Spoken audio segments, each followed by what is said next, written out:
Democrats don't speak for me. Speak for me, speak for me. Republicans can't speak for me.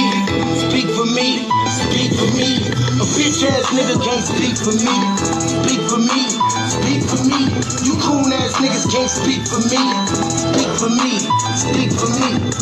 Listen here, this is a fact of life. I be rapping like Nat Turner came back to life. Grab Donald Trump by the pussy, he ain't acting right. I never run from a conflict, I be glad to fight. It's a very cold world that we live in. And somebody please tell Elizabeth you're not an Indian. You just trying to con them people to get the benefit. Just another immigrant, stealing from the Indians. That's some punk ass shit and that's too lame.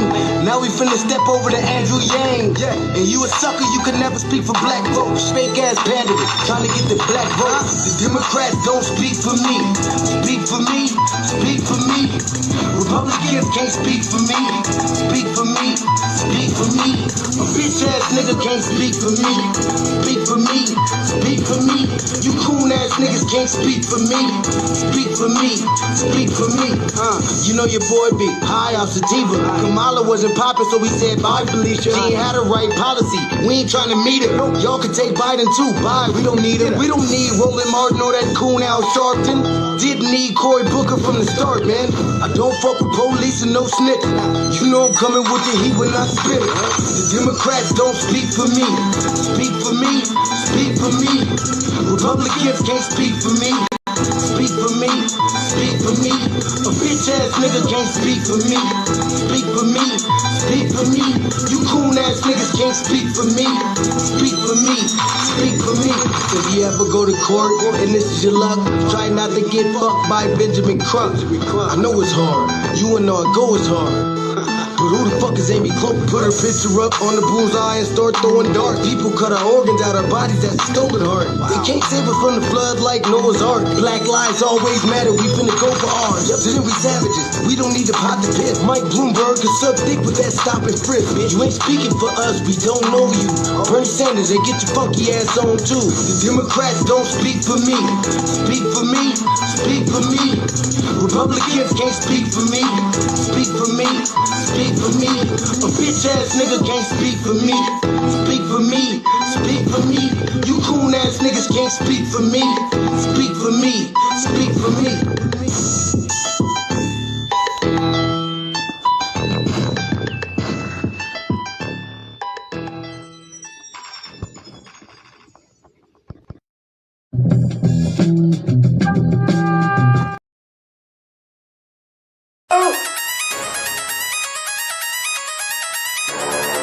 I'm talking about shout going crazy. People going crazy in them motherfuckers. Run that shit back, man. But it means nothing. Nothing. Got a woman on the day.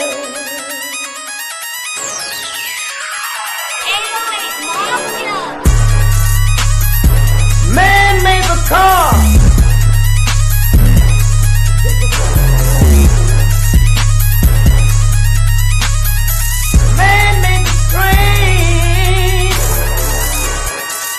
Carry the heavy load. Man made the electrolyte to take us out of the dark. Man made the pump for the water like the 7-millimeter. Man thinks about a little bit of baby girl and a baby boy. Make them happy because man make them dark. But after man make everything we can, do you know that man makes money?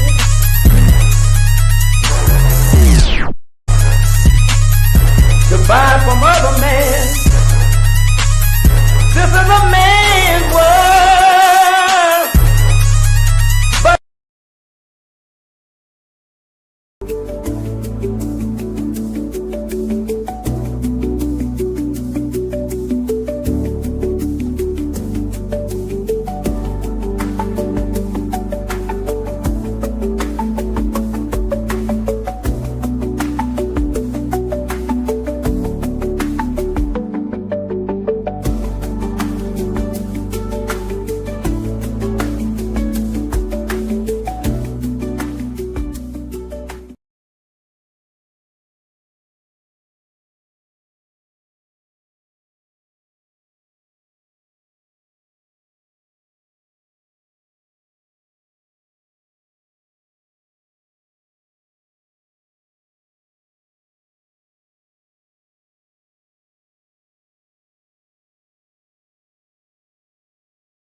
Greetings, Black family. Greetings. Thank you for tuning into another episode of the Front Line Blacc News. I apologize for running super late tonight, but we got several topics to discuss. I should be joined here shortly with our West Coast correspondent, Shabaka San Corey. Shabaka's Black Experience Enhanced, which I'm the co-executive producer and co-host of, and we had a special edition earlier tonight. And hopefully we'll be joined with Lady Tay, who is at home by herself, unfortunately, because I live in two different we live in two different places in this relatively same area. But either way, the show must go on. So on this season 4, episode 51, part 2 of the Front Line Blacc News, we'll be discussing several topics we didn't get to in part 1. The first one is investigation emerges after U-Haul truck filled with neo-Nazis is found outside Ohio school. Then the Ohio community of Lincoln Heights forms armed patrol group to protect neighborhood after neo-Nazi rally. Then we got Black community in Ohio forms safety program after neo-Nazi rally. Then we got falsely arrested Sista sues city for $10 million after facial recognition check failure.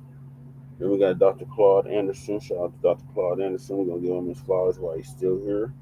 Dr. Claud Anderson says Cherokee and Choctaw Indians owe FBA's reparations for slavery too. Then we got New York protesters verbally assault Tom Homan amid pro-Palestinian Mahmoud Khalil ICE deportation case. Then we got cooking the books, the bombshell findings on migrant arrests under Biden. Then VP JD Vance Booed at Kennedy Center concert. The real reason singer Dawn Robinson of Vogue is living in her car, 3 years homeless or unhoused. And if we have time, Chicago's Jessica Jackson exposes Mayor Johnson giving billions to migrants, zero to FBA. So those are the topics I'm going to hop right into it. Hopefully people start filing in and tapping in. So the first video is from Torian. Torian's going to give us a brief update. This is an old update. Let's see what Torian has to say on this.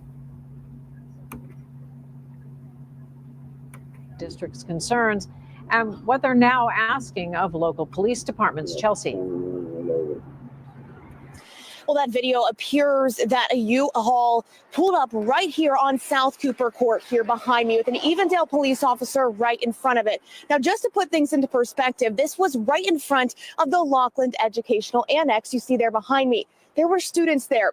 Now, the Laughlin superintendent says they were aware of the demonstration happening over in Evendale, but they had no idea they'd made it here to Laughlin. Not only were they here 4 minutes from dismissal of every preschool through 4th grade student that we serve in our school district. Laughlin school leaders are on edge after a U-Haul believed to be holding a group of armed demonstrators were right outside their doors. Video provided by Laughlin Schools shows an Evendale police officer and U-Haul getting off the exit of I-75 in Laughlin just before 3 o'clock Friday afternoon. The officer then pulls down South Cooper Court right next to the Laughlin Educational Annex. The officer gets out of his cruiser and talks to occupants in the truck. Laughlin superintendent says they weren't notified by police. And in the event that we knew that there was a dangerous situation on any of our campuses, specifically that day, we would have immediately locked down our campus. Laughlin Chief Michael Ott says Evendale police never notified them that the group was in Laughlin. Clearly, we would have notified the school if we had that information. At 3 o'clock, the Evendale police officer pulls off. 2 minutes later, the U-Haul pulls out of the parking lot. This school let out at 3:05. The Laughlin School Board is now calling for an independent third-party review of the actions of the Laughlin and Evendale police departments that afternoon.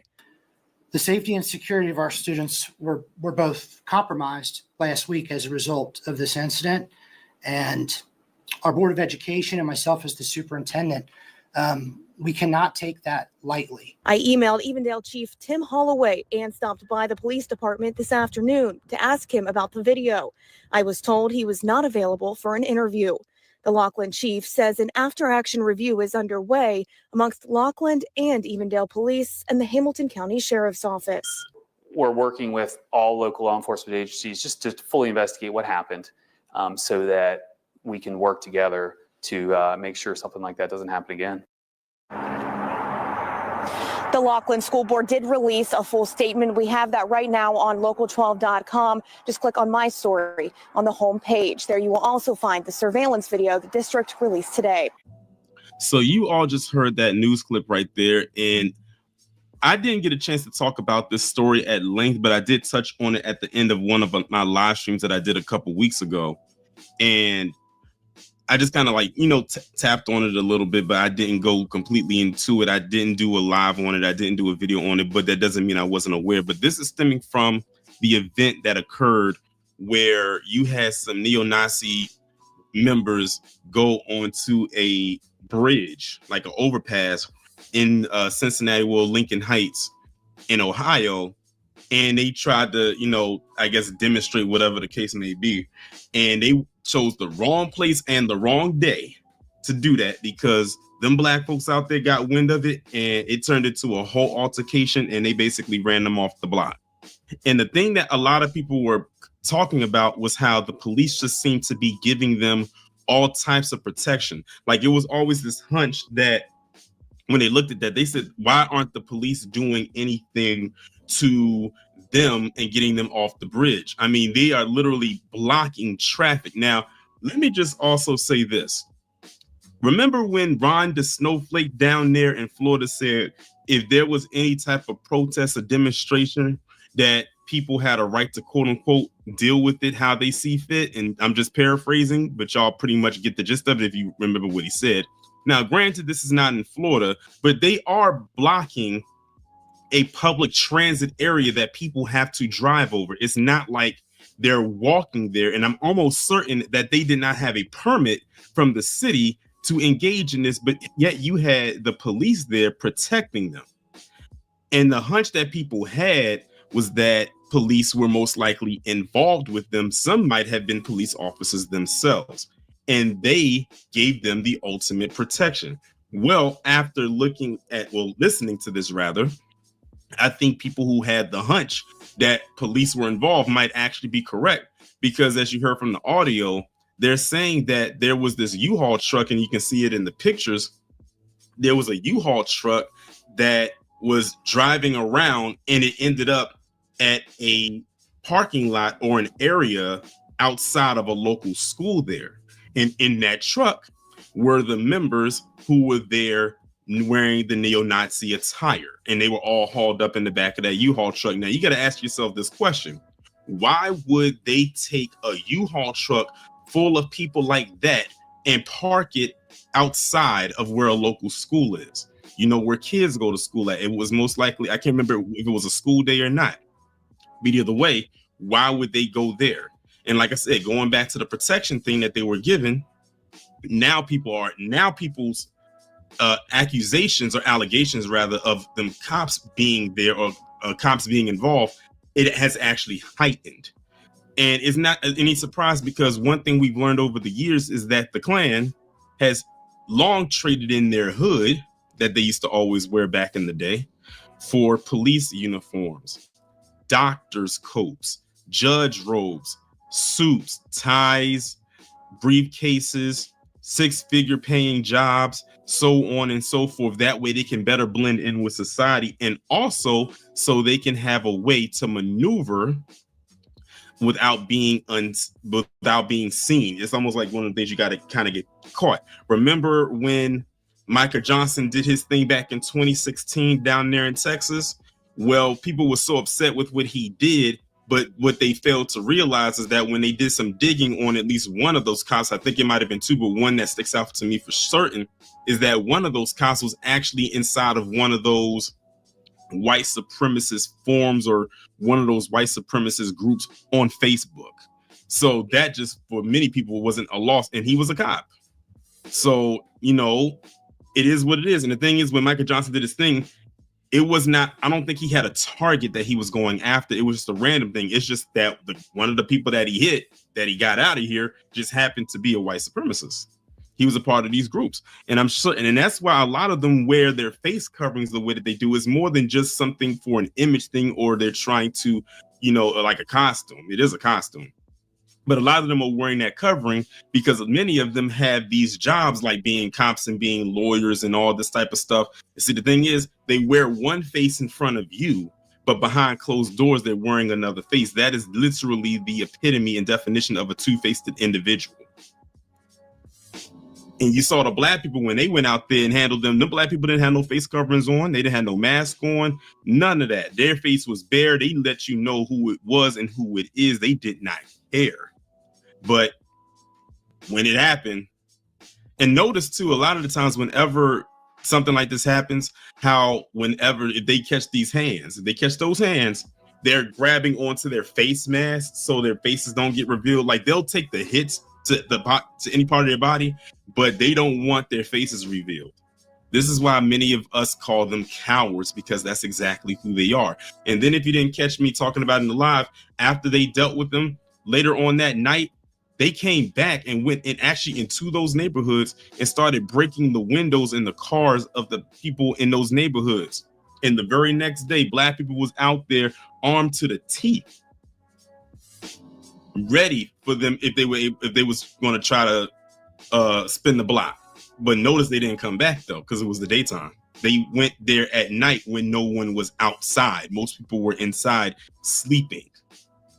So there you go. But as far as this goes, I'm not in the least bit surprised, and I won't be in the least bit surprised either if the hunch is indeed correct that it was some cops that was involved with this. No, I mean, when you look throughout history, it's not far-fetched.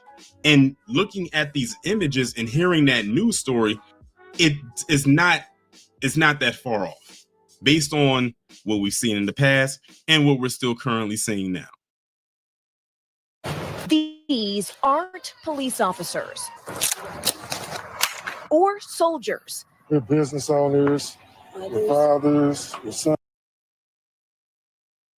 Okay, so this is the follow-up. So Torian covered what happened back in February. So this is the follow-up. So the brothers and sisters are still patrolling the neighborhood. They still are looking out for the youth in Lincoln Heights against these neo-Nazis that decided to march in front of a black school in the neighborhood of Lincoln Heights in Cincinnati, Ohio. So this is from one of the local affiliates out there, and they're interviewing some of the brothers and sisters that are patrolling the neighborhood after these neo-Nazis decide they want to do a neo-Nazi rally in their neighborhood. Daughters.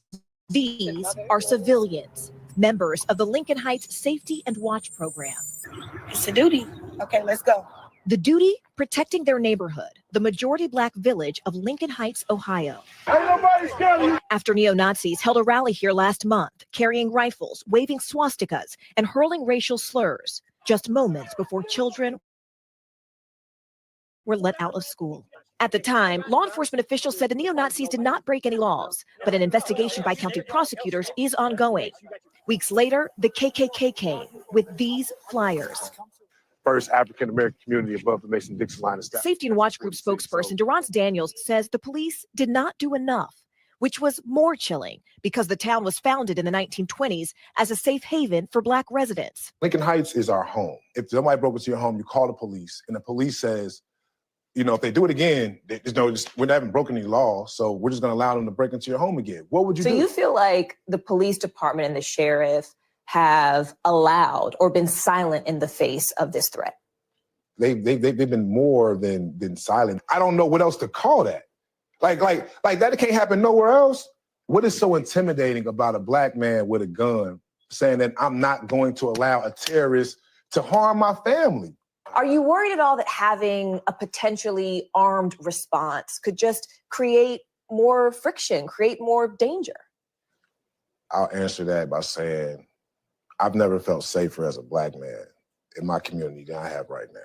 The mayor of Evendale, which oversees the police force that responded that day, said in a statement to NBC News, "Our emphasis on de-escalation and public safety resulted in the incident's resolution without injuries to any of the persons involved." But residents here say they can't afford to wait. Every day, the Safety and Watch group escorts children to school and patrols the streets. Why do you all wear masks? Those Nazis, we have reports of them finding our backgrounds, so we're not hiding ourselves from the residents, but we're protecting our family from what we're doing out here. While many locals do support the security group, some, like business owner Eric Ruffin, say they wish the group wasn't needed. We don't want to become what we hate. You know, we don't want to become a group of people that walk around ourselves, so we feeling like we have a reason in America to have to protect ourselves. And this community stand up, is not backing down. Thanks for watching. Stay updated about breaking news and top stories on the NBC News app or follow us on social media. It's from a local affiliate out there. Turn now to one community in Ohio, which is now the center of a growing national debate about civil rights, hate speech, and the Second Amendment. NBC News correspondent and NBC News Now daily anchor Morgan Radford visited the town of Lincoln Heights, where residents have formed an armed community defense group in the wake of a neo-Nazi rally. Morgan joins us now. You were there just on Tuesday. What do the residents tell you about what's going on? Yeah, I was there just this week. John, it was fascinating because what's interesting is that this town was founded during the Great Migration back in the 20s as a refuge for Black citizens, which is why it was especially painful when neo-Nazis suddenly appeared in this 3,000-person majority Black town. But they decided to fight back, taking up arms and patrolling their own streets. Now they're at the center of a much larger debate about protection and free speech and who gets it. These aren't police officers or soldiers. We're business owners, we're fathers, we're sons, daughters. These are civilians, members of the Lincoln Heights Safety and Watch program. It's a duty. Okay, let's go. The duty, protecting their neighborhood, the majority Black village of Lincoln Heights, Ohio. After neo-Nazis held a rally here last month, carrying rifles, waving swastikas, and hurling racial slurs, just moments before children were let out of school. At the time, law enforcement officials said the neo-Nazis did not break any laws, but an investigation by county prosecutors is ongoing. Weeks later, the KKK came with these flyers. First African-American community above the Mason-Dixon line of sight. Safety and Watch Group spokesperson Durrance Daniels says the police did not do enough, which was more chilling because the town was founded in the 1920s as a safe haven for Black residents. Lincoln Heights is our home. If somebody broke into your home, you call the police, and the police says, you know, if they do it again, we haven't broken any law, so we're just going to allow them to break into your home again. What would you do? Are you worried at all that having a potentially armed response could just create more friction, create more danger? I'll answer that by saying I've never felt safer as a Black man in my community than I have right now. The mayor of Evendale, which oversees the police force that responded that day, said in a statement to NBC News, "Our emphasis on de-escalation and public safety resulted in the incident's resolution without injuries to any of the persons involved." But residents here say they can't afford to wait. Every day, the Safety and Watch group escorts children to school and patrols the streets. Why do you all wear masks? Those Nazis, we have reports of them finding our backgrounds, so we're not hiding ourselves from the residents, but we're protecting our family from what we're doing out here. While many locals do support the security group, some, like business owner Eric Ruffin, say they wish the group wasn't needed. We don't want to become what we hate. You know, we don't want to become a group of people that walk around feeling like we have a reason in America to have to protect ourselves. And this community stand up, is not backing down. We contacted the mayor of Evendale's office, and they say that prosecutors are looking at body camera footage of the neo-Nazi rally to see if any criminal charges could be filed. But meantime, the Hamilton County Sheriff is also calling on state lawmakers to pass legislation making it a crime to wear a mask with the purpose of intimidation while open carrying, guys. So, Morgan, let me ask you, one of the people you interviewed there, a young man, said he's never felt safer in his community than he does now.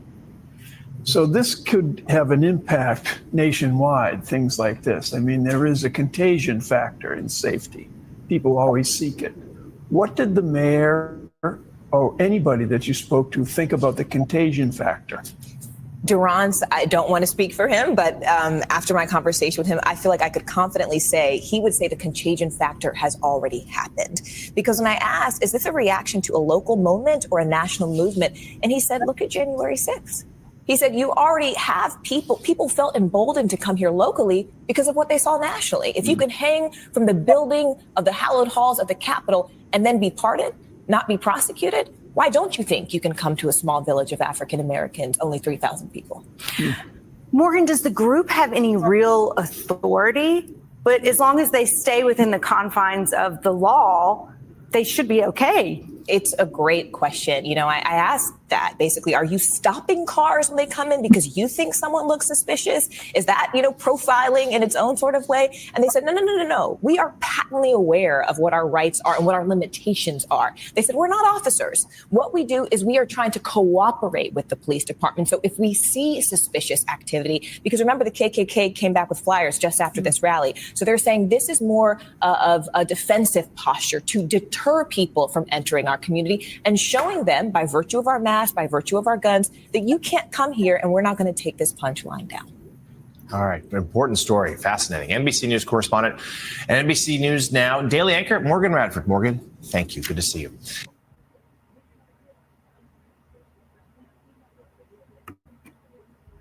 So shout out to those brothers and sisters out there in Lincoln Heights, Ohio, for holding it down, protecting their communities against those white extremist neo-Nazis. And I hope they keep it up. We need to do more of this. Before Lady Che was in the hospital and damn near bedridden, she used to patrol her neighborhood in North Aurora on a daily, weekly basis. Also, we work with Blacks Against Racist Cops, otherwise known as BARC. It was later changed to Brothers Against Racist Cops. On Aurora, along with the Cop Watch. Shout out to the auditors as well. They audit the police every chance they get, especially the ones I know out here in Colorado. We need to do more of these patrols of our neighborhoods, especially when these present threats are made very apparent, especially to our youth and our women. So we need to be out there patrolling our neighborhoods if we can.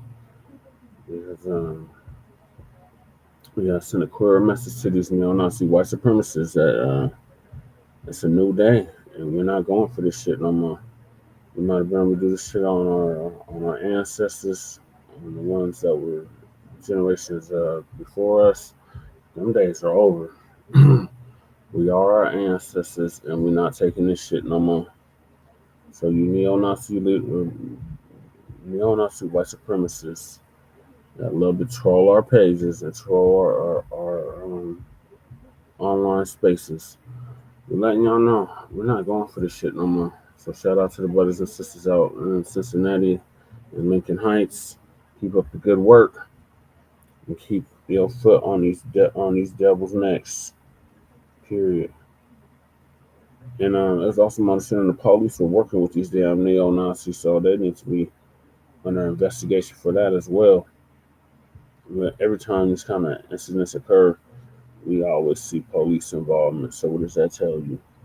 Well, the FBI released a report back in 2006 stating that 90% of the police departments in this country have been infiltrated by racist white supremacists. So what does that tell you right there? They go hand in hand. So whenever you see this shit, just know the police is right behind it or lockstep with it. Because they have to run the police off the block. Because the police was sitting up there trying to protect these neo-Nazi extremists.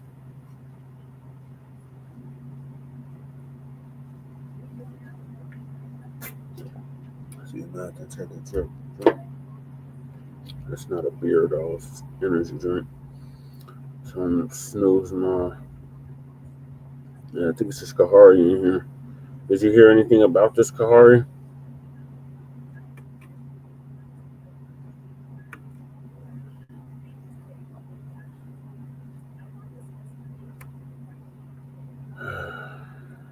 I wish Shabaka was here for this because this is why the Panthers were created. I noticed exactly what he'll say. Like, yeah, we gotta protect our neighborhoods, we gotta patrol. But we'll get his thoughts when we get on. So I'm gonna move along to the next topic, and that is falsely accused or falsely arrested sister sues city for $10 million after facial recognition failure or misidentification tech failure.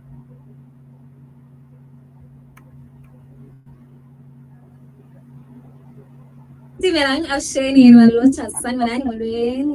name is Nalini Fuller, and it is my absolute pleasure to welcome you to the latest edition of the African Diaspora News Channel, where we unravel the stories that shape our world and our communities. Now, I'm sure by now many of us have heard about the atrocious case involving LaDonna Crutchfield, who is a Black woman from Detroit who is wrongfully arrested due to faulty racial recognition technology. And honestly, after reading about it, I'm left with so much emotions and a deep concern about how this is happening to us once again. Now let's break it down. LaDonna, who is a mother of children, was in the comfort of her own home, minding her own business, when the police barged in, handcuffed her, and dragged her off to jail. All because of a faulty facial recognition match. Now, we're talking about a technology that was so off that it misidentified her as a suspect on an attempted murder charge. And the craziest part, the suspect they were looking for didn't even match her in height, in age, or any other physical feature that would logically tie her to this crime. And the only thing that seemed to match with her was her race and body type, and that's just messed up. Because what's even more disturbing is how police relied on this biased and unreliable technology, which was shown to have a history of disproportionately misidentifying Black people, especially Black women.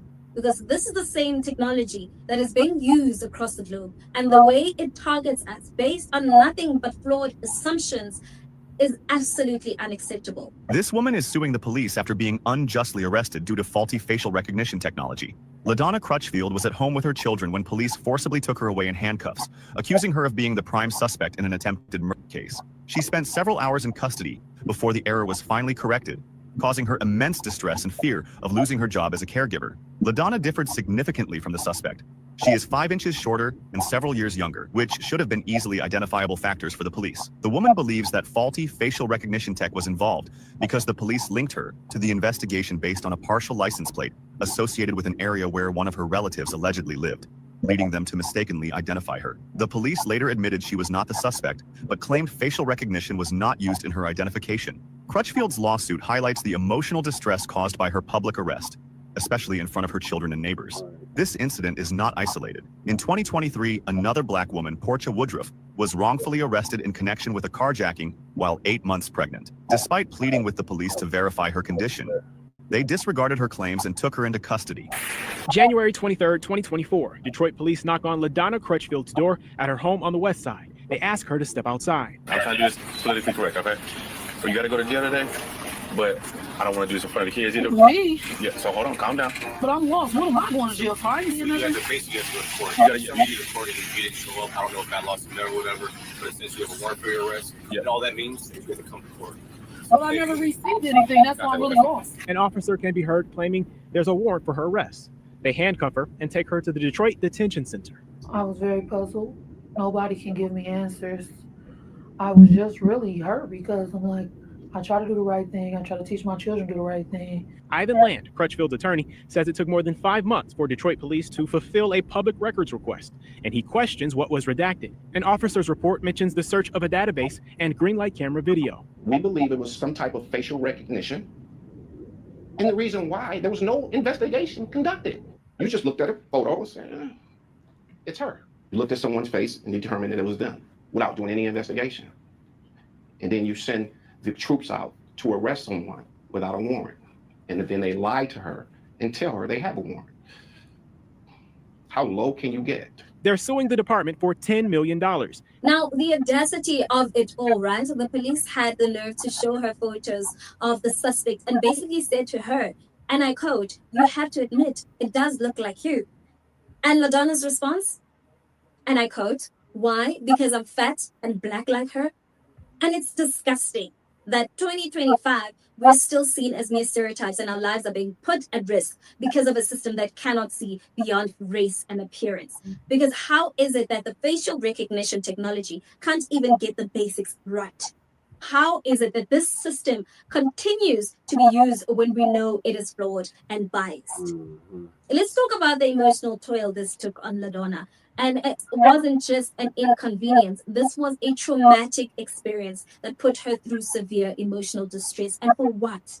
Because the police were relying on technology that can't tell a black woman from someone else based on facial features. And to make matters worse, she wasn't released until she agreed to get fingerprints and DNA sample. And why? Because her word didn't matter?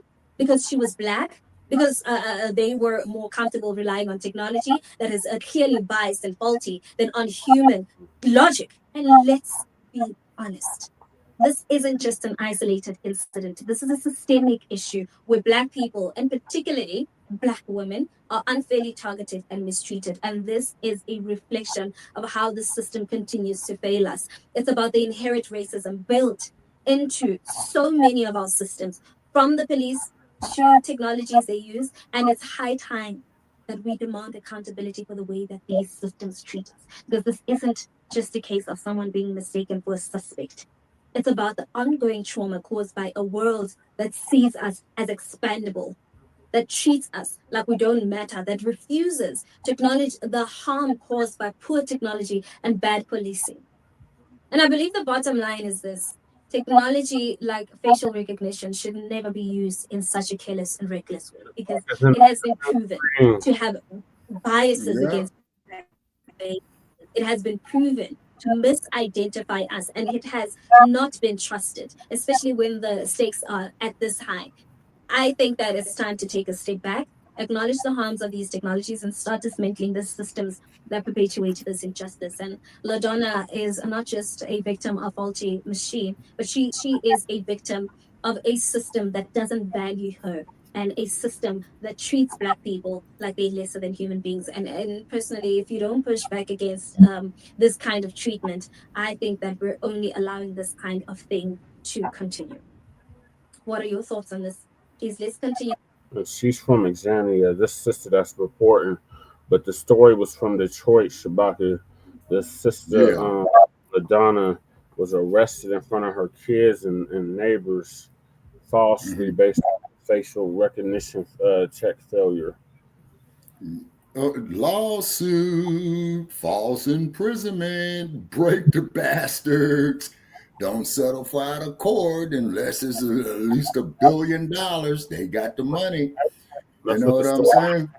She's suing the city of Detroit for $10 million after okay, now check failure. Now let me ask you this here, Brother Che. Okay, I understand suing the city of Detroit. Okay, which is the right thing to do, because she sued the bastard who designed this bullshit that's flawed. Shabaka, that's a monopoly. That's a conglomerate. That's not a single entity. That's not a single entity, even though George Bush Jr. made it so a corporation person. Okay, so therefore she would have to sue the corporation, is because a corporation, I hate to say, is a legal entity such as, you know, by your name and by our name, except it will be a corporation as opposed to an individual. And if she could sue the corporation, I think her punitive damages should be all of the preferred stock in said corporation, not the common stock. the preferred stock, because the preferred stock is what the corporate board members hold themselves. So that'll hurt them. Yeah, so let me bring you up to speed. So the first topic was, damn, I forgot now. I said I was gonna bring you up to speed, and I completely lost my train. The Did first you write topic it down? The brothers and sisters that were patrolling their neighborhoods in Ohio after the neo-Nazi rally. Oh yeah. So I figured when you got on that you were going to talk about the reason why the Panthers started for that exact reason. Yes, sir. I could do that there too. And how the police were in cahoots with the neo-Nazis. Like they Okay. were defending them and protecting them, if you will. While they The police were. Yeah. They had to run the police block as well as the neo-Nazis. Okay. As we already know, okay, when you read a book called Chief by Daryl Gates, right? Okay, the majority of the LAPD that were hired under William H. Parker in 1949 and 1966, so that's 17 years he was the chief of the LAPD. His aim was to make it a squeaky clean department, okay? But he used Gestapo tactics, had no regard for Black life. So what it is that these neo-Nazis is representing the agenda of what these dumpsters voted for, okay? We're viewed upon as less than human, okay? And then, of course, you know what the Trump had said in regard to Azania is that he had offered white Afrikaners immigration status here to the United States of America. Ain't that a bitch? And did any of them come up on that offer? Hell no. Because they already, that shit that goes on in Azania that would not fly here. Well, okay, I think that Trump would do it if he could get away with it like he did with Stinky Bird and Little Stink, okay? But these Yassa bosses that you have here in America, right? They will endorse that shit. You see, that's the thing about a Yassa boss. Not only is a Yassa boss a danger to himself, he's an endangerment to us all. Why do you think Sister Harriet Tubman had to level that double barrel street sweeper? You're either going to be free or dead. You got 3 seconds to make up your fucking mind. You see, so therefore, not only did they have the chain on us physically, but they had it on us mentally and they had it on us spiritually, all 360. You see what I'm saying? Yeah, so that's where we're at right now, Shabaka. Yes, sir. With what you said about the facial and about why the Panthers were started in California, as a result of Daryl Gates and several others. Yes, sir. And point number 7 was we wanted an immediate end to the murder of unarmed Black people by the police, and they exercised a constitutional rights under the Second Amendment, the right to bear arms. And so then you had this old senile motherfucker who became the 40th president, old Ronald Reagan, who had stated, well, there's no reason that anybody should be walking down the street with a loaded gun. But then you had the California police agencies, particularly the California Highway Patrol and the Oakland Police Department, that will put the shotgun up there in plain view of the general public. Now, the Highway Patrol, the Oakland Police Department, they would have only one gun up, shotgun up, right? But guess what about the Los Angeles Police Department? They had 2 shotguns in their car that were from plain view, going over the center hump. So each cop that got out the car would have a shotgun. See what I mean? And I'm stating it here publicly, and I appreciate what Chief Bernard Parks did when he had shut down Crash, when he became LAPD's first black police chief, promoted from inside the ranks as opposed to Willie Williams. Willie Williams was that bastard that brought you that move operation in Philadelphia under Wilson Good. Black man, black police chief that bombed the black community. Yeah, you know the white supremacists had their hands in all of that. Oh, yes, sir. Absolutely. Yeah, without a doubt. You see what I'm saying? Without a doubt. See, so what happens is these house niggas are extremely dangerous. You see what I'm saying? They are extremely dangerous. This boss we sick shit. You see what I'm saying? You keep asking how can we stop it when we stop incentivizing it. It's incentive. When we stop what now, Brother Che? You faded out, sir. I know you're tired. I said incentivizing. Okay, please define it for me, sir. Rewarding, giving praise. As in incentives. Okay, I got you. To give them incentives for this. Okay, I got you. Okay. Yeah, so they give them incentives for this, such as promotions. Okay, and what have you. And it's just part of it, Shabaka. But yeah, they're racially showcasing them. They put yes, sir. On racism, white supremacy. That's what Osambo was all about. Yes, sir. And just like how they shot and killed Ahmaud Arbery on that video, which they was making a public or lynching like on the plantation system. They'll call all the slaves around. You know. And then the DA that was supposed to charge and convict the McMichaels just got off. Just got what? She just got off.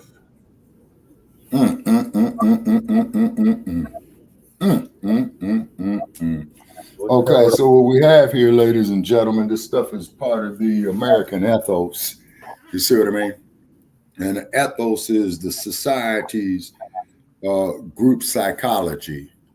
I'm going to move us along, Shabaka. So, LaDonna, I hope you get paid and sue the hell out of the PD, the Detroit police, for their racial bias against you. They said that the person that did this shit was 5 inches taller than her. 5 inches. 5 inches. Well, doesn't that violate community standards? Everything they do violates community standards, but who sets the standard? Exactly. The oppressor. You see what I'm saying? The oppressor set the standard. Move along to the great master teacher and scholar who told us decades ago what it was, and that is Dr. Claud Anderson. We're going to give him flowers while he's still here. The elder is in his 90s, early 90s. Okay. Wow. Okay. He worked on the first affirmative action plan for blacks in America, or Black Americans. So he's the one where we got FBA from. He was calling us Native Black Americans, and he was saying that we were exceptional people and had nobody nothing that we had went through. To the extent that we went through it, and for the duration that we went through it as well. So Native Black Americans changed to American descendants of slavery or descendants of American slaves to foundational Black Americans, descendants of American child slavery, freedmen. So that is how we are defining ourselves. This is not coming from the oppressor. This is coming from people. And Dr. Claud Anderson warned us about these other groups and what they were going to do. He did. So, like I said, we're going to give him his flowers while he's still here. And he says, Cherokee, the so-called Cherokee, the $5 Indian civilized tribes, old reparations. They tried to enslave us too. Exactly, Sabaki, and they owe reparations as well to FBA for slavery. Just like what the Sue told me at the Little Bighorn. Oh Lord, guess who's on right now, Sabaki? Who they? Don't tell me to don't, man. I just had my coffee, man. Same party. Oh God. Oh, let me guess. Is it a coon? It's a cracker, Sabaki. Lindsey Graham. Oh hell no. Let's face the nation.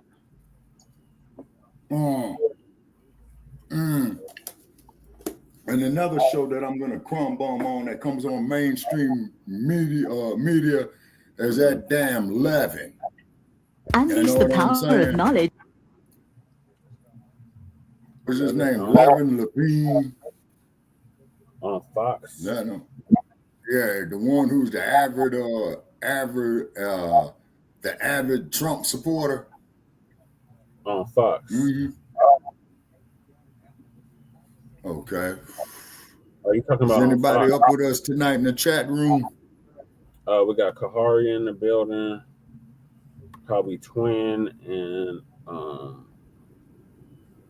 Mac 285 and okay. Greetings to them all. Lady Che and maybe Jay Melly. Okay, and then also too, I went on Black Power Radio on StreamYard earlier. Mac 285. You know what I mean? With Ambassador Peace. Hey, Mac 285, what's going on with you? You know what I'm saying? Okay. And hey, Mac 285. Okay. And Dr. Claud Anderson. And now I'm gonna play the clip from, I want to say, Vicky Dillard. Okay. Or Demetria K. About Dr. Okay, Claud and so far, and I'm making this here as a matter of record. I emailed Demetria K. I ain't heard back from her. And I went on her show like once or twice, so they know about us. All right.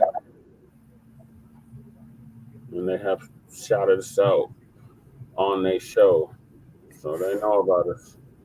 Okay, who did they exactly shout out? Me.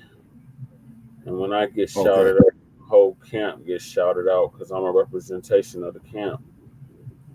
All right. Okay. So go easy on them, Debo. Stall them out.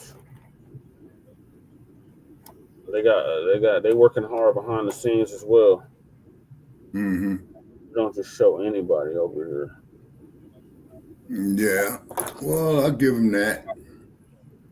All right, so Vicky's gonna give us an update. Who's Mississippi, but lives out here in Colorado. And she's Dr. Claud Anderson warning us about these other groups and how the Cherokee and the Choctaw $5 Palestinians owe FBA reparations for slavery as well. Okay, and please don't forget what I experienced when I went through the Little Bighorn. Peace, family. My name is Vicky Dillard for African Diaspora News Channel. Thank you so much for tuning in. Be sure to share the video and give us a big thumbs up. Thank you so very much, family. You all know I will not stay off of the just topic of reparations and tangibles from this country because it is a just issue. And because of the mistreatment of Black folks and because of the United States' failure to make right her original sin, it is certainly the cause of issues directly and indirectly related here in the United States and around the world. Do you hear me? Because this is a spiritual infraction as well as a material one. Yes, I want you to watch this brief clip of a scholar, politician, our modern living legend among us, the great Dr. Claud Anderson. I've had the high privilege of doing several interviews with him. Have another one, inshallah, coming up soon. I often quote from his books, sell his books. I think I have a few more still left on my website to sell. So I'm an extraordinary supporter of his, no doubt. I want you to watch this very insightful interview, a little short clip of this interview where he reveals some very, very, very important information about different Indian tribes owing us. Watch this. And see, it started at one of the first treaties was the New York Treaty about 1516 that came in. That was one of the first treaties. But in every one of those treaties that they set up with the Indians, they put an inclusion in there saying this, that if you were to cooperate with us and be able to help us maintain the slavery system we set up in this country, you know, and we will reward you and compensate you. We'll give you clothing, we'll give you food, we'll give you weapons, you know, and we'll even call you civilized if you will help us maintain slavery. Every treaty contained a clause to help Indians to shut down black folk. Slavery could never have existed in this country and been maintained without the full participation of the American tribes. That's why they started calling it civilized rock, because they began to say, you quit hunting in the woods and running wild and get yourself some land and get yourself some slaves. So Indians became slave hunters, slave traders, and in the final analysis, all civilized tribes, the Choctaw, Chickasaw, Cherokee, and Seminole Indians, they all fought with the South to maintain slavery. And so therefore, and they got benefits from it. And that led to going back to the earlier question you asked me about reparations.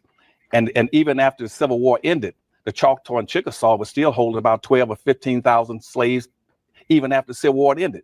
The United States government sent in troops saying, you got to get rid of slavery and set black folk free. And they set up what's called the 1866 Indian treaties with these 5 civilized tribes, which says that black people in this country must not only turn them loose, they must get benefits. They must get forms of reparations. Going back to your earlier question, you must first of all set them free. 2, you must give them an option. And this is for all black freedmen and all blacks who lived in the Indian territory and all black Indians. You must set them free, allow them to have membership in the tribe. You must give them, let them have access to all the resources on the reservation. You must let them also be tax exempt. You must let them have free education. You must also let them be able to give them $150 in cash. You must give them 160 acres of land. And in present day time, those black Indians under the 1866 treaties should be getting, they could also hold gambling casinos. Now, this country has never carried out the full mandates, but yet we're still honoring it for Indians. Right now, all the benefits that Indians are getting in this country are getting it from the 1866 Indian Treaty. Okay, family. He does the same thing. He references the same thing in his book that's called Dirty Little Secrets about Black history, its heroes, and other troublemakers. On page 196, the headline there says, Indians' unpaid debts to Black Americans. Indians' unpaid debts to Blacks, excuse me. And it talks about how many Indians, he says, adopted the racial attitudes that Blacks were inferior, their skin color, the outward sign of their predestined status as slaves. He says that the way the Indians and Blacks were treated. Bing, bing, bing. To Indians and taught them upside the head. Speak, sister. Now, of course, I don't need to go further with that. I just wanted you all to know that he references this also in his books, so you can get more information and more receipts there. But that very interview is very insightful. I bring that up because when folks run their mouths out here about reparations, I want you all to understand something that he makes clear. He says that the treaty enforcement and the benefits that the Indians are getting today, and I'm paraphrasing now, are as a result from 1866 and stop. Don't you dare tell us what was so long ago and why we should just get over our demand for reparations. Yes. He references, and I've discussed this many, many times here before. I'm not going to give you all the details because he said it all right there in that clip. But the 1866 treaties, I want you all to know a little bit more about that. That the 1866 treaties refers to a series of post-Civil War treaties, particularly those with the Cherokee, Choctaw, Chickasaw, Creek, and Seminole nations that address the issue of enslaved Native Americans, also known as freedmen. How many of y'all know that some of our people go by that term freedmen as well as FBAs for reparations, who have been freed by the U.S. This is important, Black family, for us to understand that there are multiple articles on that, and I want you to do your research from very authoritative sources that verify the very thing that I'm referring there, and the thing that Dr. Claud Anderson says as well. Of course, I like to remind us on a regular basis, Dr. Claud Anderson, among many other undeniable and unmatched credentials, he was appointed by Jimmy Carter and worked in his administration. So this man understands how to work, how the powers that should be work behind enemy lines. So don't tell us what the government can and can't do. Hush.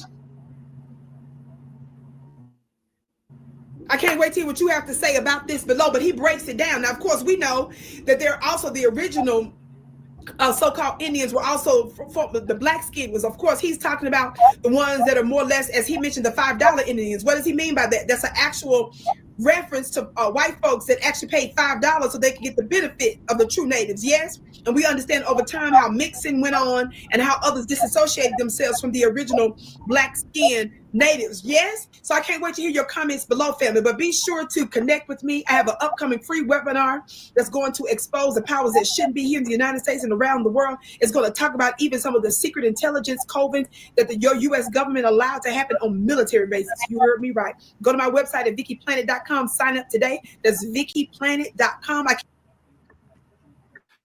We consider a national security threat. When young.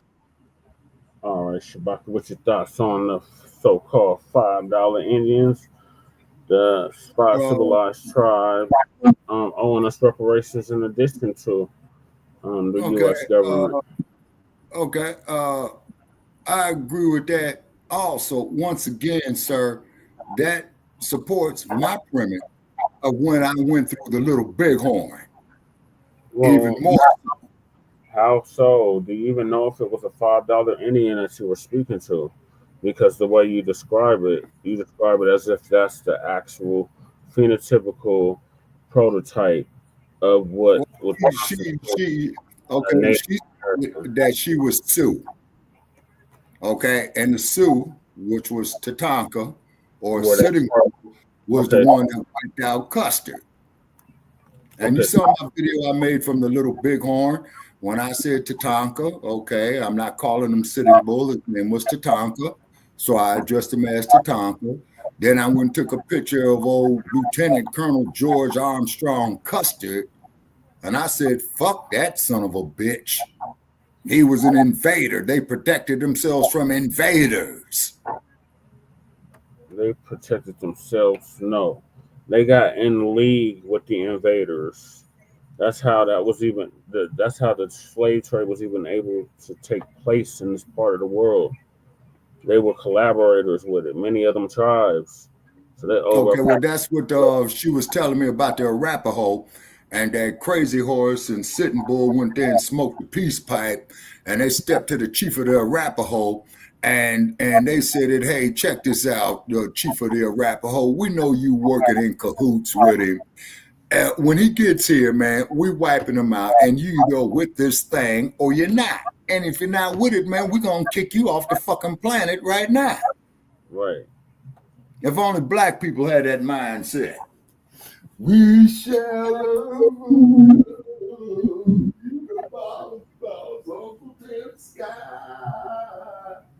the house Negro, man, you must be crazy. What's better than what we got right here? See. So that supported my premise all along, Brother Che. You know what I mean? You know, and the woman don't have no reason to lie. She sounds very educated. Although I think she's they have plenty of reason to lie.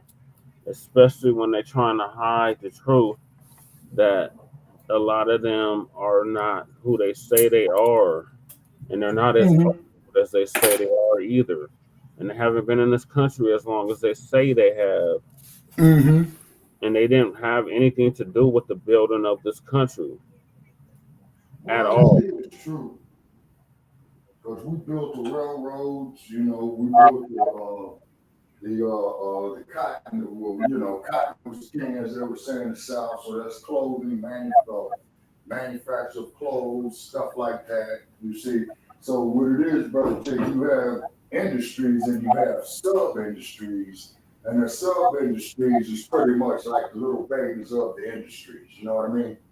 Does that make sense? Yes, and those corporations owe as well, Shabaka.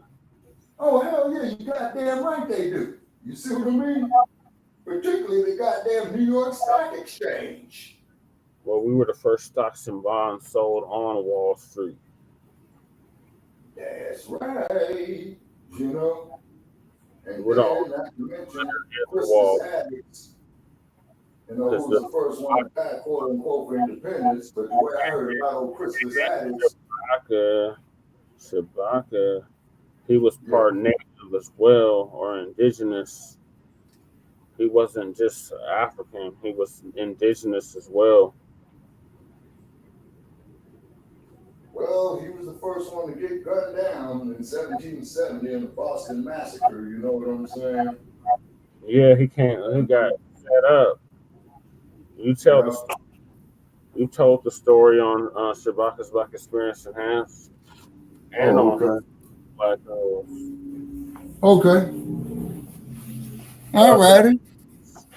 We were just finishing up with Dr. Claud Anderson telling us that the 5 civilized tribes, mainly the Cherokee and Choctaw, also owe us reparations for slavery.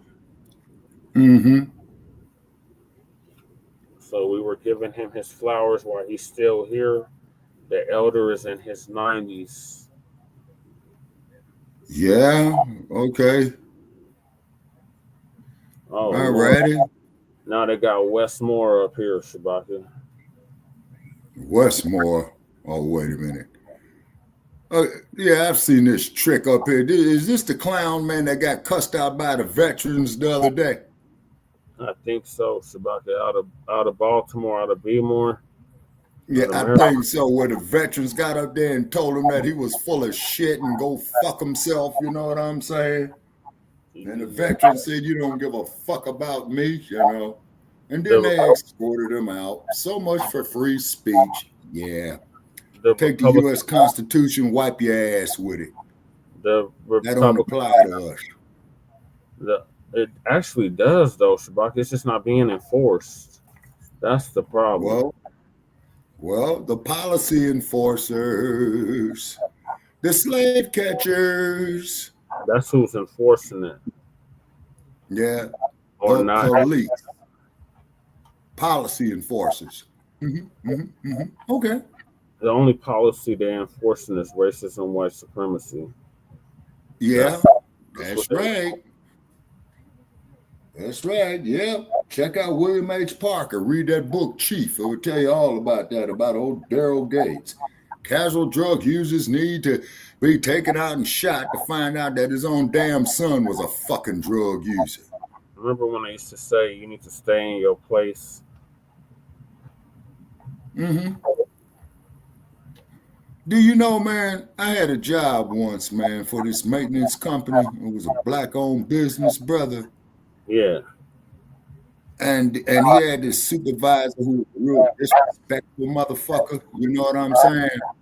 Mm-hmm. And the owner of the company told me, well, Shabaka, it's not your place to do that. I says, well, you're the owner of this company. I respect that. But your supervisor right here has a habit of putting his hands on employees. And the day he put his hand on me, I'm going to break it. Yeah. And I didn't want to tell that man that, but I wasn't going to sit up there and be disrespected. You see what I mean? Right. Mm-hmm. And that's how we feel about the whole diaspora. You're just not going to disrespect us. Those days are over. Them days are over. You can hold your own papaya. We got our own issues to deal with over here. We still got neo-Nazis thinking it's cool to set up shop in our neighborhoods and actually have a rally. We got mugs trying to continue to eat off us, leaving us an empty plate. We don't even get crumbs anymore. The plate is empty by the time it gets to us. So we're not going for it no more. Exactly. Groups can hold your own nuts. We're not doing it no more. The cape is off. Yeah, and we can't afford it no more because we got too many internal situations that we as a people have to deal with. Right. You see what I mean? So the delineation is in full effect, and you can either get with define delineation for me once again, Brother Child. I know you told me 3 and 4 times already, but I'm an old bastard and maybe senility is starting to set in. Okay, please define delineation for me again, please. Basically making it self-exclusive to a particular group, ethnic group. We are our own distinct ethnic group in this country, and that is not acknowledged enough. And everywhere there was a boat stop, there was an ethnogenesis that occurred, which means the people that were dropped off at that boat stop, they became their own ethnicity, their own ethnic group. So we are our own distinct ethnic group. We have our own distinct lineage that nobody else shares. So it's a problem when we delineate, but when other groups who have been delineating for decades now, that we thought were reinforcements and brothers in the struggle, in the global struggle of racism and white supremacy, turned out to be a bunch of goddamn tethers. And the riders in the diaspora aren't checking the tethers, so the tethers are just running around wild, unchecked. But them days, the neo-colonialists, like the broad take. I'm just here to take. And like we said, well, then take your black ass down there to Wilmington, North Carolina in 1963. And just like the sister had told that dude over there in Nigeria, and where she told him what she was absolutely right about, she said, say, you stupid motherfucker, if your black ass was over here in 1963, you will be getting bashed in the head too. You see? And over here in 1963, you know why, Sabaki? Because the Immigration Act of 1965 hadn't been passed. They were not letting in foreigners, especially black foreigners, like that in large numbers prior to the 1965 Immigration Act, which FBA was responsible for, because we thought, hey, we're getting reinforcements in the diaspora and the struggle, and come to find out, no, they were bringing in a bunch of tethers. Yeah, neo-colonialists. Okay, right. Once again, the neo-colonialism. Yep. Okay. All righty. Pan-Africanism, as far as we're concerned, it's just a fantasy at this point because it's not being reciprocated across the whole diaspora. Well, that's why I appreciate President Ibrahim Traore, because he's reaching out to the diaspora. He's run out of how many though? I know, Brother Che. I know what you're right about. The same thing with President Museveni of Uganda, the land of Idi Amin Dada. Nobody fool Big Daddy. When old Biden sent his representative over there, well, you got to embrace this LGBT shit, or otherwise we'll kill your aid. And President Museveni said, hey, man, we don't endorse that here. So take your aid and get the fuck out. And then he looked at him about 5 seconds later with his mouth wide open. He said, motherfucker, you still here? Then we tell you to shake the spot. Yeah. And he sent him back, you know,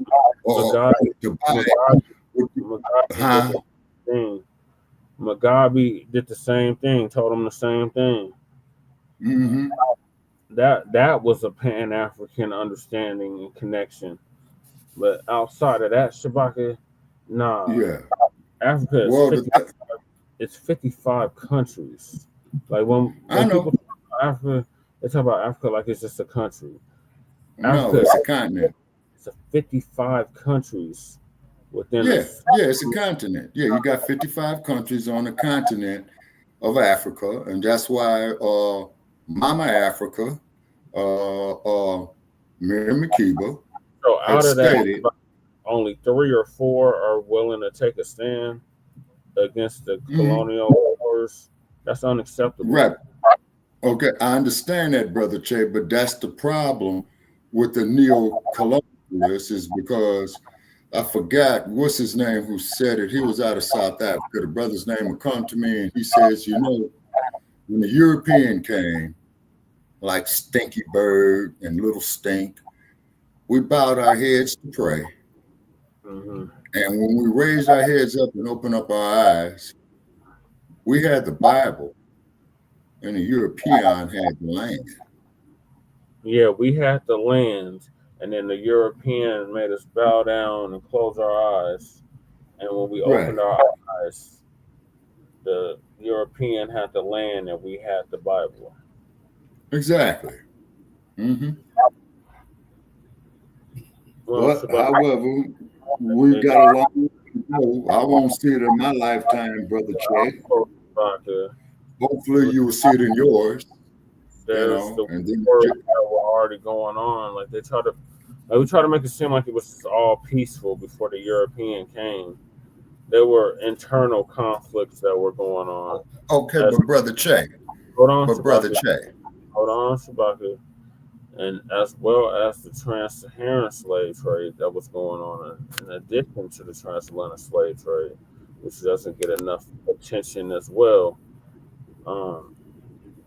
There's been warring fractions for millennia. The problem is when the European came in, their version was completely different from what was already being practiced on the continent before the interaction with those savages. But we try to make and then all hunky dory or peachy keen, and it wasn't. There was more infractions. There was tribes that participated in slavery, and their black asses was thrown in the hull of the slave ships too. Okay. Yeah, my little sister did a show on that on Shabaka's Black Experience about Goree Island, the point of no return. Hold on, Shabaka, then not to mention the tribalism. There's a lot of tribalism. Okay, well, like the X-Man had said, your man's greatest asset was to divide and conquer. You're Igbo, I'm Fulani, I'm not fucking with you type of shit. That has to be addressed as well, Shabaka. And that has to be addressed in the continent itself. Okay, but where we made our mistake at, Brother Che, is when we saw this pale skinned, straight haired, funky, nasty, stinking, no bathing ass motherfucker. We should have went on and got rid of his stinking ass when we saw him. Come on, man. The bubonic plague wiped out half of Europe due to their filth, Brother Che. You know that? Come on now. And Asia, because that shit started in Asia and spread over into Europe. But yeah, their lack of cleanliness and hygiene is very apparent still in 2025.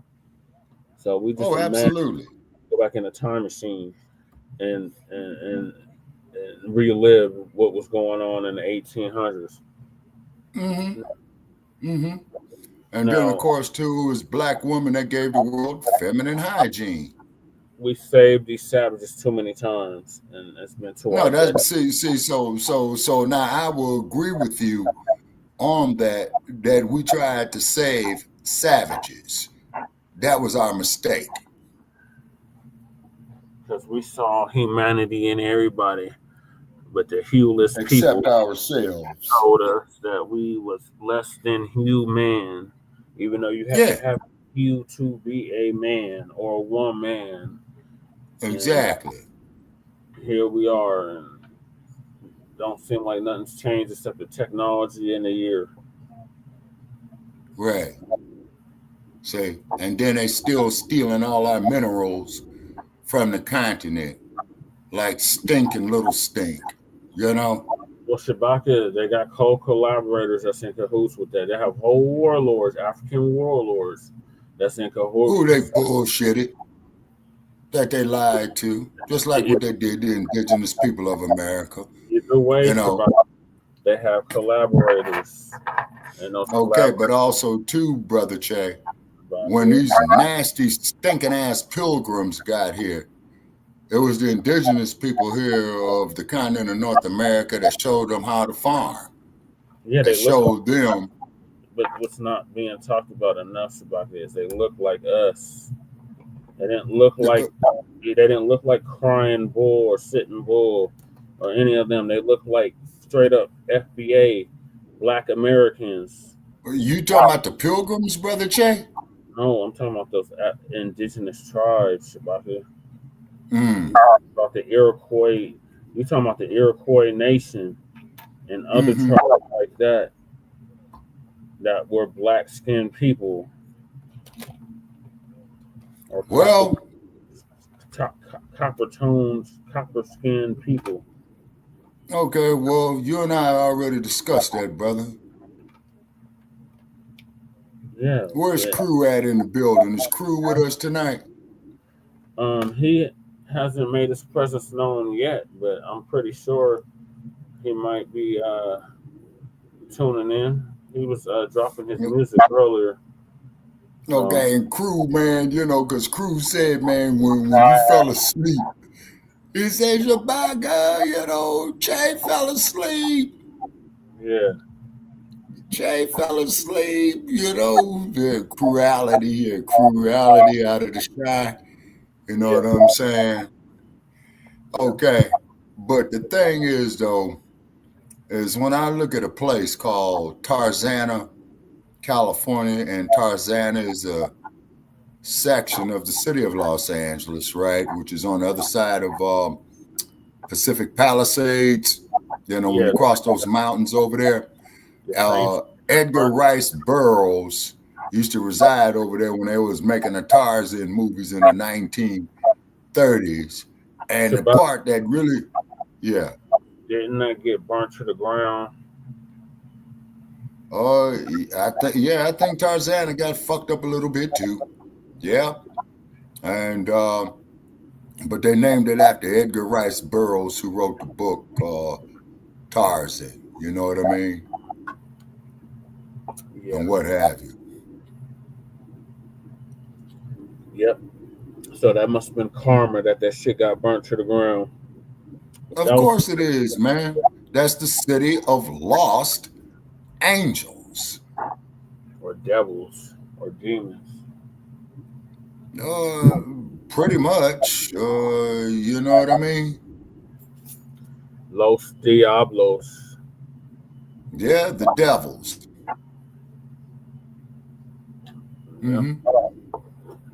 Instead of the angels. It's the deceptive. And like Shabaka said, it will love you to death. Oh, yeah. Oh, yeah. So therefore, for those of you who've never been to LA and you're trying to make your deals on your acting careers and record deals out there, is that when you sign that contract, that son of a bitch is supposed to have a check with your name on it. You know what I'm saying? To retain you in the contract.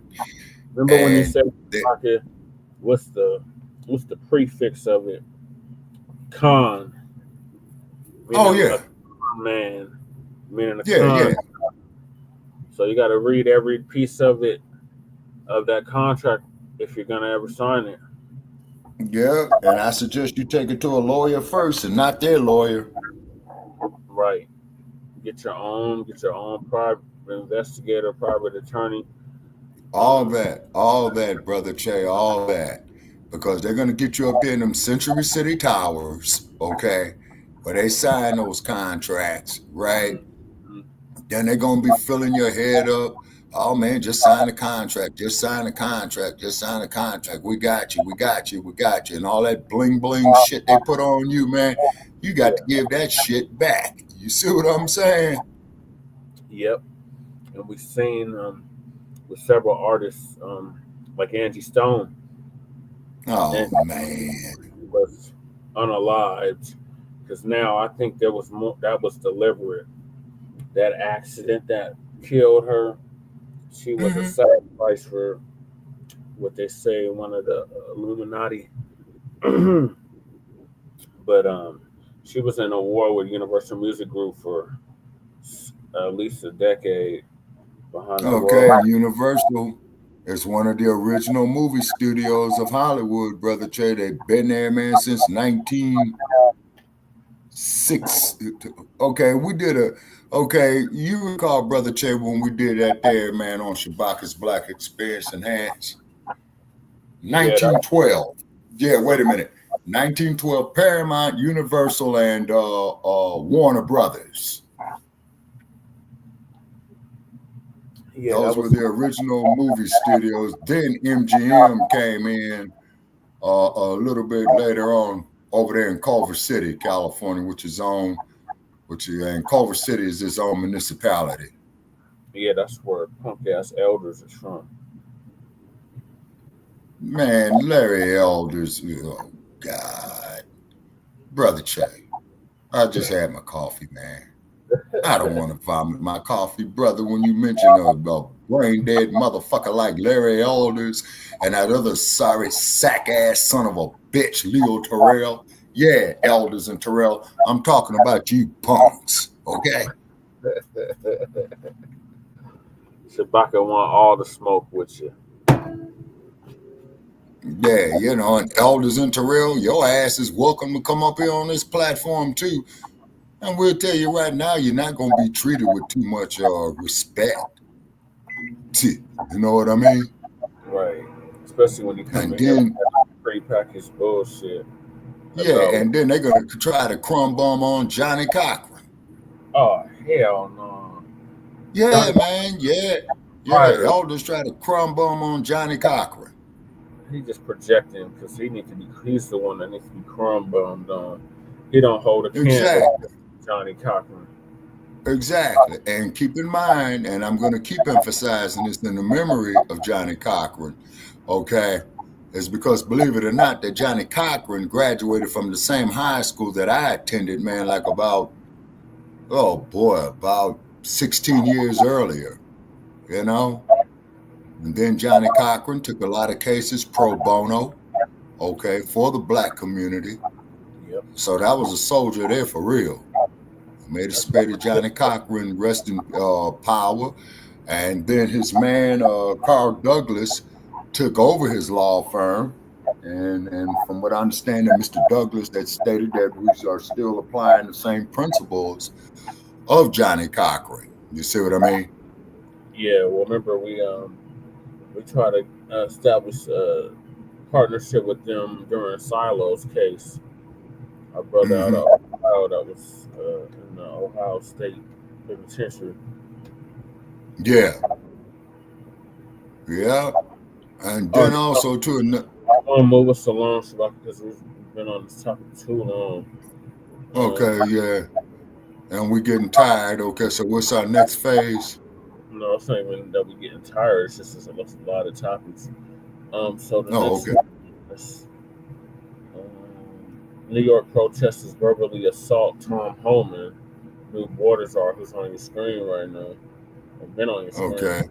Amid pro-Palestinian Ahmad Khalil ICE deportation case. So it's one of those Black immigrants who got caught up in the protests by Israel and Gaza.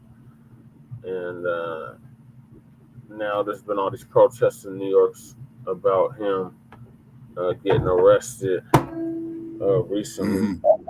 So TD Media Group's gonna give us an update on this. Tom Homan gets heckled by several protesters in New York. On campus and say, and I hear freedom of speech, freedom of speech, freedom of speech. Can you stand in a movie theater and yell fire? Can you slander somebody verbally? Free speech has limitations, but when you go to a college campus, you incite protesting and locking down and taking over buildings and damaging property and handing out leaflets for Hamas, who is a terrorist organization. Coming to this country either on a visa or becoming a resident alien is a great privilege, but there are rules associated with that. You might be able to get away with that stuff on the last administration, but you won't under this administration. What's going on, everybody? Thank you all for joining me today. If you haven't already, please make sure you hit the like button, subscribe to the channel if you're new to the channel, and most importantly, please make sure you're following me on Telegram at TD Media Group to help circumvent social media censorship and shadow banning. With the introduction out of the way, let's get into today's news. And today, we have to head over to New Venezuela, formerly known as New York, because as many of you may know, for quite some time now, there have been crazy protests going on. I believe it's at Columbia University. These protests are very much so anti-Israel and anti-American protests. And we're going to get into the anti-American aspect of it in just a minute. And as it pertains to one of the ringleaders, as people would say, of these protests, is this individual that you see here named Mahmoud Khalil. Mahmoud Khalil is a legal resident, right? He is an immigrant, but he does have a green card. And there is a lot of hoopla, we'll say, that is being made around the fact that ICE has detained him for deportation. But for the moment, that deportation has been stalled by a federal judge in New York. And we're going to get into that shortly as well, right? People are saying, crazies, DNC lunatics like Rashida Tlaib, that, well, this is an infringement on his First Amendment rights. This is going against the Constitution to want to deport him over his freedom of speech, right? And this is despite the fact of the allegations surrounding him that this freedom of speech is very much so anti-American. You have to remember, at the end of the day, Mahmoud Khalil, you're a guest in this country, just as everyone else who has a green card. And as a guest in this country, if you're not going to respect the country that you're a guest in, then at the end of the day, man, you got to go. That's just the reality of it. You got to go. So what I want to do right now, right, concerning the anti-American aspect of it, is that I want to play a quick clip of Eric Adams, who recently did a press conference in which he was asked a couple questions surrounding this situation with Mahmoud Khalil. But he was specifically asked about the free speech portion of the argument. And I want you to listen to what Eric Adams had to say. Let's get into this right now. What would you say to people who are afraid of protesting in your city now because of what happened? Well, it's our city. And a lot of New Yorkers are concerned about some of the terminologies that are being used. Someone burned the American flag the other day, and they said the only American flag that's a good flag, something like that, is one that's burnt. My uncle defended this country, and I don't believe that. And many Americans don't believe that. And those anti-Israel protesters, I saw some of the pamphlets that were on Columbia University ground calling about the destruction of America. I saw some of the anti-Semitic terminologies that are being used. And so we will always have to stomach comments like that, because that's what this country is. But we don't know the full scope of this investigation. And as a former law enforcement person, I know that there are parts of an investigation that's beyond our understanding. Let the process take its course. That's why the federal government is in charge of deportation. And they should be in charge of deportation. I believe that. So, as Eric Adams stated, let the process take his course. But most importantly, I just wanted to highlight the fact that, for as much as it is, you can say, an anti-Israel, pro-Palestine protest, pro-Hamas protest that's going on, at Columbia College, is very much so anti-American as well. We're burning American flags, pamphlets going around talking about the destruction of America, the fall of America. Meanwhile, a lot of these folks are holding, student visas, and they're guests in this country, but while being guests in this country, disrespecting it as well. And now, of course, we can't talk about deportations without talking about our man Tom Homan, who had a few choice words as well. And he stated here, as you can read on his headline, that Mahmoud Khalil is a national security threat. Now, he recently visited New York. Well, today, I should say, he came to New York. And I'll say this much. When Tom Homan showed up, literally all hell broke loose. I want you to watch a couple of videos here.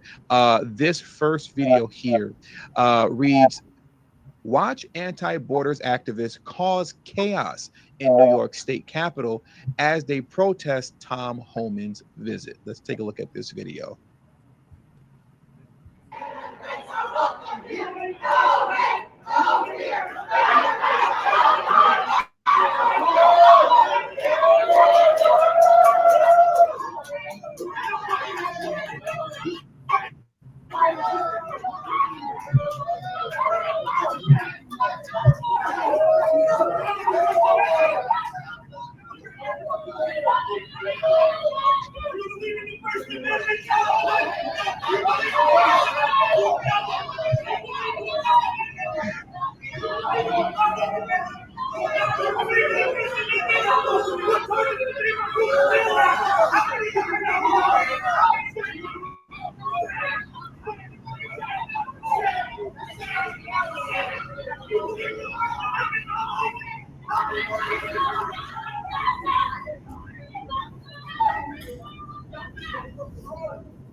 Tom Homan was so unbothered. He was so unbothered. It was hilarious.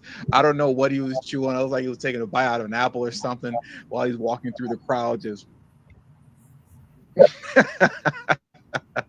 But if you notice, there was a guy in the background who was screaming like a raging lunatic. I mean, it was very, very loud in there. A lot of people were making a lot of noise, obviously, right? Yeah. But if you can see here, there's an individual right here where my cursor is, who's screaming and yelling, mouth wide open. His head is right above this woman here with the blue dress. You know, well, who is this individual right here? Right? Who is that before we can carry on? This man right here is Assembly member and New York City mayoral candidate Zoharan Mamdani.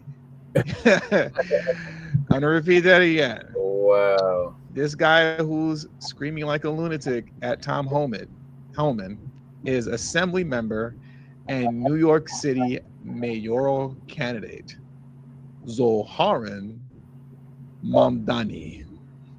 He's yelling at Tom Homan. And as the caption reads here, is he an activist or a politician? Let's just look at this here and get the close-up of possibly New Venezuela's next mayor. Lord have mercy.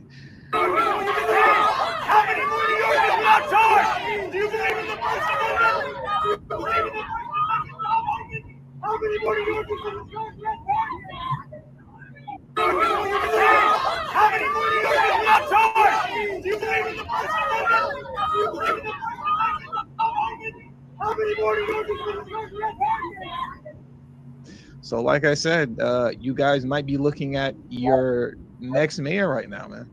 This guy may be the next mayor of New Venezuela. So now let's get back into this article here, which reads, Judge blocks anti-Israel Colombia agitator Mahmoud Khalil from deportation as politicians come to his defense. Obviously, DNC lunatics come to his defense. And the article reads as such: a federal judge in Manhattan ruled that anti-Israel agitator Mohammed Khalil is not to be deported unless and until the court orders otherwise on Monday. Khalil, who led an anti-Israel protest and encampments on Columbia University's campus. Let me read that again because it was protest plural. My apology. Khalil, who led anti-Israel protests, plural, and encampments on Columbia University's campus, was taken into custody on the Upper West Side in New York City on Saturday. The Department of Homeland Security said he was a former Columbia graduate student who led activities aligned to Hamas, a designated terrorist organization. The judge ordered a hearing for Wednesday. Khalil lawyers also filed a motion that he be returned to New York City while the case plays out. Excuse me. According to ICE, Khalil is currently being held at the LaSalle Detention Center in Louisiana. Khalil's lawyer has insisted their client was detained illegally and should be released. Now, as it pertains to the DNC lunatics that are obviously against this, right, because they don't care if those who are here as guests are pro-Hamas, right, obviously. We have Rashida Tlaib here. It states politicians have also spoken out in defense of Khalil. Squad member Representative Rashida Tlaib criticized his arrest, calling the incident an egregious violation of constitutional rights. In a post published on Instagram on Sunday, Tlaib wrote that it was dangerous to allow our government to target people based on political speech and warned that more targeting of students like this will happen. Everyone should be concerned about this, Talib said in an Instagram video. The Michigan Congresswoman also addressed the reports about Khalil having a student visa revoked after his lawyer said he was a legal permanent resident. They were revoking his student visa. Well, guess what? He doesn't have a student visa, Talib claimed. He has a green card, legal permanent resident. But now let's really get into that. What does it mean to be a legal permanent resident? I think that this case will say, for the most part, it's going to really set a new precedent on what it means to be a legal permanent resident, right? Because what Marco Rubio is getting ready to state here concerning the situation, I 100% am in alignment with and in agreement with. And essentially what he's saying is, you're a guest and you need to respect that. And if you don't respect that you're a guest, then you have to go. It's really that simple. Now let's get into this video of what Marco Rubio stated. On your first point, when you enter this is an important point, and I'm glad you asked this question. When you come to the United States as a visitor, which is what a visa is, and which is how this individual entered this country as on a visitor's visa, okay? You are here as a visitor. We can deny you that visa. We can deny you that if you tell us when you apply, hi, I'm trying to get into the United States on a student visa. I am a big supporter of Hamas, a murderous, barbaric group that kidnaps children, that rapes teenage girls, that takes hostages, that allows them to die in captivity, that returns more bodies than live hostages. If you tell us that you are in favor of a group like this, and if you tell us when you apply for your visa, and by the way, I intend to come to your country as a student and rile up all kinds of anti-Jewish student, anti-Semitic activities, I intend to shut down your universities. If you told us all these things when you applied for a visa, we would deny your visa. I hope we would. If you actually end up doing that, once you're in this country on such a visa, we will revoke it. And if you end up having a green card, not citizenship, but a green card as a result of that visa while you're here in those activities, we're going to kick you out. It's as simple as that. This is not about free speech. This is about people that don't have a right to be in the United States to begin with. No one has a right to a student visa. No one has a right to a green card, by the way. So when you apply for a student visa or any visa to enter the United States, we have a right to deny you for virtually any reason. But I think being a supporter of Hamas and coming into our universities and turning them upside down and being complicit in what are clearly crimes of vandalization, complicit in shutting down learning institutions. There are kids at these schools that can't go to class. You pay all this money to these high-priced schools that are supposed to be of great esteem, and you can't even go to class. You're afraid to go to class because these lunatics are running around with covers on their face, screaming terrifying things. If you told us that's what you intended to do when you came to America, we would have never let you in. And if you do it once you get in, we're going to revoke it and kick you out. And I mean, what more can you say? What more can you really say? I am 100% in alignment with what Marco Rubio just stated. I'm 100% in alignment with it. You know, at the end of the day, you are a guest. That's what you are. You know, and if you would have stated your true intentions when you were originally applying to come in, I would have rejected you. This is no different from you knocking on my door and pretending, you know, to be like some sort of a Girl Scout, selling Girl Scout cookies, we'll say, or a Boy Scout, we'll say, right? You know, you're knocking on my door, you know, pretending to be a Boy Scout. And I don't know, you wanted to sell me maybe some Boy Scout cookies, if that's a thing. And I let you in my house. I said, okay, you seem like a nice little person. Go ahead, have a seat on the couch. And then once you come in my house, you start tearing it up. You start riling people up. You start making a whole mess and completely destroying my home. Well, I have the right to kick you out now. It is not a privilege, or it's not a right for you to be in my home. The same way it is not a right, right? It is not some sort of an entitlement for you to be here in the States. It's not your right to be here in the United States. It is a privilege for you to be here. Right. And if you're not going to respect that privilege, then we have the right to remove you. And that's exactly what should happen. Or at least that's exactly what I hope will happen. We'll have to wait and see. And with all that being said, that does it for today's news. So I want to thank you all for joining me today. Please hit the like button on your way out. Subscribe to the channel if you're new to the channel. Share this video on your social media platforms. Don't forget to follow me on Telegram at TD Media Group to help circumvent social media. Who just died, Shabaka? The daughter of Andrew Young. Oh, sure. Yeah, just came across that. R.I.P. Yeah. They said what she died from or how she died. No, I think they depended on an autopsy to see what it was. Oh, okay. Well, so our condolences go out there to Anthony Young's family, who's the mayor of Atlanta, who did March with Dr. King, what have you. You know what I mean? See, this is the shit that pisses me off. We go out here, we get bashed in the head, fire hoses, what have you, all these other damn groups been here. And they like fucking reciprocate. And that bothers me. Very good. Really good. See, because Andrew Young was out there in the trenches. It's like Yeah. he was, like the X-Men was, just like Black Panthers was. You see what I'm saying? What have you? You know. And when is this going to end? You see what I'm saying? Because we got too many internal conflicts within the Black community that I do believe are 85% manipulated by outside forces. Yeah, manipulated. Yes. There was already stuff pre-existing as well. You see? And so, in this day and age, I hate to say that we only got our own selves to blame. You know, we really do. Really? Yeah, so what are your thoughts on these protesters assaulting Tom Homan verbally after in Khalil's ICE deportation case? Okay, well, supposedly, we're supposed to have freedom of speech. Okay.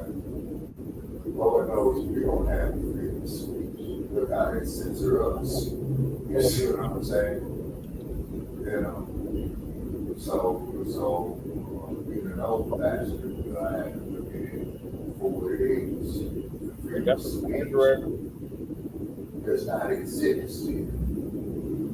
Yes, you were saying certain agendas or making speech endorsing certain agendas and command our progress. Absolutely. Is that the refrigerator in the background, Shabaka? Yeah. You can hear the refrigerator? Yeah. I told you those headsets were very sensitive, Shabaka. Yeah. I want you to go this damn thing be sensitive on finding some damn money for them.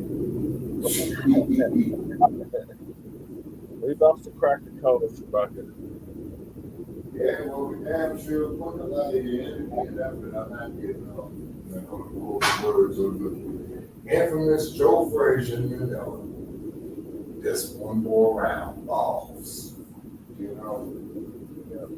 What have you. So, you know, like all this stuff is doing is turning into tyranny. I mean, look what the country selected. You know what I'm saying?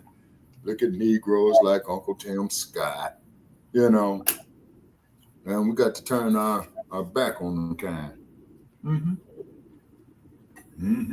Yeah, that's a. Look at the films that they make about us in Hollywood. Yeah. They don't want to show us doing nothing great, you know, in world history. You know what I'm saying? Well, we can't it's like when I was in elementary school on Columbus Day, they talking about, you know, a black man sailed with Columbus. Columbus was a fucking drunk and a savage. Yeah, it was a Moor. See what I mean? It was Moors that he sailed with, but they already had the maps of how to get over here. Because remember, he thought he was in India.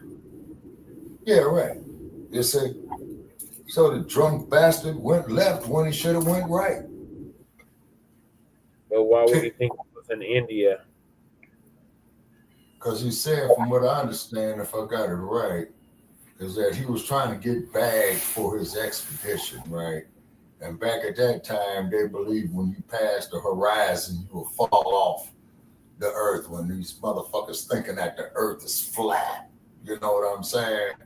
Yep, and there's still people that think. Yeah. Oh, yeah, you still got people believing that bullshit, you know what I'm saying, and whatnot. And I feel sorry for them, you know what I'm saying? Just like you got these idiots out here that believe that Donald Duck is a saint. Man's a damn 34 count convicted felon. Okay. Yeah. He's gonna pardon himself, so he won't be a convicted nothing. Well, to quote old Tricky Dick, it's not illegal if the president does it. Yeah.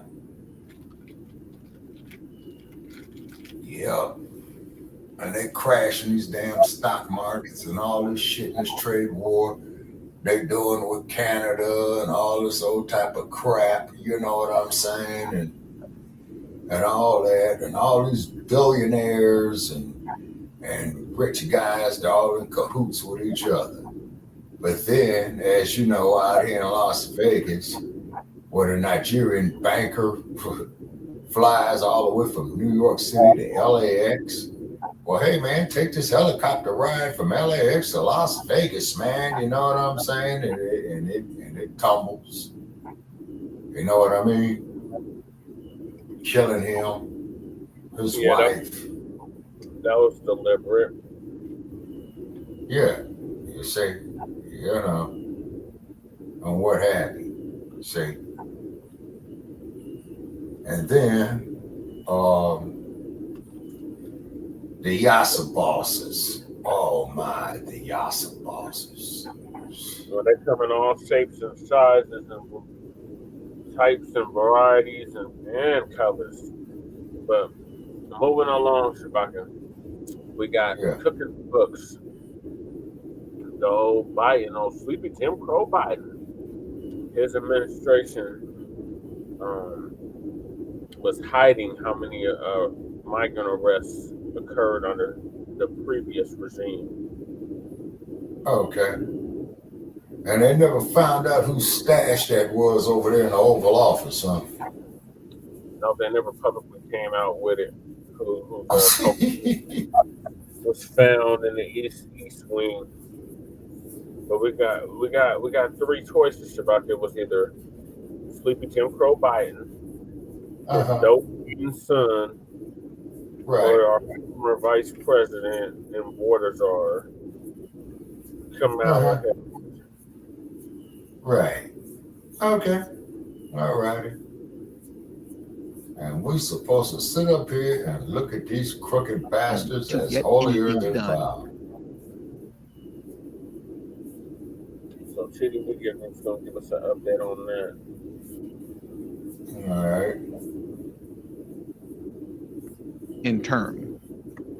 But we are Americans, not only in the states most heavily affected, but in every place in this country, are rightly disturbed by the large numbers of illegal aliens entering our country. The jobs they hold might otherwise be held by citizens or legal immigrants. The public service they use impose burdens on our taxpayers. That's why our administration has moved aggressively to secure our borders more by hiring a record number of new border guards, by deporting twice as many criminal aliens as ever before, by cracking down on illegal hiring, by barring welfare benefits to illegal aliens.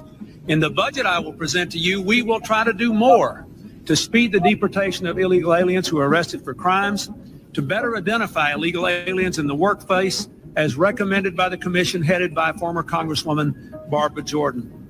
We are a nation of immigrants, but we are also a nation of laws. It is wrong and ultimately self-defeating for a nation of immigrants to permit the kind of abuse of our immigration laws we have seen in recent years, and we must do more to stop it.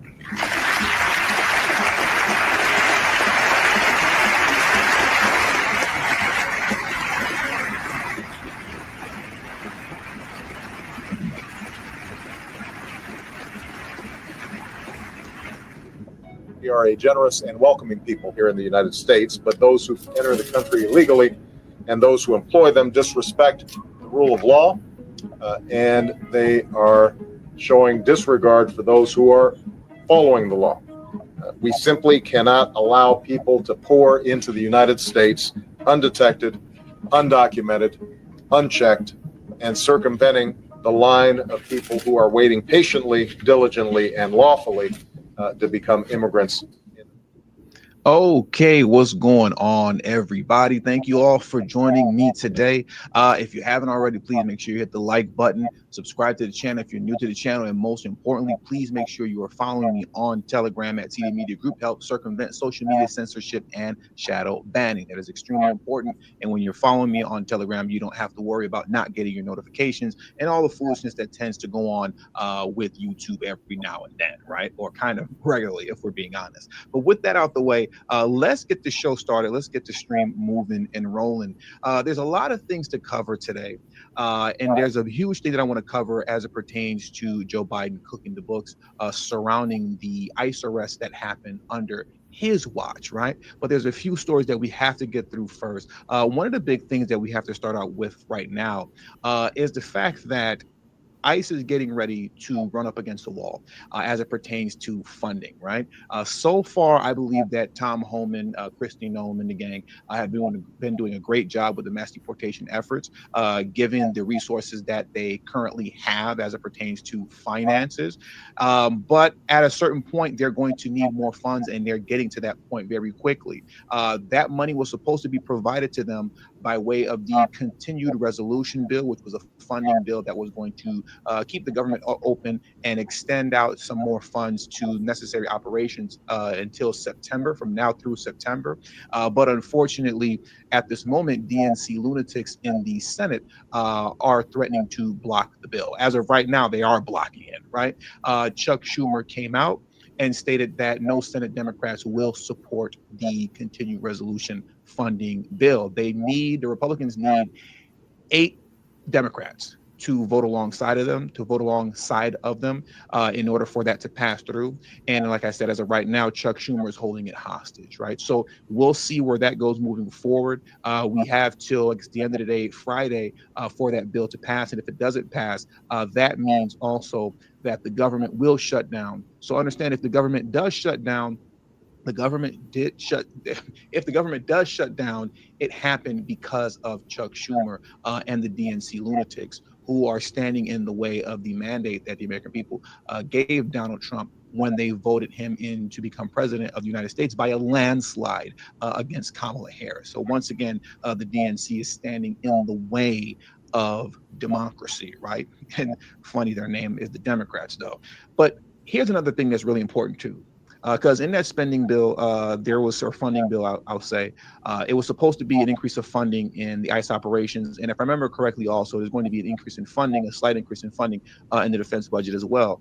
These things are extremely important, especially given the fact that the cartel has become extremely more sophisticated, right, in their operations with weaponized drones and things of that nature. If you remember the video that I released yesterday concerning Rashida Tlaib being the only DNC lunatic to vote against a bill that was put forward, and it was passed in the House, though, but it was a bill that was put forward to monitor and essentially destroy the tunnels that the cartels have been building that leads from Mexico into the United States, right? Well, outside of that, what Kristi Noem is also going to detail here is that the cartel is now cooperating with, or I should say collaborating with, our foreign adversaries. And I want to get into this video clip right now. So as I'm pulling that up, please hit the like button, because that's extremely important. And let's get this rolling. Let's hit the play button and get it moving.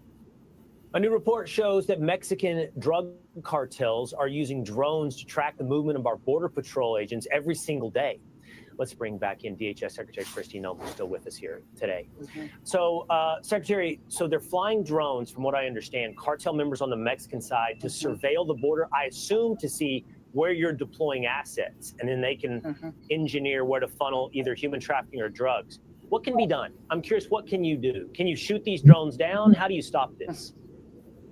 Well, we're exploring all opportunities that we have, but that's exactly what they're doing, Will, is they're using their drones to spot where officers are, where we have assets and resources, and then diverting their activities to different locations. So we're doubling down on the amount of people and agents that we have there, also what we can do in defensive measures to counteract what they're doing, but also using our own technology in ways to interdict their drones, but also to shut them down, potentially take control of them, and land them ourselves. So we'll use all of those opportunities to make sure that we're on top of it. But that's one thing that I think the American public needs to realize, and that everyone needs to grasp a hold of, is that technology isn't just on the good guys' side, that the bad guys are using it too.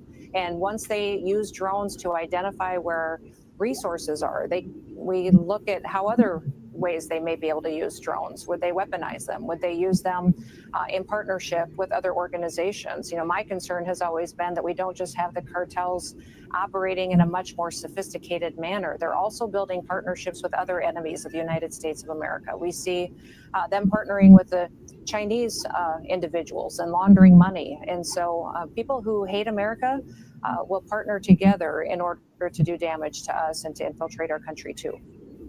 So as you can see now, per Christy Nome, the cartel are linking up. The cartels in Mexico are linking up with China, right? So that's what we're up against here. Yet and still, like I said, we have DNC lunatics that are standing in the way of the necessary funding to be able to combat these things, right? These people are the most America-last people on the planet. Anybody who votes Democrat is beyond me. I really just don't understand it. But now what I want to do, you know, speaking of DNC lunatics some more, is that I want to come over here very quickly.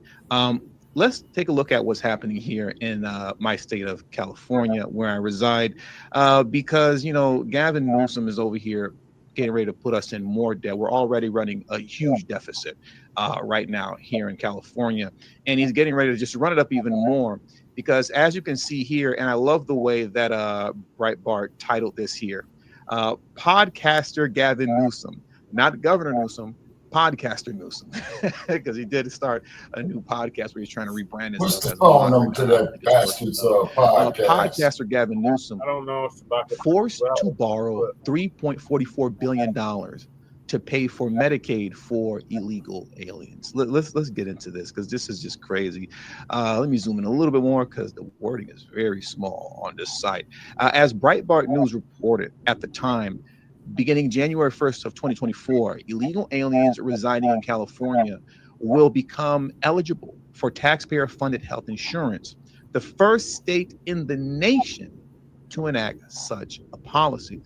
Governor Newsom, now known as Podcast Newsom, had boasted of the budget agreement that made such a dramatic offer possible. With these new investments, California will become the first state to achieve universal access to health coverage, Newsom said in a statement on June of 2022. But check this out here, because this is where the foolishness comes into play. But after a year, it is clear that the Golden State lacks the cash to follow through on that commitment. As Politico notes, California will need to borrow $3.44 billion to close a budget gap in the state's Medicaid program. Newsom administration officials told lawmakers Wednesday in a letter obtained by Politico. That's the maximum amount California can borrow, and will only be enough to cover bills for Medi-Cal, the state's Medicaid program, through the end of this month. Department of Finance spokesperson H.D. Palmer separately told Politico. Now, why is that important? And that I'm taking a moment to pause right now. Listen to what they just said. Newsom needs to borrow $3.44 billion to cover the free insurance for illegal immigrants just through the end of this month. We need $3.44 billion to just cover this month. Why am I repeating that over and over again? This is why. Originally, the state estimated it would cost around $3 billion per year to insure undocumented migrants. But 1 year after the program has been fully implemented, it's turning out to be more expensive than anticipated. They thought it was going to be $3 billion a year. And based off what we're reading here, it is looking like closer to $3 billion a month. $3 billion a month. Democrats recently purged Republican State Assembly member Carl DeMaio of San Diego from 2 budget committees, punishing him for demanding greater scrutiny of the state's spending choices. For those of you who don't know who Carl DeMaio is, he is a, excuse me, he's an assemblyman here. I gotta get some water. I'm sorry. Jesus Christ. Give me a second, please. I can't talk. Sorry.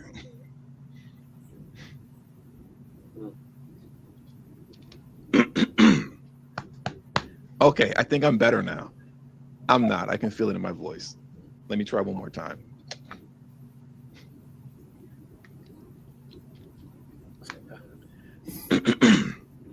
Okay. Oh my God. All right. We're just gonna have to push through with a raspy voice. I don't know what's happening right now. So, anyways, Carl DeMaio, he's a state assemblyman here in California who's been pushing for our version of Doge here, right? And he's big on finding waste, fraud, and abuse within California government here. And because he's been pushing so hard in his efforts to weed out the waste, right, and has been scrutinizing, our spending choices a lot, the Democrat in charge of the budget committee in California stripped him and removed him from that committee. So it just goes to show just how corrupt the state of California actually is, right? Extremely corrupt.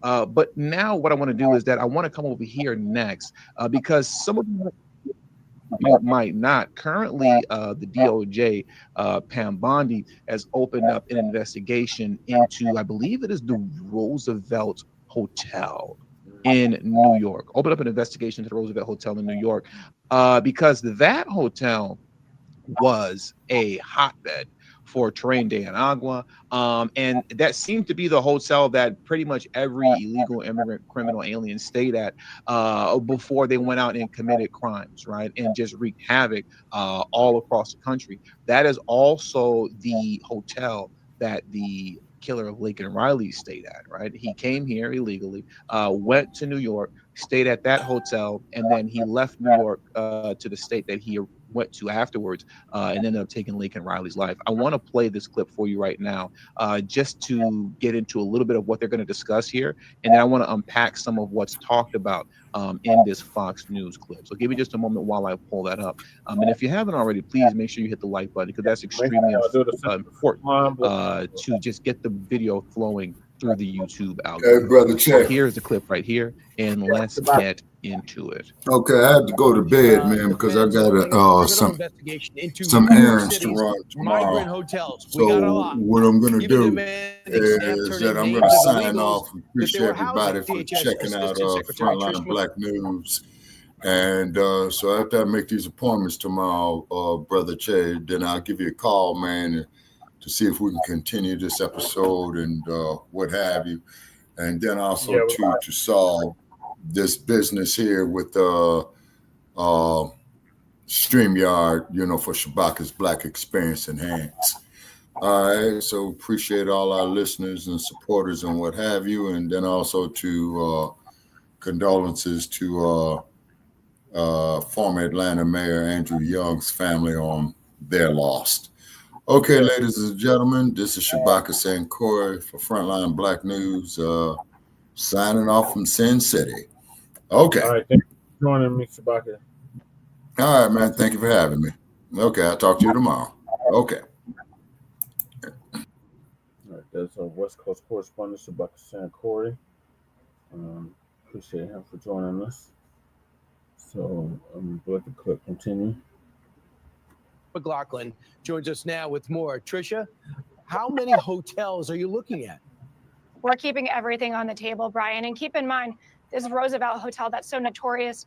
It is a base of operations for Tren de Aragua, which is a vicious, vicious gang. It's also housed Laken Riley's killer. But I'm so glad President Trump put a team together with Secretary Noem, Attorney General Bondi, that's going to go after these criminal aliens. It is unacceptable that we have these sanctuary city policies. I know Secretary Noem was just in New York City last week. She called on the governor to end these sanctuary city policies. She called on the city council to end them. They are really harboring these gangs, these cartel members, these murders, and these rapists in New York City. It's making the city much less safe and Americans less safe. Absolutely. So what they do too, some of the gang members get there, and they'll take the other teenagers who are also there, and they'll convert them. Say, listen, you're not doing anything. You can't work. We're still waiting to go to school. So they become TDA right here in New York City, in America. And you talk about this, 75% of the Midtown Manhattan arrests are illegal immigrants. That, according to the NYPD, not you. And what I think really has gotten under my skin when I heard about it, and must really drive you guys crazy, is what about the guy that lit the woman on fire? Sebastian Zabata, I think his name is. He will not be, New York will not turn him over to ICE? They will not respect the lodging that ICE, so they will not return him over to ICE because of their sanctuary city policies. Secretary Noem just went to Coney Island subway stop, which was the site of that horrific, depraved act by that illegal alien. And we need that woman to see justice. We need New York City to see justice. We must end these sanctuary city policies and get these ICE officials the tools and resources they need to be able to do their jobs. They haven't been able to do it for 4 years.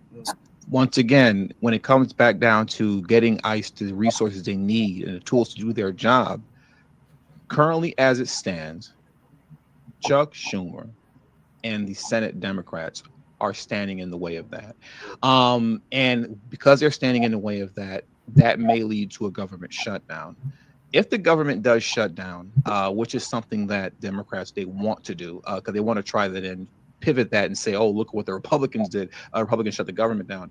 I don't think that's going to work out in the favor of Democrats. When you look at all the polling across the board that we've seen thus far concerning how people are viewing the Trump administration versus the Democrat Party as a whole, the Democrats are just failing miserably. It appears that currently at this moment in time, the people view the Democrat Party as just a roadblock that stands in the way of actual progress and getting things turned around in the country. So if indeed the Democrats do shut the continuing resolution bill down, if they shut that down, which would then lead to a government shutdown, I think that that's not going to go the way that the Democrats think it's going to go.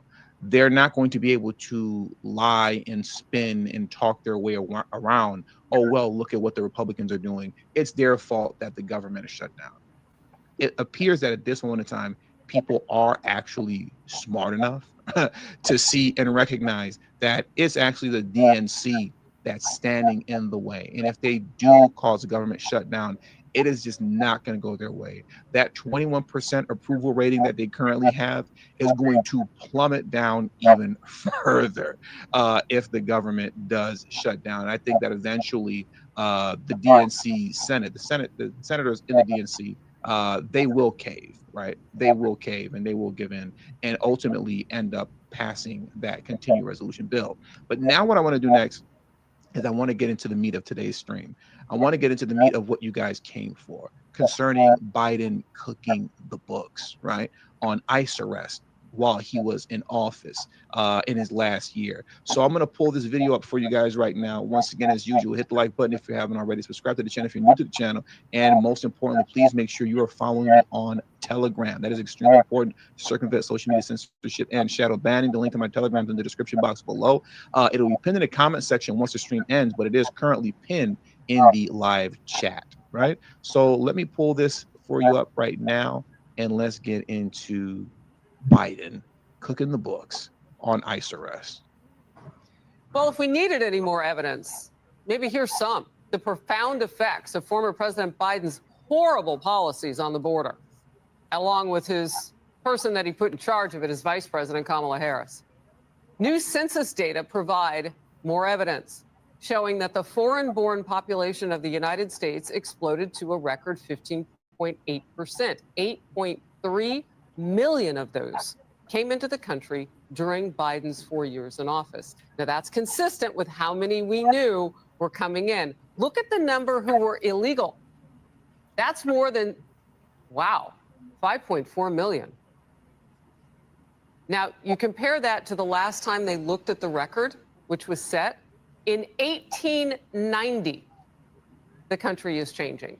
And again, legal immigration has always been part of the greatness of our country. That's not what we're talking about at all. New federal numbers also show the Trump administration's success on border security, one of the things that got him in the White House. A bipartisan, all-partisan issue, I might add. ICE arrested nearly 33,000 illegal aliens during President Trump's first 50 days in office. Some 14,000 are convicted criminals. Nearly 10,000 have pending charges. Now, you've heard me say time and time again, they were convicted criminals when they broke our law to come into the country illegally. Now they've broken further laws. All of this comes as Immigration Customs Enforcement and DHS officials are accusing the Biden White House of, quote, cooking the books on their arrest data. Here's border czar under Trump, Tom Homan. Now, we don't have to get into what Tom Homan's going to say right now because he's not going to speak directly to it. After Tom Homan speaks, right, this is going to be a clip of Homan when he was with, I believe, speaking to Sean Hannity, right? So we don't have to listen to that part. What I would much rather do is get into this article here, because in the article that I'm going to pull up here, it really does a good job at going into a lot of detail concerning how corrupt the Biden administration was, concerning cooking the books surrounding ICE arrests, right? The article actually does a much better job than the Fox News video that we were just watching. So I'm going to pull that up for you guys right now, and it should be up on the screen currently. Yeah. Okay, here we go. So let's get into it, man. Trump ICE unleashes on Biden administration after arrests surpass all 2024 data, cooking the books. Now, what they mean here about how ICE arrests under the Trump administration surpassed all the 2024 data, throughout the fiscal year of 2024 that Biden was in office, ICE only arrested, allegedly, and we're going to get into why that is, but ICE only arrested 32,000 illegal immigrants, right? That's throughout the entire fiscal year of 2024 that Biden was in office. Trump's first month in office, he's already arrested 32,000, right? That same amount of time, or the same number in significantly less time, right? So let's jump into this here because this is crazy. Immigration and Customs Enforcement arrests since President Donald Trump took office are already outpacing arrests made in all of 2024, the agency said Wednesday, while saying the Biden administration had been cooking the books on its numbers. We have uncovered that the previous administration was cooking the books on ICE data. Acting ICE Director Todd Lyons told reporters they were purposefully misleading American people by categorizing individuals processed and released into the interior of the United States as ICE arrests. A comprehensive review was done internally here with ICE.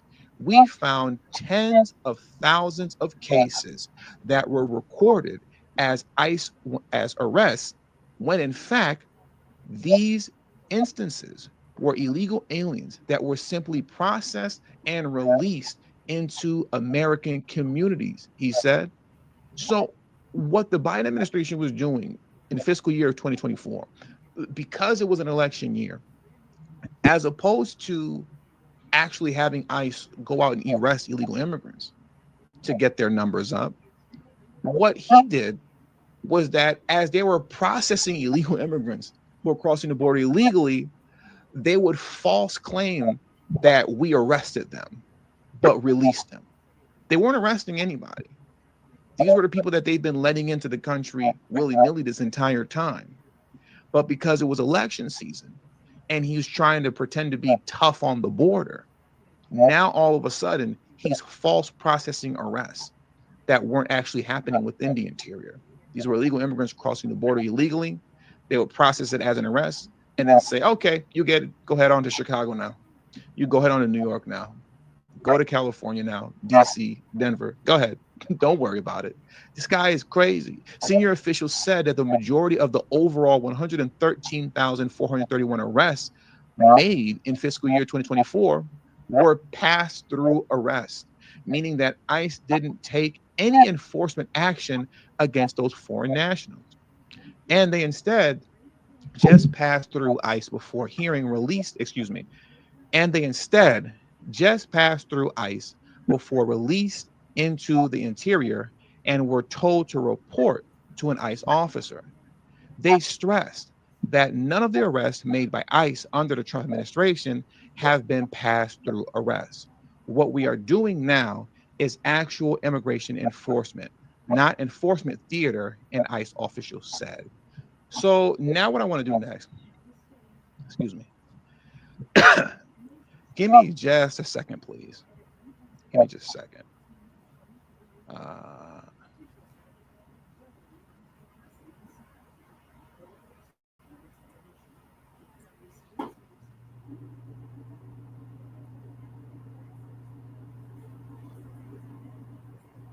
Okay, my apologies. Sorry about that. Just had a little technical difficulty that I had to deal with. So now what I want to do next is that I want to explain something in a little bit more detail concerning just how backwards and corrupt, the Biden administration actually was, right? Let me read this part here because I forgot it. The difference between these recent arrests and those from last year is now we are actually taking enforcement actions on each and every illegal alien arrested, officials said, right? Okay, so I want you to look at this here, because now that we understand what Biden was doing concerning these fake arrests that was happening at the border, how many of you remember this here? Do you remember these headlines that we were getting during the election season? That U.S. deportations under Biden surpassed Trump's record? And I know many of us were scratching our head saying to ourselves, wait a minute, how is that even possible? Because throughout the entire time that Biden was in office, you can see here, fiscal year 2021, Biden only deported 59,000 illegal immigrants. Fiscal year 2022, he only deported 72,000 illegal immigrants. And then once you get to 2023, now all of a sudden, because election season is creeping around, it's 142,000 illegal immigrants. Now, mind you, fiscal year 2021 and fiscal year 2022, we hadn't seen numbers that low when you come over here since 1996.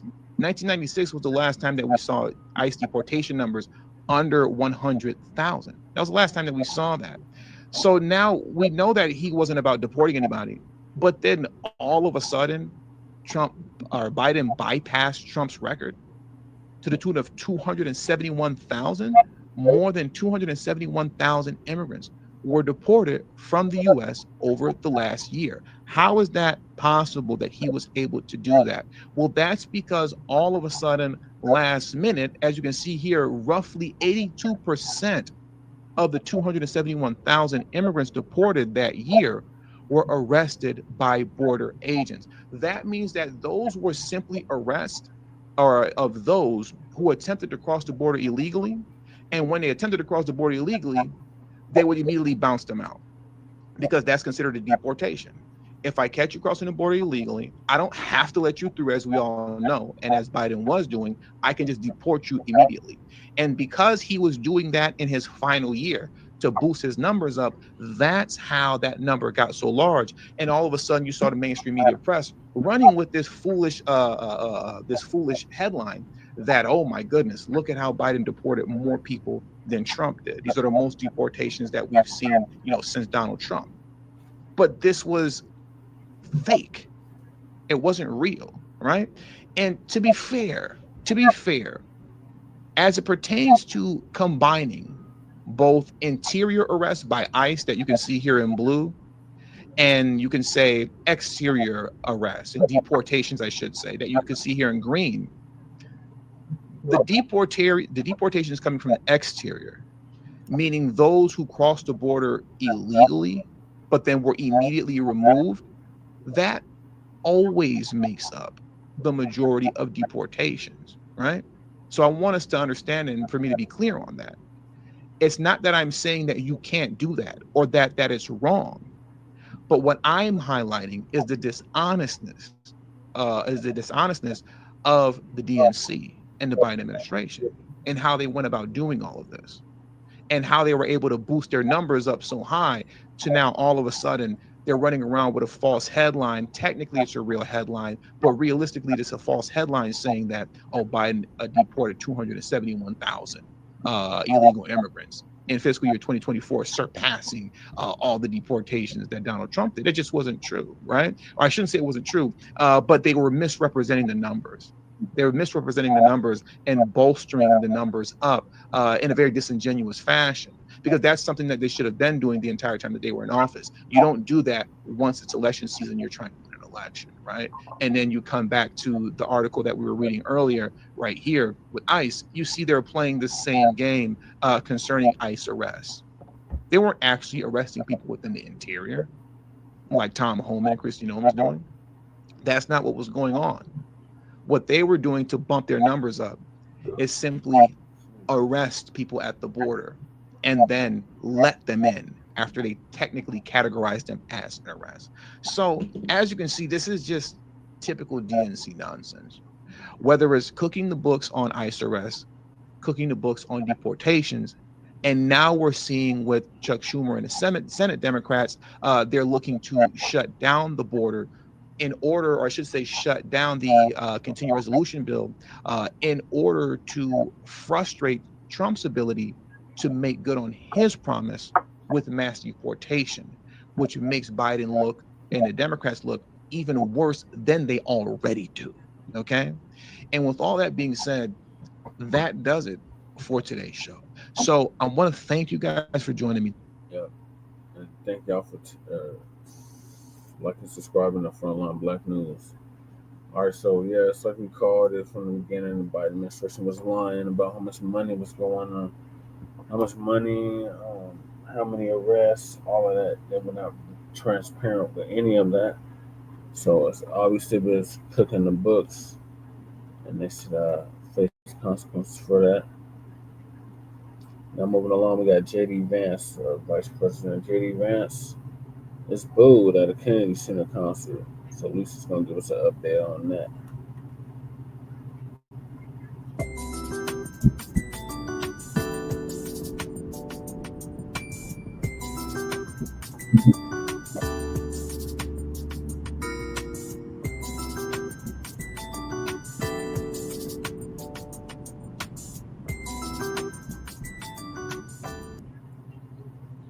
Do not buy 12 Tribes on Earth hair growth oil and hair magic elixir unless you want super healthy, gorgeous hair that grows.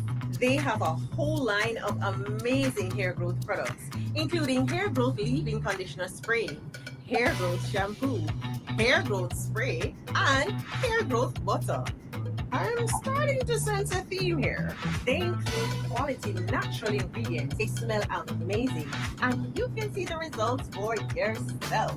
So if you're looking for healthy hair growth for your natural or relaxed hair, try 12 Tribes on Earth today. Ladies and gentlemen, JD Vance went to a concert at the Kennedy Center and he was booed. Boy, America really truly is a divided nation. Yeah, these parties, it's a lot of internal fighting. People are unhappy. And it seems like JD Vance, everywhere he goes, there is crowds opposing him. And I did a video on him vacationing in Vermont. And he got booed there too. So I'm going to go ahead. It's a real quick clip from the Kennedy Center. And I'll be right back with the rest of my commentary.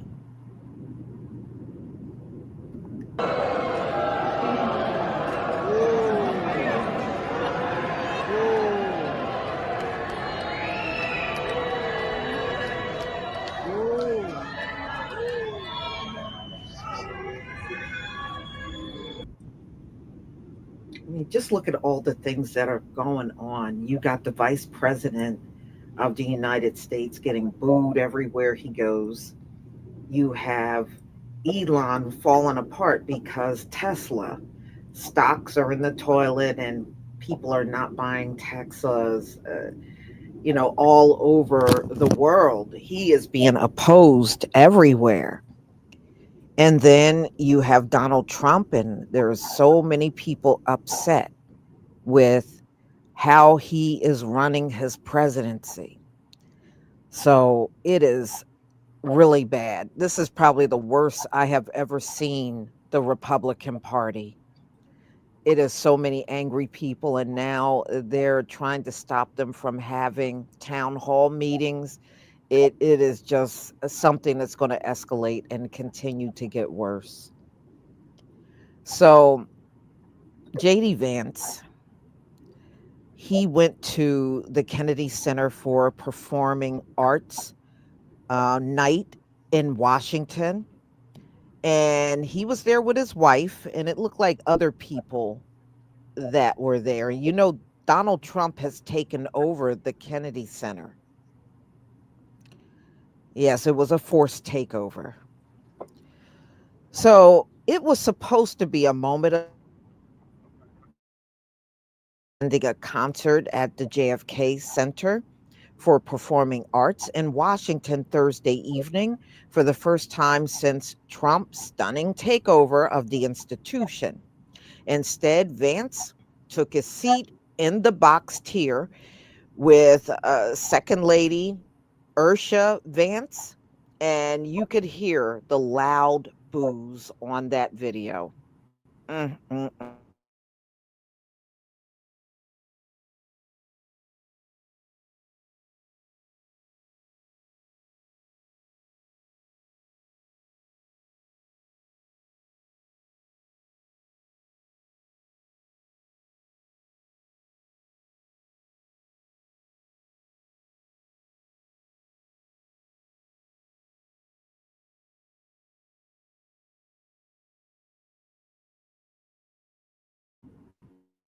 The incident put on display the outcry over Trump's decision last month to purge the Kennedy Center once bipartisan board. And the board had what they say Biden appointees, and Trump elected himself as chairman. So the president broke tradition during his first term by not attending the Kennedy Center honors after some of the artists being celebrated criticized him. They're talking about Donald Trump was criticized, complained that the center had become too wokey. That's the word they use. So Vance attended. It was the performance by the National Symphony Orchestra, one of Kennedy Center's flagship groups. So, so he went there for that concert, and I guess they just weren't happy to see him there at all. So they did say Vance stayed for the entire concert, according to audience members. Vance recently appointed by Trump to serve as a board member at the Kennedy Center alongside of Trump and other allies like Susie Wild and guess what? And Laura Ingraham. Come on, Fox News. Oh, please. So the concert started about 20 minutes late because they added security measures. I guess because Vance was there with his wife. So in February, Trump ousted Kennedy Center's longtime chairman, David M. Rubenstein, the center's largest donor. So, and he also fired someone by the name of Deborah F. Rutter.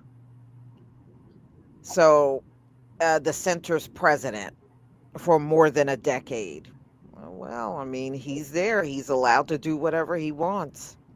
The performers included Issa Rae, and there were musician Rhiannon Giddens, and well, I guess Donald Trump did not want the center to be woke because he said he wanted to rid the center of woke influences, drag shows, and anti-American propaganda that would result in reshaping of programming.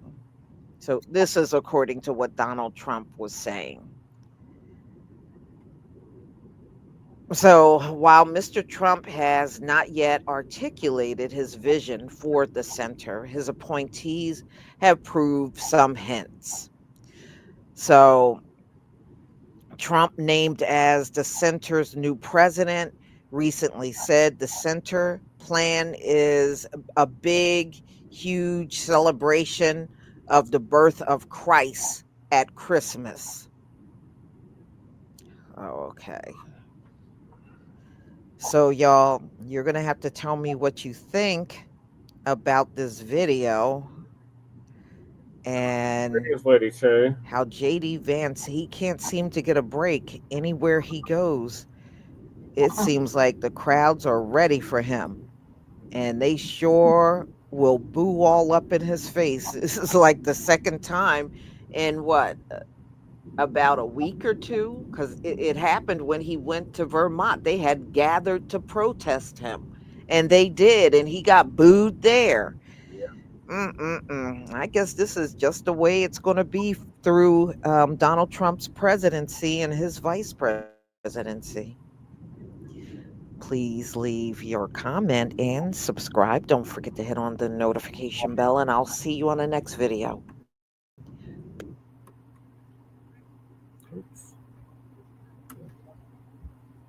All right, Lady Shay, greetings. What are your thoughts on being booed at the Kennedy Center concert? Can you hear me? Yes. Can you hear me? Yes. I don't even know what you're talking about.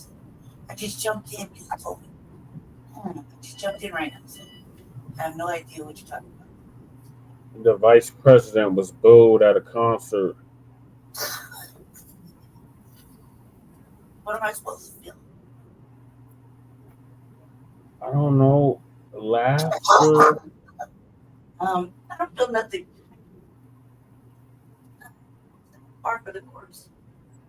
No.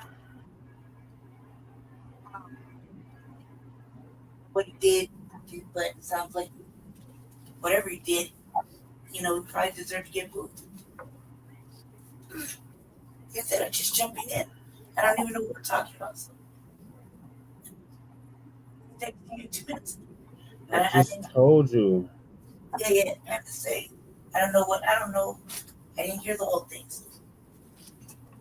I'm here now, kind of. Hey, go ahead. Just go to the next topic. Sorry. All right. Go to the next topic. It's just, I didn't know you were a man. Go to the next topic, babe. Please. All right. So we're down to the last two topics of the night, and that is the real reason singer Dawn Robinson of En Vogue is homeless and living out of her car. Ooh. And Chicago.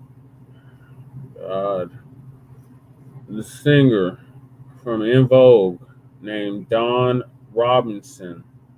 Okay. Is unhoused and been living out of her car for 3 years. So we're gonna get an update on why that is. Okay. That sucks. Yeah, it does suck. So we're gonna find out how much it does suck. Yeah, no, I like her. I liked her from En Vogue, Yeah. That sucks. It's like oh hell no, for real. Kind of news, Yep.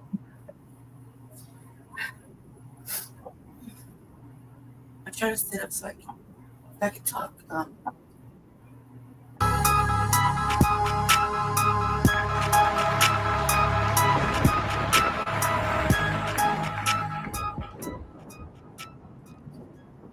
What's up, everybody? This is the Information Man Show. Let's get into it right now. Remember, I did a video about Angie Stone and how she was ripped off by the music business, and she accused Universal Music of not giving her all of her royalties, and then all of a sudden she passes away in a freak accident just after revealing that she was trying to get her money.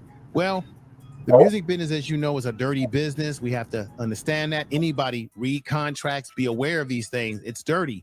Now, there's someone who is, man, she was super sexy back in the day.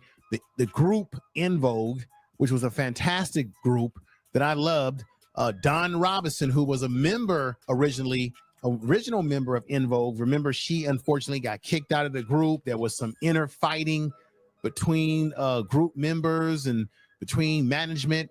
Don accused them or said that they weren't paying her properly, that the contracts weren't great, that the group overall wasn't getting paid well, even though they were going double platinum, gold, they were traveling around the world, they weren't getting paid. And Don was going back and forth, struggling financially with the contract situations, okay? She also was made a pariah. People were saying that she was showing up late to studio time, video shoots and what have you. She denies these things. There's always two sides to a story, but Don Robinson, unfortunately, has put out a video lately where she's saying that she's been homeless actually for 3 years. She originally disappeared. Nobody had heard from her.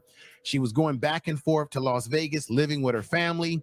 From what I understand, her mother kicked her out of the house. She's going to be talking about that in a video that I'll be playing for you about the struggles with her family, her own personal struggles as it relates to the music business and what she's been dealing with living out there in Las Vegas, literally living out of her car for the last 3 years. Now, there's a lot of things and mistakes that you're going to see that I believe that she made that ultimately, unfortunately, has led her to the situation that she finds herself in, being in her car. And you're going to see that through the videos that I have here. I have exclusive videos of her in an interview where she reveals the things that she went through with In Vogue.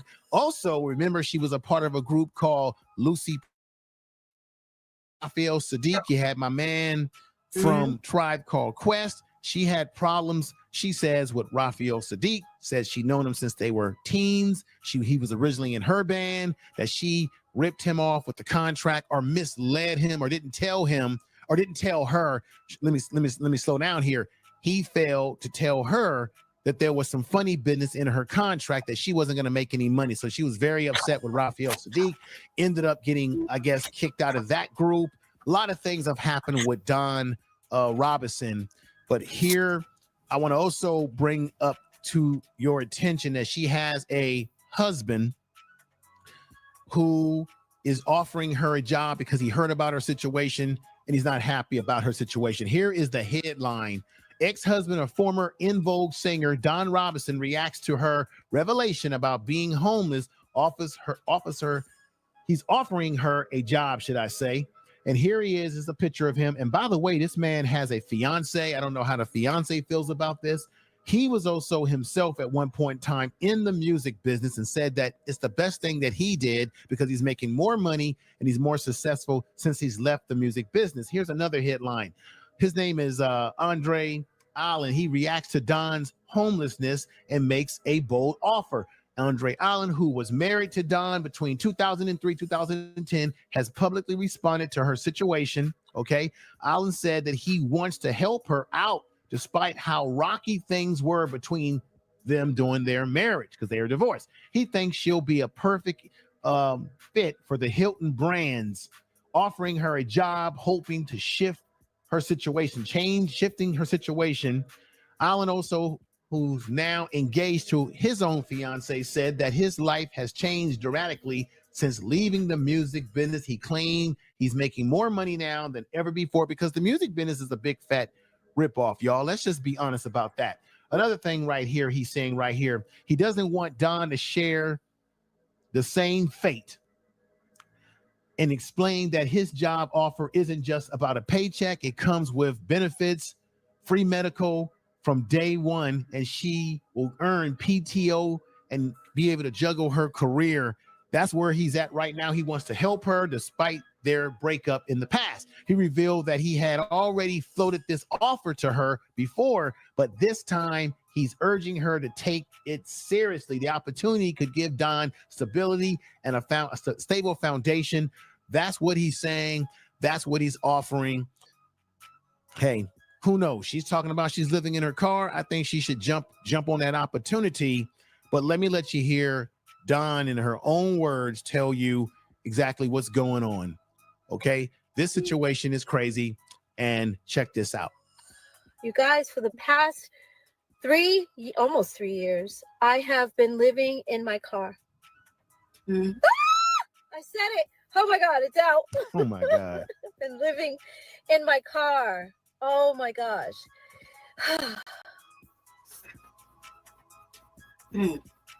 If you remember, if you guys were with me, in 2020, I did like 105,000 interviews. And in the interim, I was living with my parents in Vegas. And that was wonderful until it wasn't. I love my mom, but she became very angry.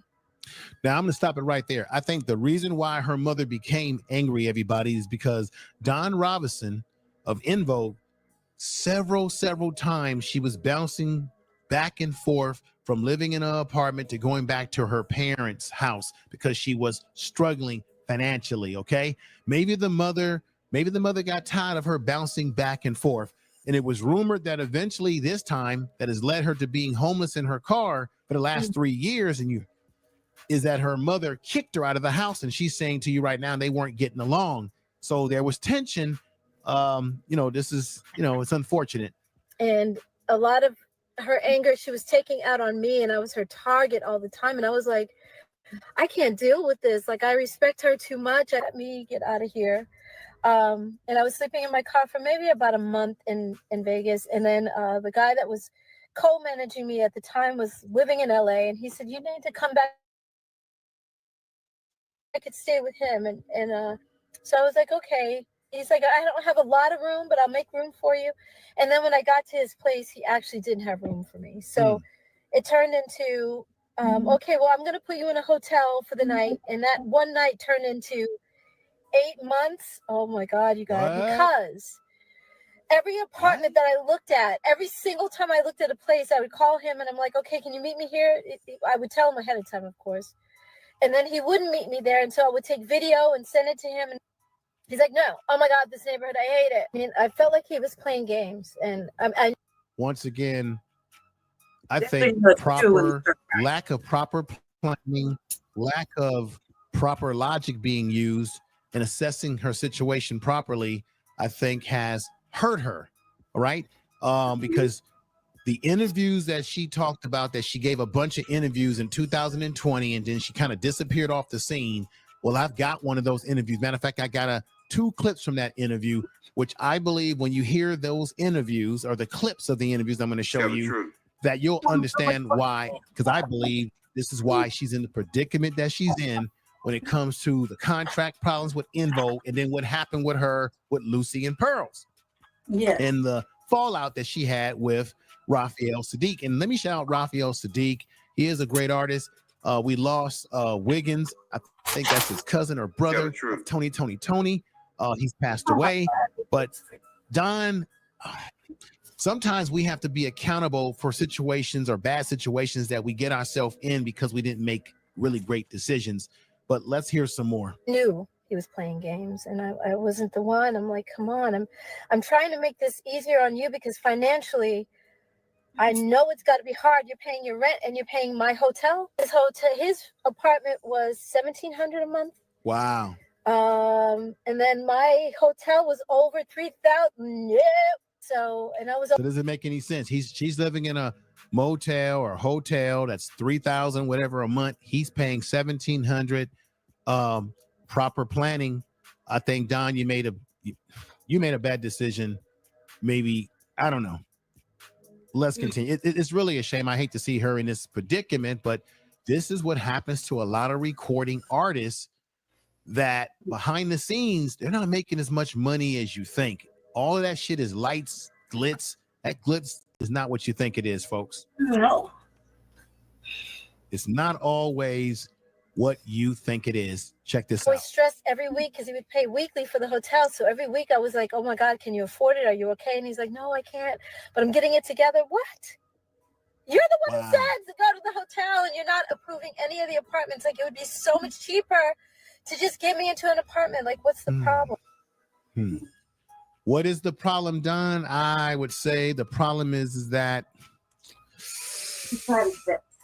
you still were in a situation where you were depending on other people, you parents, to let you live with them. Things were going wrong there, going back and forth between your parents' house. Now you have a situation where you're with you meet someone that's supposed to be helping you with your career. That situation goes weird. There was the rumors that you weren't showing when you were with In Vogue before they fired you or let you go, which you said yourself you were very depressed by that, which is probably why she's in the predicament that she's in right now, everybody.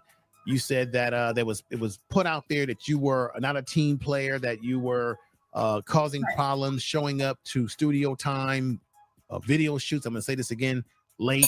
Of course, she denies it in the videos that I'm going to show you.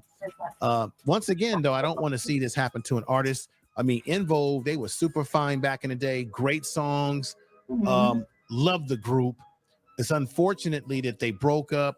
And it's also unfortunately, I'm going to say this again, that she broke up, or she had issues in the Lucy and Pearl group, because I was really looking forward to more music from them.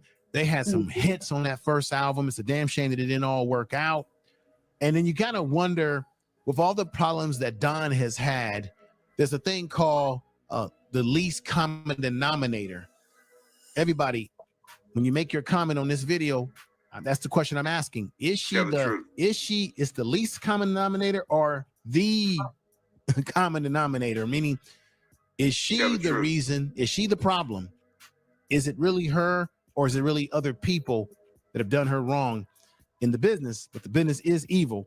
Let's continue. I got another video for you all that you must see. It's a must-see video. I think that this will put it all together in perspective. This is one of those interviews that she talked about that she gave back in, I think, 2020. And here's the perspective of where these things, I think, occurred, where it's coming from. Heard about it at that point. It was Asians, whites, and Native Americans. It was Latinas, Latinos. So everybody loved In Vogue. And that is what every artist, what every label wants with an artist, you know? Yeah. So when with all the success of your singles and doing the video shoots and stuff, of course, from our point of view, that you guys are living a glamorous life, but behind the scenes, does it feel like you're living a glamorous life? So are you, because I think I saw the New Edition story that they were doing all this stuff and they were going back to their parents' house and stuff. But what was it like for you? That's true about New Edition. New Edition, they wasn't making no money either in the early going of their careers. They still were living in the projects in Roxbury in Boston. You hear me? You guys. Same thing. Same exact thing. Same exact thing. I got a small apartment.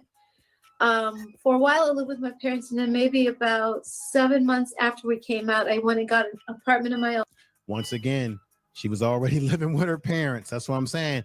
There must have been a struggle there, because maybe the parents, maybe the mother, as I said before, maybe they just got tired of her always leaning on them. But you would think that your family, you should be able to lean on your family, but sometimes your family can be tired of you. But I can't. And I was paying $700 a month, $700 a month. And quickly I had to give that apartment up and go back and live with my parents again, because I just didn't have any money coming in. Yeah. And we weren't on the road yet. So we were preparing for a tour, but we weren't quite on the road yet. So it was kind of like, it's like the world knows who you are, and you're driving a little junker of a car. You know what I mean? But our producers were getting brand new Porsches every year. They would lease those, and after a while I was like, okay, wait a minute, this picture isn't right here. Something's going on with this. Now I got to stop it right there. This is very indicative of the music business. In Vogue is putting out the labor. They're singing, they're dancing, they're in the studio, they're working hard, but yet the producers and the record label, people that work in the inner workings of these music industries, they're making all the money off of their labor, their hard work, and they're buying mansions, they're buying cars, leasing or renting or buying. It doesn't matter. They're living high, as they say, on the hog, while Don Robinson was struggling even at that time. They never had a decent contract. And I'm saying that this is a contributor to possibly where she may be, of course, with bad decision making too. Let's continue. Why is it that our producer has a mansion? And that came over time. It was about the next year, the following year. He bought a mansion. And I was like, how? Okay, where's the money? Show me the money. I just want to see the money. I want to know that we are. Show me the damn. It's not that he shouldn't have it. It's not that at all. I didn't mean that he shouldn't have it. I just thought we need the same thing. We deserve to have our own mansions. Like, where's that? But then, as a collective, did you guys have that discussion, or was it just you looking and thinking, what's going on, or did you get At first, it was just me looking. And then I would bring Maxine in on the phone call and tell her, and she's like, you know what, you're absolutely right. We need more money. We deserve this. And I'm like, yeah, Max, because our first album is about 3 times platinum and then 5 million. So it sold. And it's like, wait a minute, how come we're not getting money here? We're not getting paid the way. 3 times platinum, y'all. Yeah. 3 times. It was on the list. And they're not getting any money. But everybody else is living ghetto fabulous with mansions and new cars and God knows what else. The music business is what it can do to you. See, there's music, the singing and the dancing, and then there's the business. You got to take care of the business more than you are taking care of the entertainment part. When you are an entertainer, you better be on top of the business. Not just the singing and dancing, but you better know the business, because it's why it's called music business. We should. Something's wrong. I don't know quite what, but Terry was dating our producer, Denzel Foster. And that's when everything fell apart. Because if she's isolated over there by herself, and there's Terry over here, and then there's the 3 of us over here, and we're not coming together, you can't negotiate. You can't go to the record company and say, hey, the 3 of us just want to renegotiate without Terry. You need Terry there as well. Right. They didn't sign 3 girls. They signed 4. So if Terry is not complying and she's doing her own thing, she's not listening to us, then we don't have a group. Did that cause any friction in it when she started dating the producers? No, it didn't cause friction at all, especially because we thought it was cute. We were laughing and giggling because we lived together. Me, Terry, and Maxine had a. And while y'all thought it was cute, Don, and you said this, Terry was dating the actual producer, who you later on are going to say he was living large off of y'all, off of what y'all were doing with the recording. He's buying a mansion. Y'all thought it was cute that he was dating Terry, but while y'all was focusing on how cute it was, you failed to do one thing: focus on the business of the music business, to know where your money is going, and realize that Terry is involved with the producer and he's getting all y'all revenue, right? Your coins. This is crazy. Apartment together, so we each had our own room. And Denny would come over and he'd talk to the rest of us, but he would go in Terry's room and kind of stay for a few hours. And we were like, oh, okay.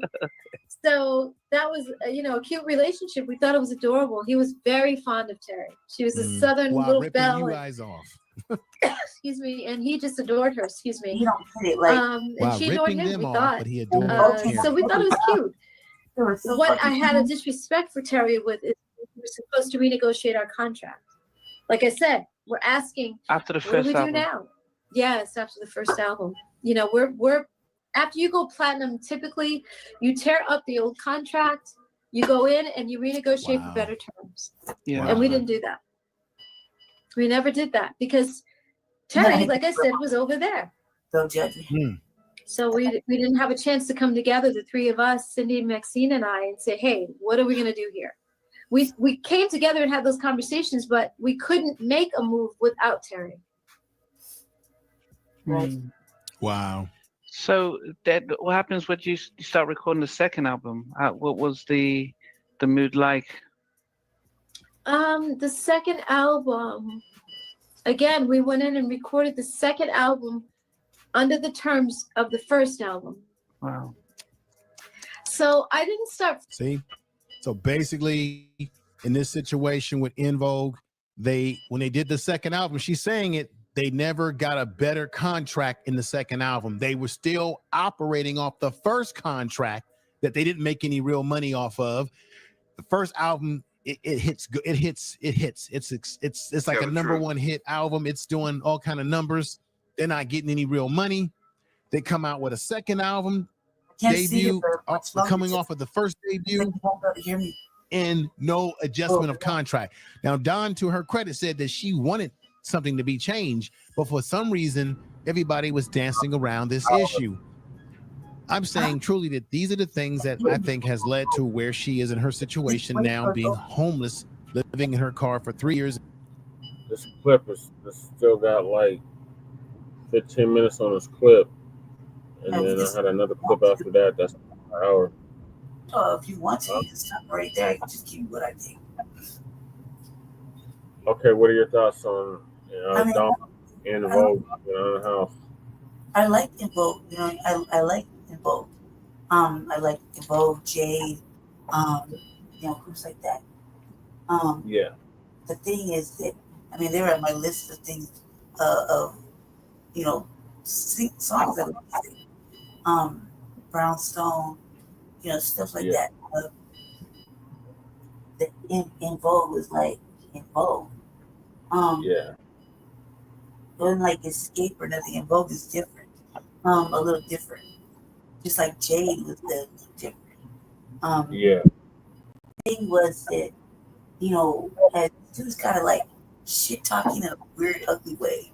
It's kind of like condescending, like, again, you didn't make the right choices, kid, right? You gotta think that when they came out and as they were doing they're trying to just work. There's 4 fucking girls, and the lead is about exploitation.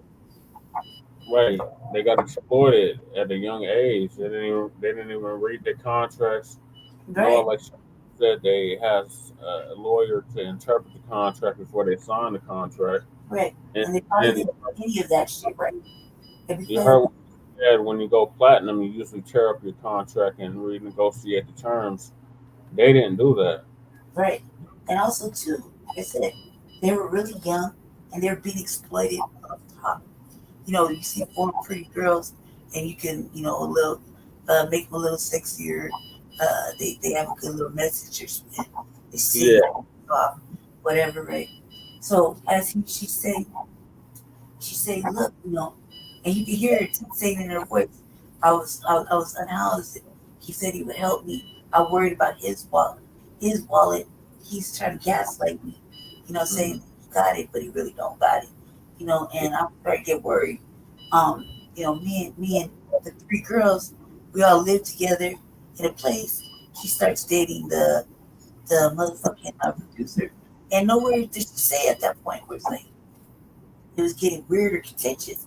She said it was about the fucking contract renewal time, and then that's probably when it started to feel like, all right, now the old boys, handling her finances, and we're still not getting enough to pay rent or eat.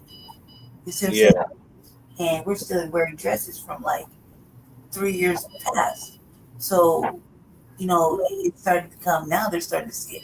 But they had to a progression of getting older and like how many albums so they got to that level, right? And so they were like, this dude's over there acting like an ass. There's nothing worse than when you see Black women, trying to have a music group together, that they work well together, they function well together for umpteen albums, right? And then have to get mocked and shit in the street because they allegedly didn't make the right decisions, for what some, what a brother said, yeah, I nobody, like when I was 19, I didn't make the fucking right decision. But when I was 22, I didn't make the right decisions. Right now, currently, I'm in a lot of pain. Did I make the right decisions today? Oh, fuck no. I mean, so you should say no. No, I was by myself. You know what I mean? So I know this. Like every day is fucking revolving. And sometimes we look to motherfuckers to help us, and then they can't, or they're not. It's not behooving them, so they can't exploit it or benefit from it. So it ends up fucking us. You know what I mean? And her saying, "Look, I'm on the house," and she still got that same little energy about her. Still kind of upbeat. It's a good thing. And if the ex-husband, his boyfriend, whatever, wants to offer her a job, and his bitch ain't tripping, man, go ahead.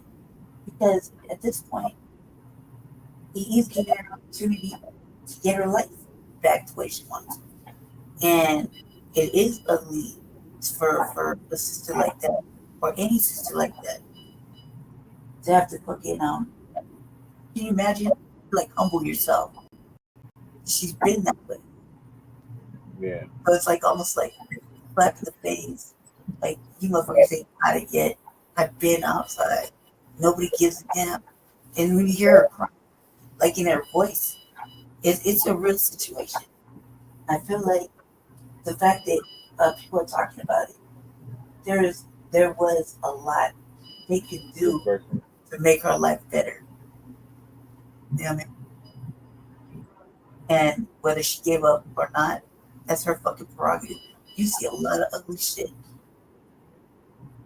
They still seem humble and modest and, not so tainted and disgusting. So I'm sad that she's in the house. But I think if the ex-husband, wants to let her have her job and give her a way to earn her life, fuck, man. So that's a big blessing anyway to get now.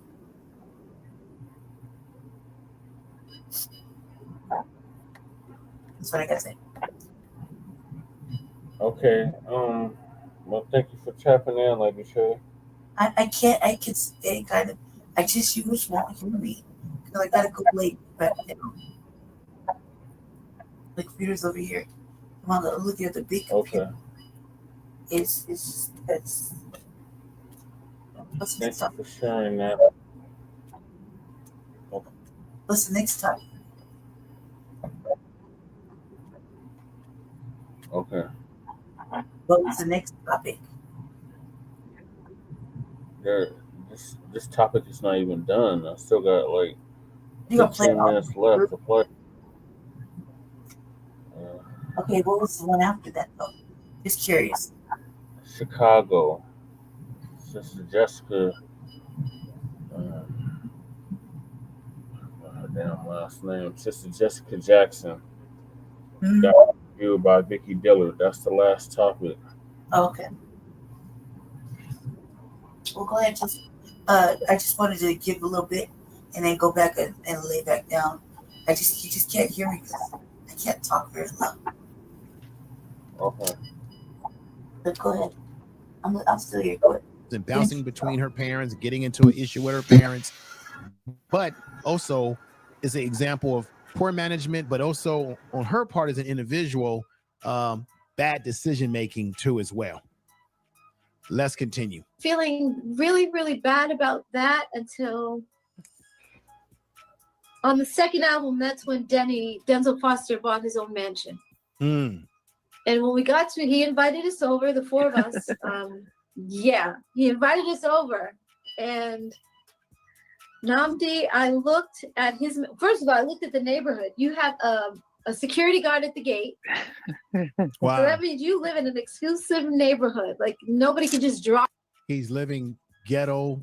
What do we call it? Ghetto fabulous. Okay. Wow. I threw to your house. You have, and while we were driving down the street to his house, I'm looking at all these mansions. Oh my God. Wow. Look at this right here. This house has 8 pillars in front of it. This house has 6 pillars in front of it. Like he lived in a mansion. we got inside his house and he's showing us around, and he's got this staircase that you can go up either side. And I was like, okay, so you have 9 bedrooms or 7 bedrooms and 9 bathrooms or something like that. It was a lot more bedrooms than normal. You know, in an apartment, typically you get. Ladies and gentlemen, this is crazy. And she's going to also say that he said that he paid 20 million for it. Then she said, what, 20 million? Then he said, oh, I'm kidding. I paid 8 million. And she said, only 8 million. It's really, they got ripped off. And this is why most of the members of In Vogue, they didn't really make any real money. And Don has fallen on hard times. And this has happened to many, many artists in the music business, women, men. It's all, as you always, I like to say, it's a damn, it's a damn shame. True. But here is the last clip of her interview. And once again, I want to give credit to this channel. It's called Halftime Chat. So check out the brother's channel. He's the one that interviewed her. He does great content over there. It's called Halftime Chat is the name of the YouTube channel. I want to give him some credit here. The brother did a great job. But let's go right ahead. Let me go right ahead and let you hear the last. This is going to go into the area as to what happened with Lucy and Pearl, what really happened from Don Robinson's perspective, because there's always 2 sides to a story. I know Raphael Sadiq, he's got his story, his side too, to this whole thing. Let's keep that in mind. Don, it is what it is. She's in a situation. But check this out, everybody. Check this out. That fear-based? Or are you talking about how they were fearful of approaching the record company saying, this is wrong that we're kicking Don out of the group? The mentality that they had with allowing Denny to talk to us the way that he did is indicative. So right here, she's talking about how she was kicked out of the In Vogue, the group, and how people within the, I guess, the record label, they treated her very poorly. She didn't like the way she was being talked to. Once again, this is from Don's perspective, and she will get into the Lucy and Pearl situation as well. Of exactly their mindset. Yeah, you're right about that. Pre-Me Too, because a lot of that was going on across the entertainment, across the world, and there was no voice. I mean, I think not just in entertainment. No, across the world, across different areas, and I think in people's homes. If this had happened now, it's quite easy for if because now if this was brought up, people again losing their jobs for stuff they did 20, 30 years ago. But Raphael talks to you about the group. Now you must have had a little bit more knowledge about labels and deals and stuff. What was the situation when This right here is a good question. You would think because of what she went through with In Vogue and the contracts and the disputes, that when she got with Lucy Pearl and Raphael Sadiq, that she would have been a little bit more on top of her game as it relates to contracts. But what happened here is that she claimed that her and Raphael have been friends since they were teens, I think 16 years old, and that she trusted him truly because he was also a band member in a group that she originally had when I guess they were teens or they were younger. And she feels that Raphael Sadiq sort of railroaded her. He didn't give a damn, according to Don. But she's gonna give herself away here, everybody, because she failed to read the contract.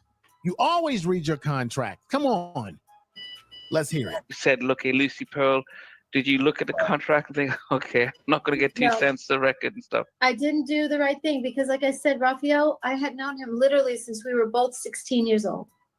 So he played in my band in San Francisco. I knew him. I was comfortable with him. He was like my brother. And we had grown up together. So I didn't feel like he was going to step on me with that contract. I thought he was going to be fair and have my back. And he did not.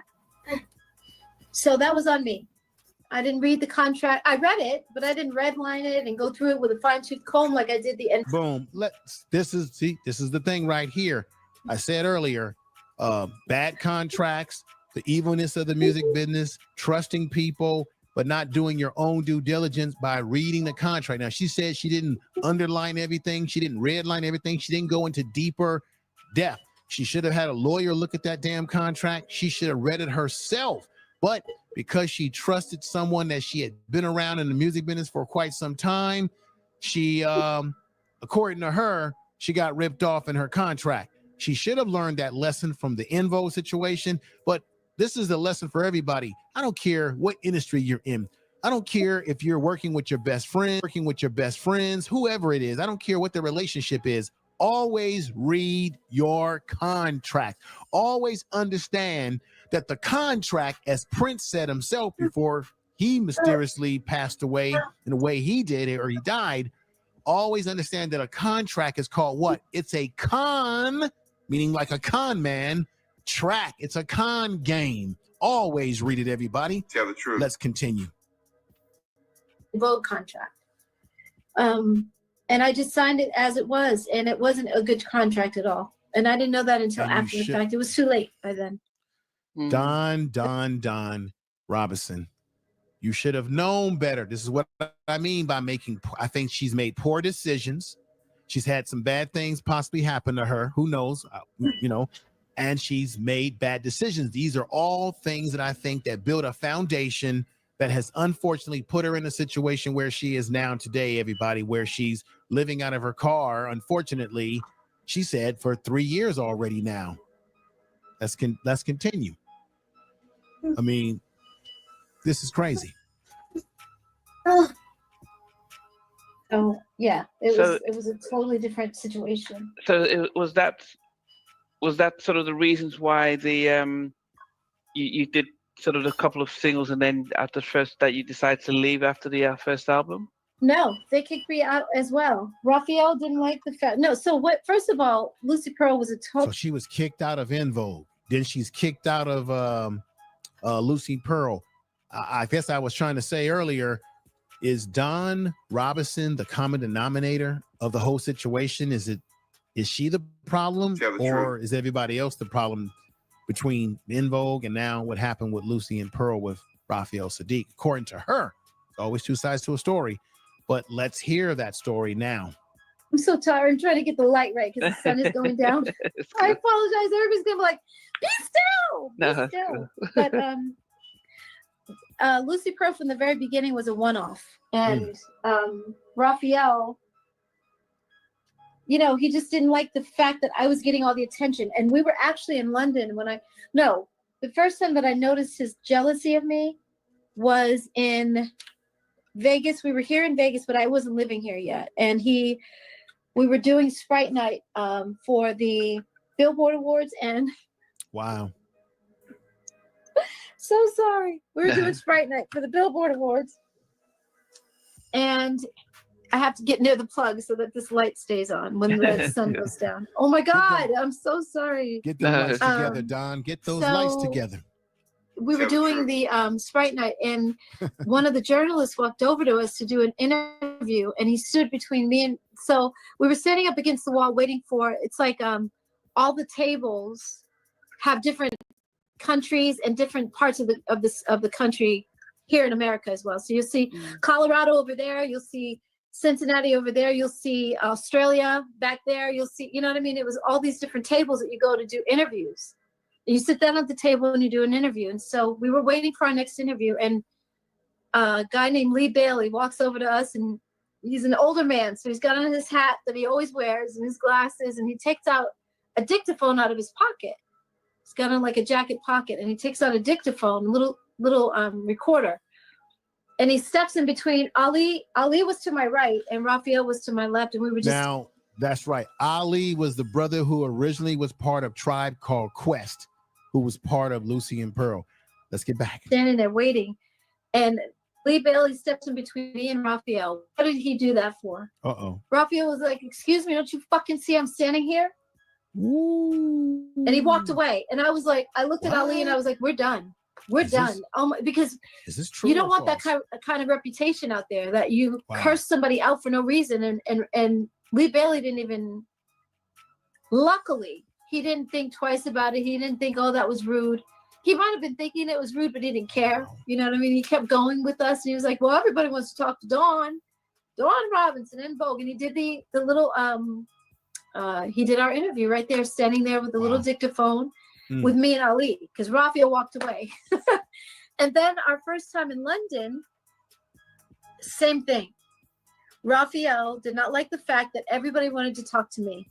He had a problem with that. He didn't like it at all. And one of the journalists, when we get overseas, we have to do a series of like all day interviews. You start from 8 a.m. in the morning. So basically, Don is basically saying that Raphael Sadiq, originally of Tony, and shout out and may his, I believe his brother or cousin who passed away, Wiggins, may he rest in peace.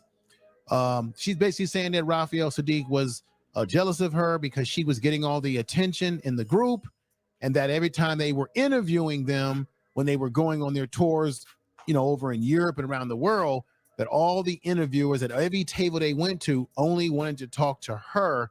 And I guess Raphael Sadiq and was feeling like insecure about that because no one was asking him questions. This is what Don is saying. Again, this is her alleged part of the story. Tell the truth. There's always two sides to a story. And then this is another thing too.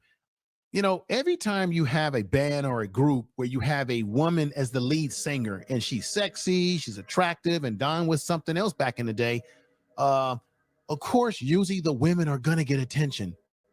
Even if you're the band leader, but you got a woman singing and she looking good, she dressing good, and the sound is funky, they're gonna get attention. Tell the truth. You know, they're gonna be the ones that everyone wants to talk to first. But let's continue to hear what she's saying about this situation. If you get a little time to eat breakfast, and then if you can eat a little lunch in between, but you're doing interview after interview after interview, because it's not like we're going to come overseas every other day, and you guys don't see us that often. So once we get there, whether it's Japan or London or wherever, Germany, they have a slew of, you know, interviews for us to do. So we were doing probably our 12th interview, and Raphael was tired of everybody all the journalists asking about me, asking me questions more than anybody else. And so it was our 5th interview that day. And the woman said, so Dawn. She kept asking me questions. And Raphael sat up, was sitting on the couch, but he was leaning back. Wow. And he sat up and he said, what the fuck? Don't you see we're sitting here too? Like Ali and I, because I was sitting in the middle of, it was Raphael on the right, on my left, and Raphael, Ali on my right. And he looked at Ali and he said, don't you see us sitting here? We've done shit in our careers as well. What the fuck? You're not talking to us at all. Wow. And she said, Dawn has done a lot more. A lot more. And I was like, oh my God. And I mean, after that, I tried to play small. Wow. So basically what it is that when Dawn said what she said is because it is true. In Vogue at the time was a bigger group and gained more popularity internationally and nationally, obviously, Grammys and the whole 9 yard, than Tony, or even Raphael Sadiq at that time. Now, I love Tony, don't get me wrong. They are legendary in their own right. And Raphael Sadiq has produced people. He has accomplished things. Ali, coming from Tribe Called Quest, they were one of the best rap groups when they hit the scene. And remember, Ali, who was a member of Tribe Called Quest, remember Tribe Called Quest, when they had a successful album, they were sleeping on their mama's living room, all of them, because tell the truth, they weren't making money either. They got ripped off too as well with the contracts and things of that nature. So this is Don's perspective as to why Lucy and Pearls didn't work out in the end. And of course, the situation with In Vogue. Do you believe that her side of the story is true, or it's just her side of the story because we got to hear other people's side of the story? But do you believe, as I sort of believe, that these are the things I think that has led to her being in the predicament that she's in, meaning bad management of the money, meaning understanding the music business fully, understanding contracts, trusting people too much, right? And being kicked out of a group in which she never really made that any money up to the level of the albums that they were selling. And you heard Angie Stone say herself before she passed away in that car accident, unfortunately, that she found out at the last minute that she had been getting ripped off of her mechanicals, as she called it, or her royalties. So tell the truth. Leave a comment in the comment section of this video. Let me know what your thoughts are. If you agree with the things that Don is saying. Do you believe that she has no one to blame for her predicament but herself? And it's not like she did a video blaming anyone. She simply just said, hey, my mama kicked me out of the house. We weren't getting along. And I've been living in a damn car for the last 3 years, right? Do you think that she's been irresponsible? Do you think the music industry has been irresponsible towards her and the groups that she was a part of? And this is the first time hearing that Raphael Sadiq somehow undermined her. I don't know how true this is, because I would love to hear his side of the story, because there's always two sides of a story.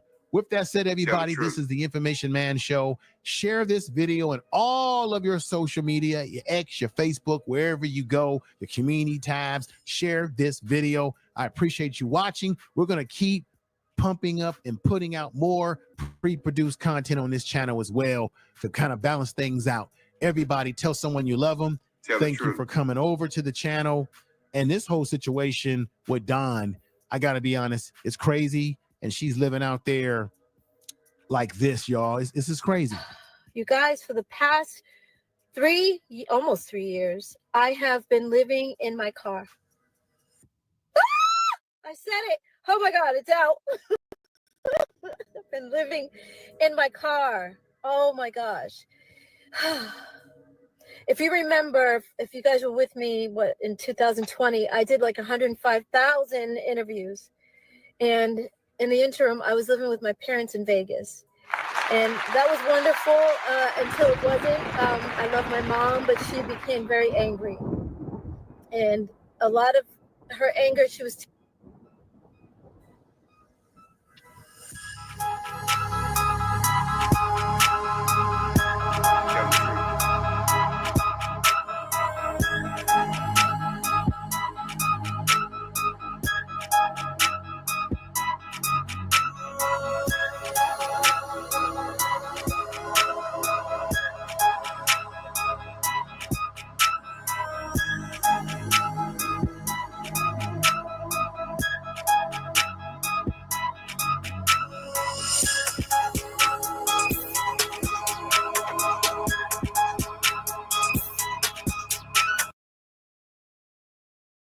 People are on here talking about wow. People are on here with smiley emojis. People are on here talking about phenomenal work. My dear sister, they know what it is, and I feel the power on me, which is why I resonated with you so much when I came across your name and your videos. And I had the privilege, and I want the audience to know that I had the privilege of meeting her family very, very briefly in person last year. Yeah, it was a Black establishment, called a restaurant called How to Eat to Live. It's Black establishment, and my beautiful sister was there along with some of my other activists that are on the ground. Now, what I want you all to know is that sometimes while you're working and doing your thing, do you all know that you've got warriors out there fighting and speaking on your behalf, like this sister right here? You all understand that while you're working and raising your babies and working out and dealing with your circumstances and situations, that you've got quiet angels that's doing the work and pressing the powers that shouldn't be to do what is right on your behalf. That is why I wanted to interview you. That is why I wanted to meet you last year. And that is the reason why we're planning some other stuff that we're not going to tell y'all right now. But we're fixing to get into this. Now, you attended this hearing recently in Washington, D.C. Yes. I'm so honored that you did that. Our dear sister, when you attended that hearing, it was an immigration hearing. It was about Chicago's mayor, among others. It was also one of the mayors here in Denver, because there are different cities here in the Metroplex. But Denver, I do a lot of business in Denver, so it's not too far, 30, 45 minutes from me, but I'm always in Denver all the time. So the Denver mayor, the mayor was there as well. There was was it New York's mayor and some of the other ones that was there, immigration hearing. It was the Boston mayor. Boston mayor, that's the Asian lady, right? I forget. Woo, W-U. Right, yes. So they were there.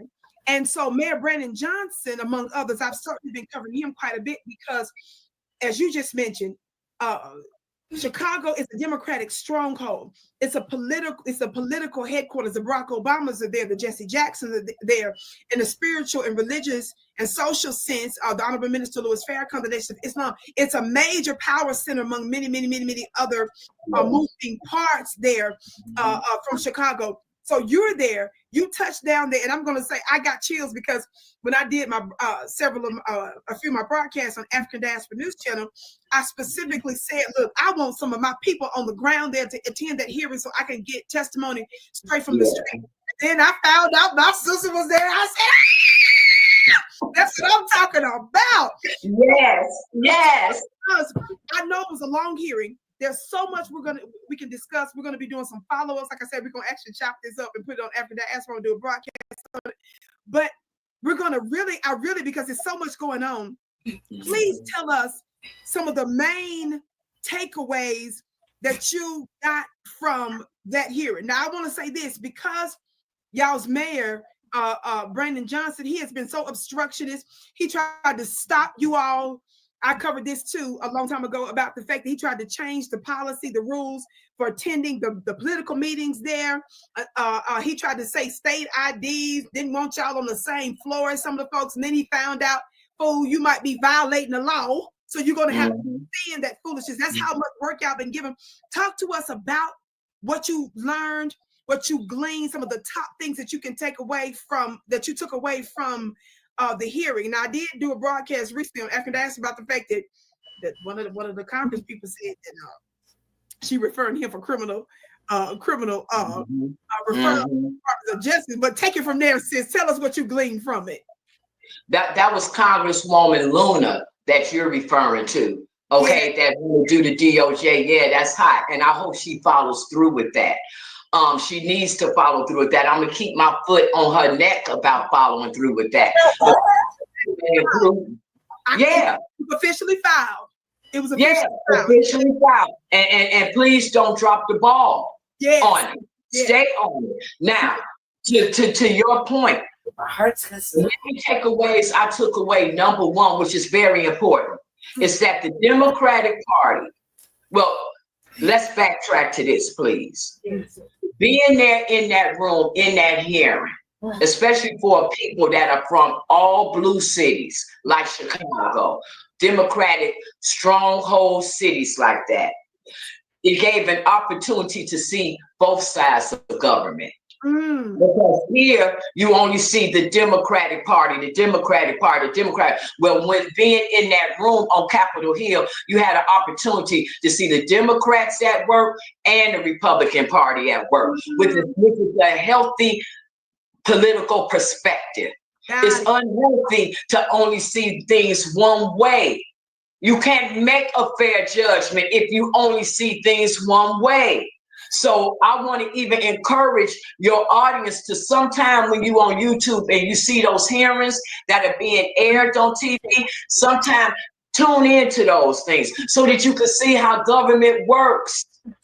Okay, so that was the first thing. The second thing, and an important thing, is that the Democratic Party, their position with this, because it was the oversight committee that called them in to question them about the issue of sanctuary cities. The fact that these sanctuary city mayors, like the four that we named, are refusing to cooperate with ICE for ICE to come in and get illegals out of the country.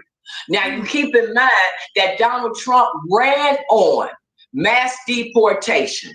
Keep in mind that 70-some million people voted for Donald Trump, knowing what his agenda was, mass deportation. You look at how red that electoral college was. Vote. They said that that's the reddest that the electoral college map had been since the days of Ronald Reagan. So you're talking about the country. The country wanted mass deportation because this is what the people voted for. Okay, only for him to get in office and the Democratic Party stopping him every which way they can from implementing what your own constituents and citizens say they want. You talking about voter suppression. You talking about a refusal for a peaceful transition of power. Are you kidding me? No, they're not climbing the Capitol, but they are for real stopping the current government The federal government from implementing what it is the people went to the poll and said that they wanted. Come on, that's what we're saying. And the way that they're doing it, and the way that it played out on Capitol Hill that day, this is the trick. They are intentionally intertwining the issue of illegal immigration with immigration. Say that with again. legal immigration. Say it again. That's what they're doing. They are intentionally intertwining the issue of illegal immigration with the issue of immigration. Come on. When they know it's not the same thing. Come on. Vicky, to hear those Black Democrats, because you got to know, and we all know that the Democratic Party is more diverse. It's more diverse. The Republican Party, all white, all white. Yes. Those Black Democrats, very Black Democrats on Capitol Hill are sitting here just going on and on and on about immigrants when they know doggone well it's not the same. And this is the argument that they're saying, and you're going to appreciate this position. Yes, ma'am. And this country was built on immigrants. If immigrants weren't here, what would we do?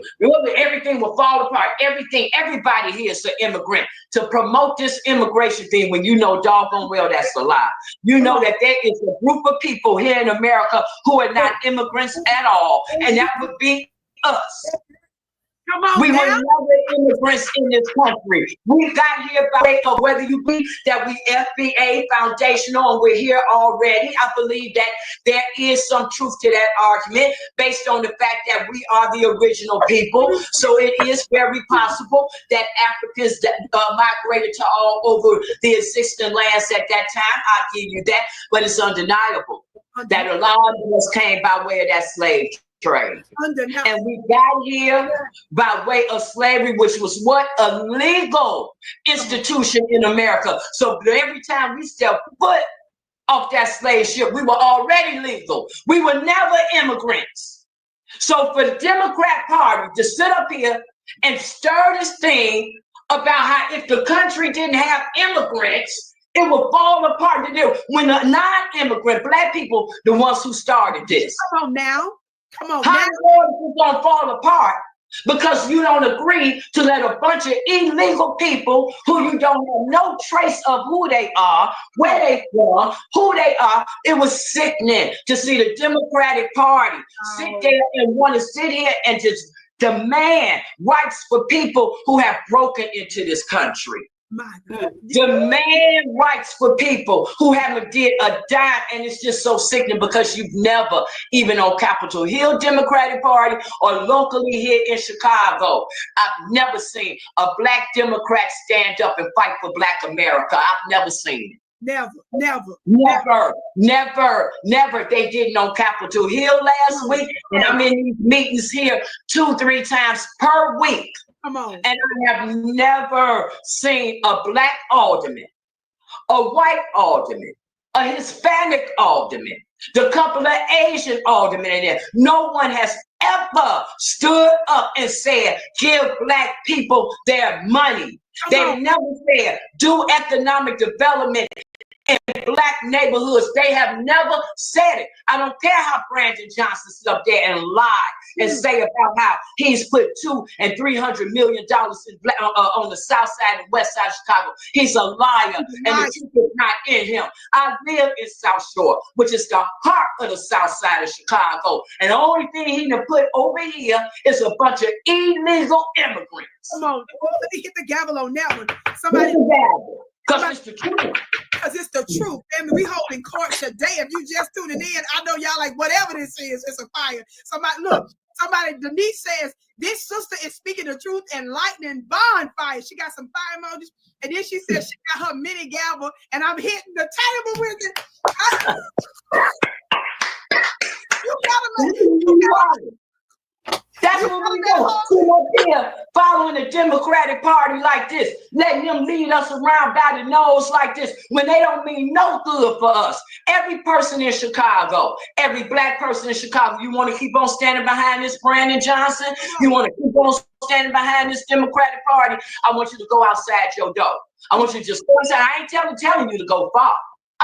Just outside your door. Look to the left, look to the right. Look at all those vacant lots. Look at all them abandoned buildings. Look at that failed school that's in your neighborhood.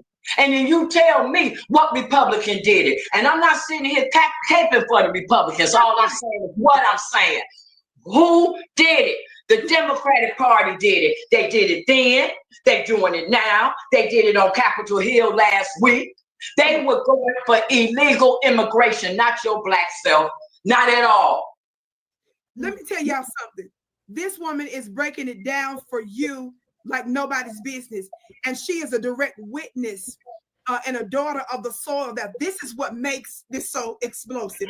Family, hit that thumbs up button and share the broadcast. Let everybody know that Vicky is on her personal channel today at VickyDilla.tv. I promise you, I'm going to do this on African Diaspora too. We're going to chop up the video and do a couple of follow-up broadcasts, so don't worry about that.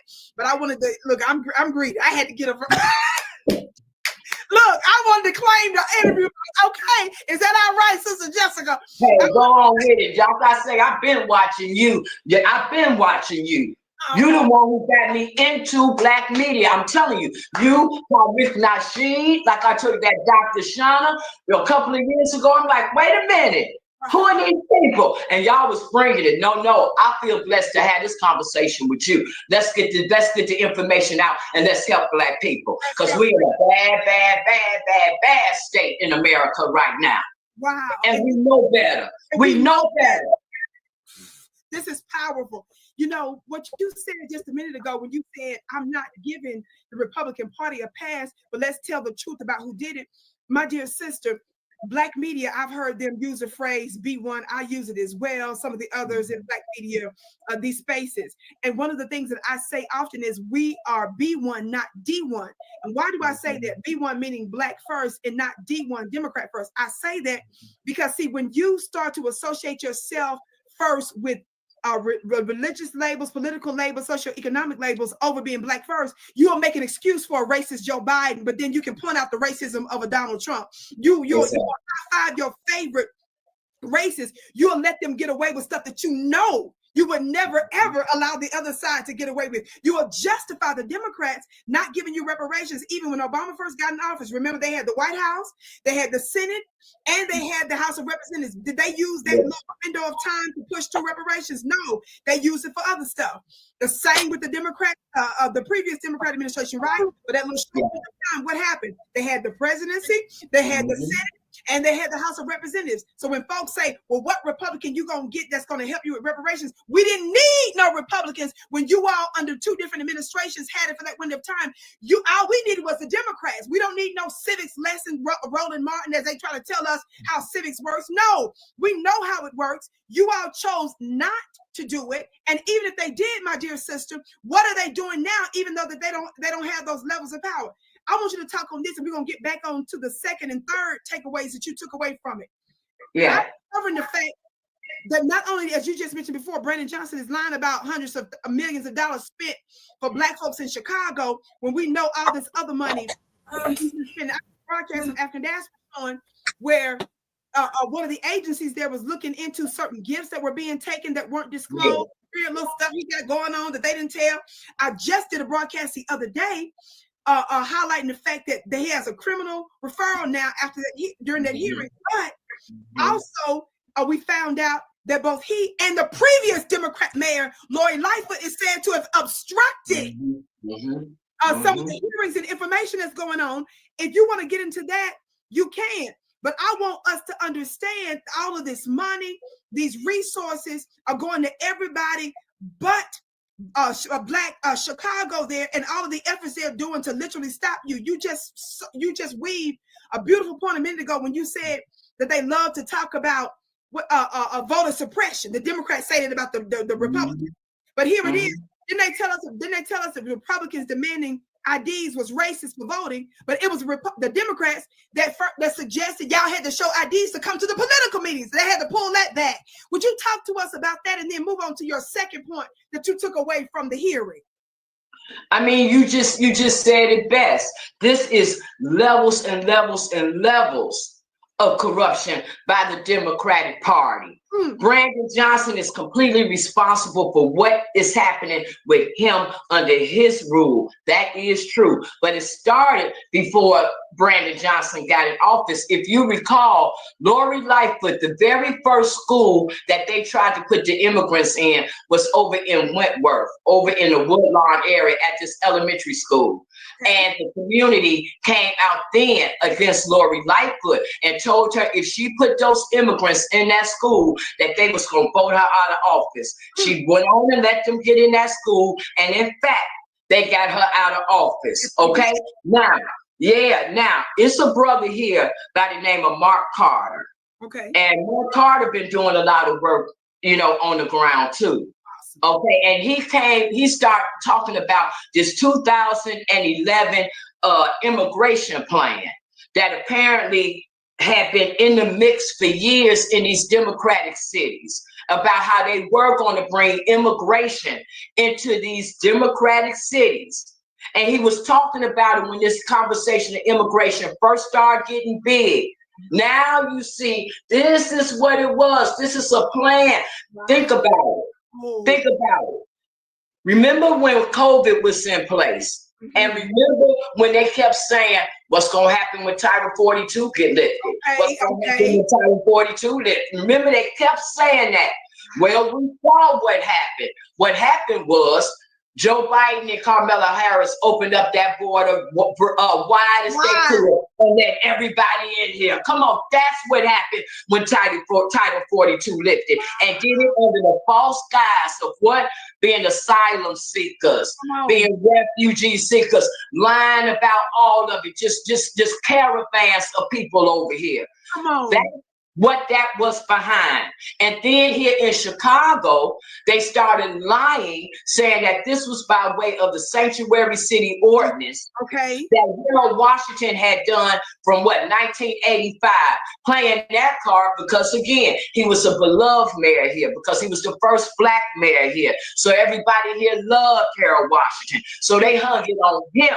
When the reality is, Brandon Johnson did his own executive order. When he got in May 2023, he was sworn in April. May 2023, he did his own executive order called the Immigration, Migration, and Refugee Act, where he appointed these deputies for immigration. He appointed these immigration officers, started saying all about this money, started twisting the narrative about how a Haitian woman, man, fell in love with an Indian woman, and this is what made Chicago. All that came from that executive order that he put in place. Wait a minute. Are y'all listening to what our sister said? She said the mayor himself, soon as he sworn in, he did his own office as mayor. Are y'all listening to this? Now, sister, I don't want you to lose your wisdom or your point.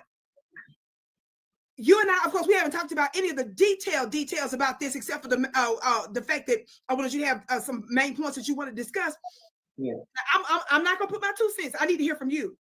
Who else you think is behind him doing this when he knows that his own people and the people that put him in place are against this? They've been saying that they're going to kick him out. I know we've tried to recall his funny looking self, but they made it almost impossible to do that early and all that kind of stuff. Tell me, who else do you think is behind this? Because you know he's not doing this on his own. So who else do you think is behind this? One of the things I've said, because when he went to that hearing and found out he was under investigation, remember he was playing games about whether or not he was going to actually go or not. But in addition to the hearing, they're going to use, obviously, in addition to their Congress's investigation, they asked for a cache of communications, email, documentation, all that. And I told my audience on African Desk, I said, look, I bet you ain't no telling what else gonna come out of them beyond immigration. Ain't no telling who we gonna find. Yeah. What other little agendas going on? Do you want to come? You don't have to, but do you want to comment on whether or not you think or who you think or what else might be going on? Or we can wait for part 2 on that. But what are your thoughts about who else you think is behind this and who he's working with? Ain't no who you think. It's a known fact. The teachers union is behind him. Okay. You better believe that. Okay, because he's union. Yeah, it's behind him. The white corporations behind him. That's where all this high level low income housing conversation is going on with the Democratic Party, where they keep on, the only thing they talk about is low income housing, subsidized housing, affordable housing. Here they trying to build all these high rises. Okay. See, that's them white corporations getting money for housing. Come on. Looking like the only thing that matters is that people get housed. They get housed with low income. They staying away from private citizens owning stuff. Got it. They not rebuilding single family homes or these 2 and 3 flats that's in the city that's been abandoned since forever. They not taking that TIF money, that tax increment funding, where the government's supposed to give money to the local government for them to fix the blighted communities. Okay. See, so what they doing is these corporations here is building these big high rises, and what they'll do, Vicky Dillon, is they'll say it's low income and mixed income. See, watch that mixed income, because that mixed income is what they say up here. Let's say on the north side, we're gonna build some high rises up there, and then we're gonna give 3-4 black people or Hispanics or whatever some vouchers where they can live in there. That makes it be mixed income, and now they qualify for this government funding. Now over here, you hear me? Now you come over here to the south side. Now you pitch that same solution. You say you want to bring some high rise over here, but the income, the only difference is this. Watch this, Vicky. The ones over here in the south side, they're gonna be full of vouchers. Right. Everybody in them gonna be low income. Now watch this. What does that mean? Okay. The people that's in all this low income, they don't own. Therefore, they don't pay property taxes. Come on. Property taxes are connected to the amount of local resources that go in your local schools. Yes. Come on. So if your local community is not paying property taxes, now that means a lot of resources not going into that local school. Now we're talking about low education, low income, where you're not owning nothing. Now you're recycling poverty. You're pushing low income housing instead of pushing employment. If people had jobs, they could pay their rent. Right. If they had jobs, they could be motivated to have families and all this and that. If they had jobs, they could qualify for housing and buy property and have generational wealth and all this and that. But you're not doing that if everybody's getting a Section 8 voucher. You can't pass down no voucher. That's right. And then you are making me think now, because I've done interviews with a brother Abdul Muhammad that had to do with his firing from the schools. And there were corporate connections there. And I found out that the black fire folks, they're not even keeping with the quote of the number of fire folks they're there, because they said that if they got good jobs, they're going to be able to afford to stay in those neighborhoods. Yes. Connecting some dots. Are y'all getting this? Come on. Listen, let's go back to what brother Muhammad said, Abdul Muhammad said about those firing. Remember when you interviewed him, I looked at the interview, and he said that the issue with the schools and stuff was connected to gentrification. Yes. So all this is about pushing us out. Remember he said that?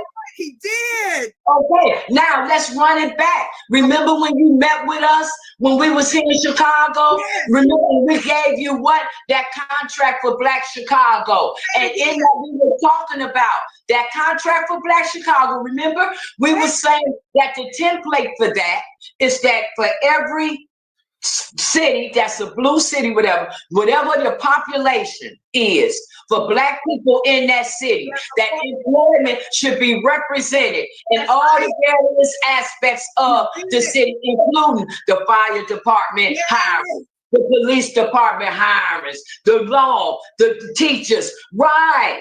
All that's connected. It's all connected. And if you can get And I don't know how. Maybe this is something for another topic, another day. But how? How is it that the Democratic Party has convinced us that we should not care about ourselves? That we should be concerned about these illegal immigrants? That's some type of beautiful thing to not even be interested in protecting our own selves? Come on now. Come on. We're not standing up for ourselves. Yes. You understand that, Vicky? The Democratic Party got us not standing up for ourselves. They got us by way of these black churches and these preachers making us think somehow that it's from slavery. That don't want nothing now. Your pie's in the sky. Wow. And then somehow this make you a super, super good person. Come on. If you don't want nothing now, that you come on. Y'all, our sister, as you can see, is on fire. Family, make sure you share this broadcast. One of the things that my beautiful sister said to me before we got on, when she was saying when she first started listening to Black media, she said, she was talking about how inspirational I, along with some of the others, were, and that how we get more in depth about what's really going on. And my sister had the nerve to even bring up the fact of connecting my testimony, connecting my fights with the government, connecting my unfair federal criminal trial, connecting some of my activist work that I was doing on the ground. And then she turned around and connected to my health situation too, family. And she said that, Vicky, that's what sets you apart. Say a little bit about what you were saying, the importance of independent Black media like ours. Would you just say that really briefly, my dear sister? Because I want to say that in connection with how we're getting this out, the truth and this different narrative, and why Sister Jessica, the former press secretary, Kareem Jean-Pierre, had me blocked on a couple of personal platforms, and why I heard from CNN, and why I heard somebody directly from MSNBC that was upset about what little old Vicky with a laptop and a cell phone is putting out into the world, and why that so concerned them. Talk to us just briefly about that, and then we're going to move on to the next point, beloved. Perfect. I mean, it's hot. It's hot. When you see CBS and NBC and all them, and they have such a surface level of what it is that they're going to present. And when you look at the fact that most of them are Democratic owned, so they're presenting a certain picture. But when I start looking at Black media, Vicky, Tariq Nasheed and them, and I start seeing how deep that they were going, that all the things that was getting shown to us on the face. No, y'all went deeper. Even with that Bill Cosby trial, when you all start showing who these white women were, the caliber of these white women that had Bill Cosby trapped up like this, where the mainstream media had you thinking that these were some really, really affluent, beautiful flowers. Like, wait, no, it was you. And the other Black media that said, look at these women. Look at the caliber of these women. That was hot. And it's been like that, one topic after another, that you all take this one sliver of information and you go deeper and deeper and deeper and bring that information to the people so that we can see both sides.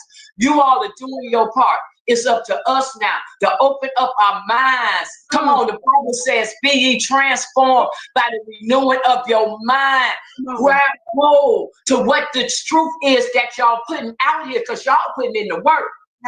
Only thing people have to do is be willing to receive it. It's like scripture say to the man laying by the pool for 38 years. What he say? Are you willing to be healed? Are you willing to be healed? Then pick up your mat and walk. That's what's before Black people right now. Are we willing to be healed? Are we willing to be healed? Then pick up our mat and walk. This is powerful. All this nonsense. Stop. We know better. Wow. Shout out to our family that's giving those gifts. We've got folks that's giving cash apps. We got folks that's just singing your praises. The one that says, where is the love? She's giving a $20 cash app. We got a $50 cash app from Famously Blacker. That's from Hollywood. Okay. Amen. Let's go. Sister Jessica, I always say this because I want us to know that we got people on the ground like yourself.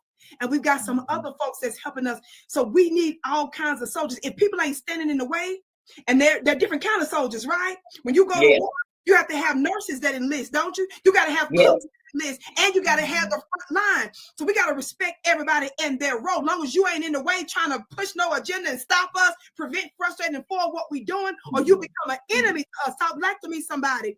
So we appreciate all of those that are supporting. I just want you to know they on here supporting you right now. I'm just throwing that out there so you will hear that as well. But my praise God.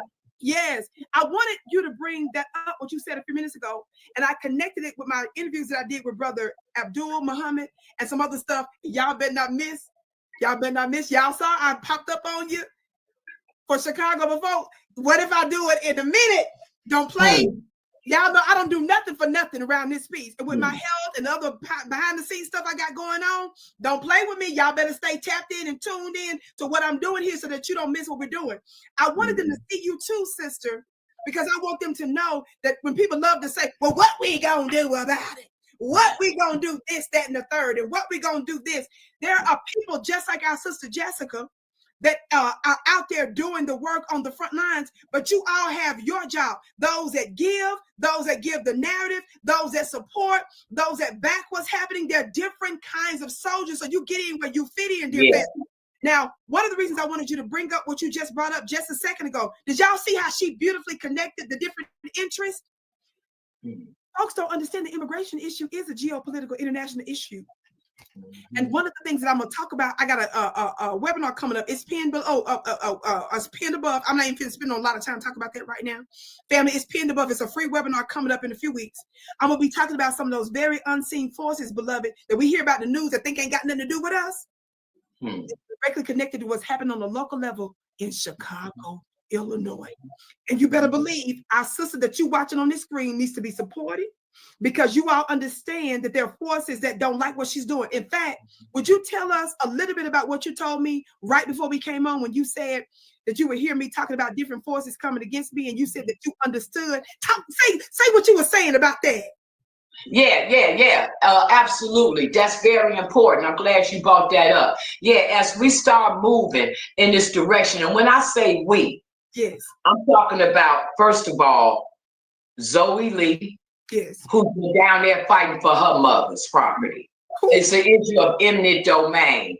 She's been down there for as long as I've been down there. She used to be out there fighting, standing in front of City Hall with signs made that she made about her mother's property that they illegally did by eminent domain. Okay, and so actually, she was the first one that said, you know what, y'all don't settle my mother's case, we're gonna flip Chicago red. Okay, and then I in turn with her was in agreement. Yeah, let's flip this red.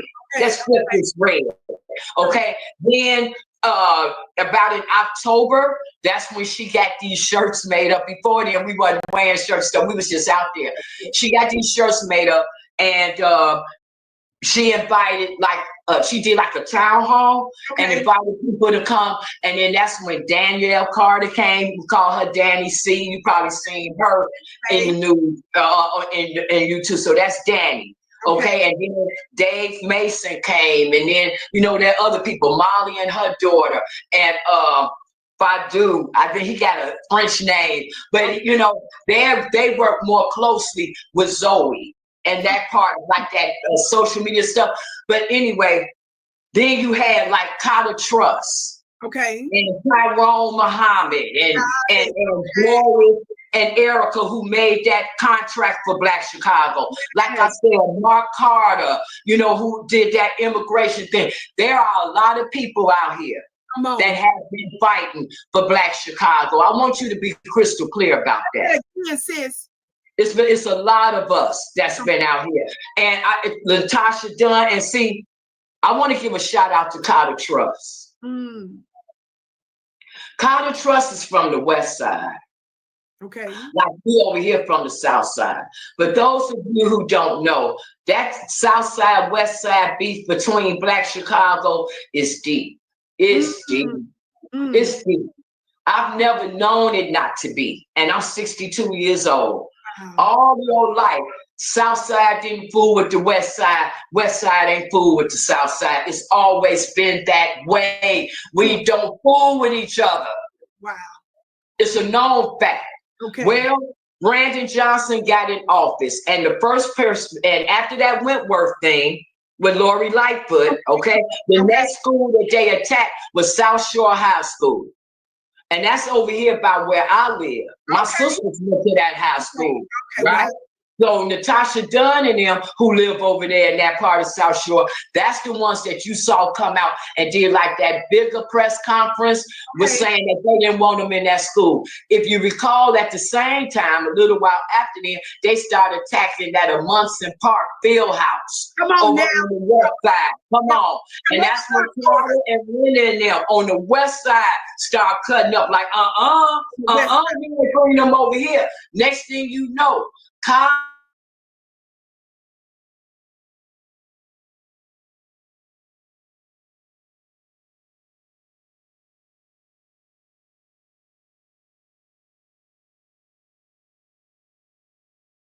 remorse because she had supported Brandon Johnson because Claud was from the west side. Get in office and do this to the west side. And then remember she said, but Brandon Johnson, you done something that nothing had nobody's been able to do ever in the history of Chicago. You done brought the south side and the west side together. Come on. I was like, go on, girl. Then I told Zoe. This deep. I said, Zoe, we need to do a press conference. It might have been right. It was right at that time. It was right along that same time. And they started airing about how the money was being messed up. And I told Zoe, I said, that's white folks right there. White folks talking about that money. Now it's time to get on that money thing. It's time to get on that money thing. And that's when George Blakemore, that older man that you see on clips in them colorful clothes, right, he'd be down there all the time. And Doris Lewis, the one who did the contract for Black Chicago. I met her. You met her, right? Her and Erica Dunn. They're the ones who authored that. Dunn and Sister Doris. Now, I need you to tell people one more time. They're the ones that wrote contract for Black America, right? For Black Chicago. Black Chicago. That can be turned into a bill. Do you all understand that? Right. So be out there talking. I had the privilege. She's a former educator too, I believe. Yes, she's a teacher. She used to be a teacher. Correct.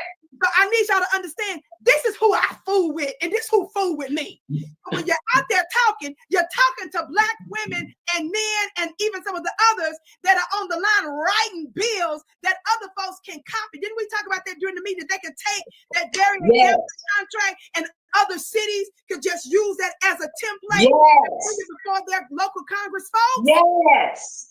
Based on the Black population of their city. That should be represented in the different areas of employment. And correct. She broke down the percentage. Yes. That's her and Erica Dunn. Yes. And I told them, I said, give me that. I'm going to present that to City Hall. That's why when you look down there, you see that they wrote it, but I presented. Right.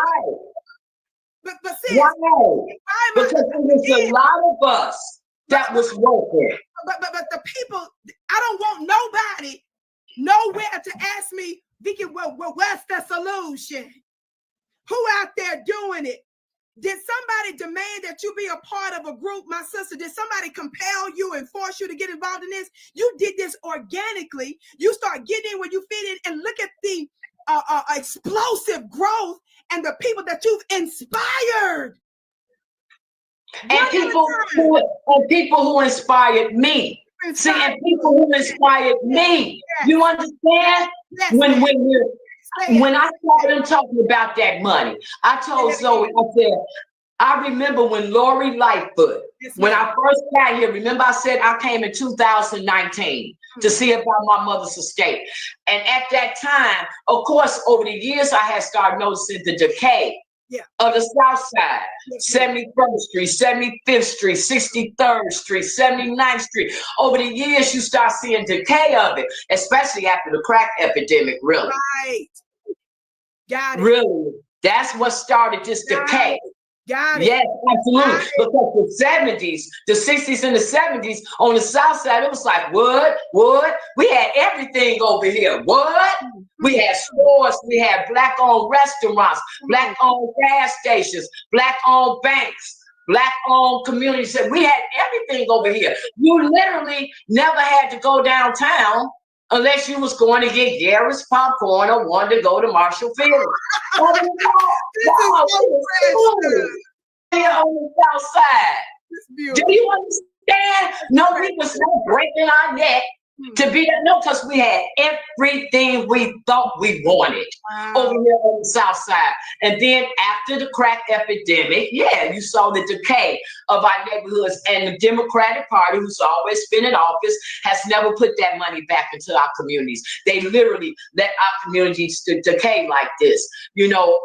And I think that when they came up with this thing of immigration, that their mindset really was looking at us as the people, the Black aldermen, yeah, the Black ones, the white ones, the Hispanic ones, the couple of Asians, yeah, look at us and say, they ain't gonna do nothing. Look at them. Yes, look at them. Look at them. They ain't gonna do nothing. Look at them. Yeah, and so they felt like they could pour these immigrants in our neighborhoods. But like I said, starting with Wentworth area, then to Natasha Dunn, then Carter and them, and then, like I said, simultaneously, this is important, simultaneously, me and Zoe over here on the South Side fighting for our power. We didn't know each other. George Blakemore, that older guy with the colored clothes, he the one who told me, there's a girl down there named Zoe. She out there protesting for her mother's stuff. You need to find her. So that's what made me find Zoe. Wow. Okay, and then after a while, I'm like, come from out here with these signs. Come up here and public speak. Come up here and get to that mic. Okay, so from that, it was another town hall in Hyde Park over here. And Hyde Park has always been like one of the better middle class Black neighborhoods in Chicago. And Desmond Yancey, who's a failed alderman, who came in under quote unquote being Black, and then after he got in, now all of a sudden he what? Turned Haitian. Oh my goodness. Oh my goodness. Oh my goodness. Oh look. Oh my goodness.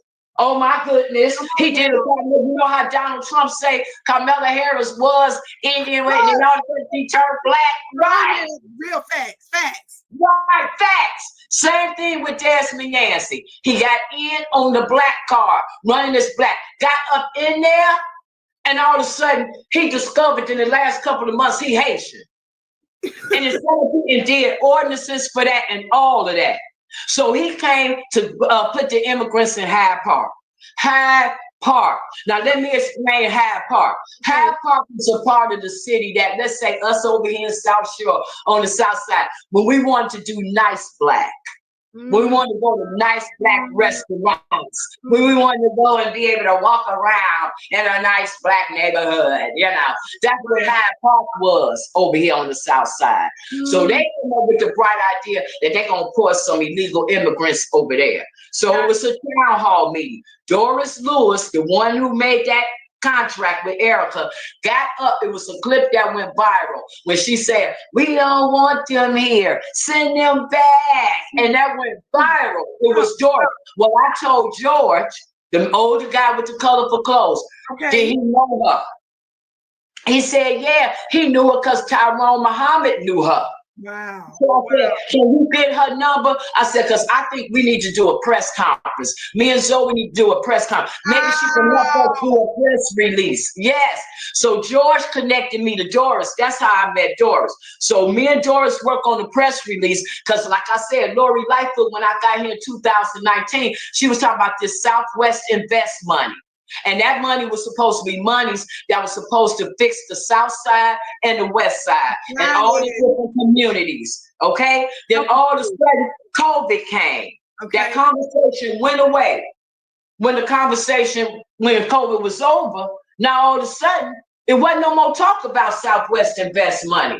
Now all of a sudden, it was all about housing illegal immigrants. Wow. I'm like, what the heck is, where's our money? Where's our So money? we do the press conference, and in the press conference, just like Carter has said about the South and West Side come together, I said, well, I told Doris, Because in the press conference, I talked about how this was money for the South Side and the West Side. Yes, And ma'am. that the South Side and the West Side needed our money. We wanted economic development. So after that, I tell Doris, well, Doris, since I'm talking about the West Side, I guess we better go meet some of them West Side people. So me and Doris get in the car and we ride to a Munson Park over there where Carter and them was. And that's how I met Carter. And Linda Johnson, I think that's her last name. And that's when I met Mark. I'm getting chills listening to just how you're talking about how this was formed. Yes, it was a collective effort. Now, what made people start singing me and Zoe is because we were down at City Hall all the time because we were fighting for our properties. Now, let me tell you something. What made me a target years ago has to do with real estate. It had to do with illegal a seizure of one's home. And a lot of folks don't know that before the official 2007-2008 recession, I was already fighting the powers that shouldn't be, but it was on multiple levels. Even people that I was close to that had something to do with it, but they were being manipulated. Yes. Corporate groups, because I was going off on them, but then found out it wasn't just them, it was somebody that was connected to them, and it was somebody higher up. It was. And then I end up it's an attack. It's an attack. And then I found out that Wall Street entities was involved. The local government's trust was involved. Some of the local courts was involved. So when you lose everything and you don't have the resources that you had, and then even some attorneys that don't want to represent you because they tell you that if they go after this entity or this person, it could put their other cases and career in jeopardy. Yes. To go represent myself. So I said to him, yes. I said, you telling me that if I can't buy justice, I can't get justice? You telling me that you won't get it? I said, oh no. So when I started representing myself with little to no education, I started getting local attention from media. I started upsetting some power centers. And even when you didn't quote unquote win, I was causing so much drama in court. I was costing them a lot of money just with the process of what I was doing and attention on these different entities. So I became a target. So when I realized that some of they was forging documents, they was doing stuff with the documents, and they want Black women and Black people, then I found out in one of the neighborhoods that I had one of the properties in, one of the neighbors had a connection with the treasurer, somebody at one of the county places, and they turned around and made a phone call to one of their friends to try to stop these devils and our people. These devils understand how it's all twisted up, sis. How it's all twisted up, Biggie. How it's all twisted up. And then as we start, formulating as an organization, I would tell Zoe and Danny and them, I say, look, as much glory it is with the civil rights movements, and it's glory with that, we tend to lose sight of the fact that all those organizations end up getting infiltrated. You said, slow down. Would you say it one more time? I had to explain to Zoe and them. Once we became a quote unquote an actual organization, I would tell them over and over again, y'all slow down. Be careful, because as much as we glorify the civil rights movement from the 60s, please be mindful, y'all, that every last one of those organizations end up getting infiltrated. And soon enough, that's what started happening. As soon as the South Side and West Side start coming together, you saw it. We were talking to each other like, everybody wanted Black people to be okay. Next thing you know, here came the imps of Brandon Johnson. Come on. Listen. The imps of Brandon Johnson. You know how you talk about? He from the West Side. He from the West Side. Come on. He started using people that he knew, he grew up with, that was supposed to be organizations and all that. And they start coming after us, start saying mean things, picking fights with us, all this, because trying to take the eye off of what we were doing. But God is good.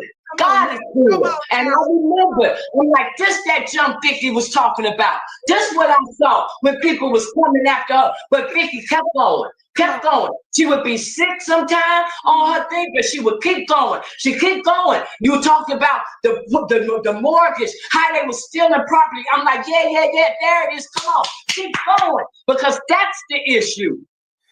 That's the issue. We gotta keep going. We gotta keep going. Look, Vicky, you just hit on something that's heavy. You talked about how the courts are corrupt. I told you about how the courts here are corrupt. Come on, Black people. Come on, Black people. Come on, y'all. I'm on the record. I'm on the record as having sued judges, my sister. Come on, yes. Generals on the other side of me. Yes. And my people don't know a lot of this about the work that I was doing before I my unjust criminal trial. But I have sloppily redacted documents to this day. I still don't have all of the 50,000 pages worth of discovery that they did turn over. And in those emails, not chit chat for the haters, do your jobs. For the haters, the legal document, baby. You will see that in those documentations, before there was anything, the investigators that was pressing the feds, Wall Street entities and banks, pressing them to please come after tracking other counties where I was fighting in court and was winning on a local level. And they was like, get her. These are emails. This is not chit chat. It's not chit chat.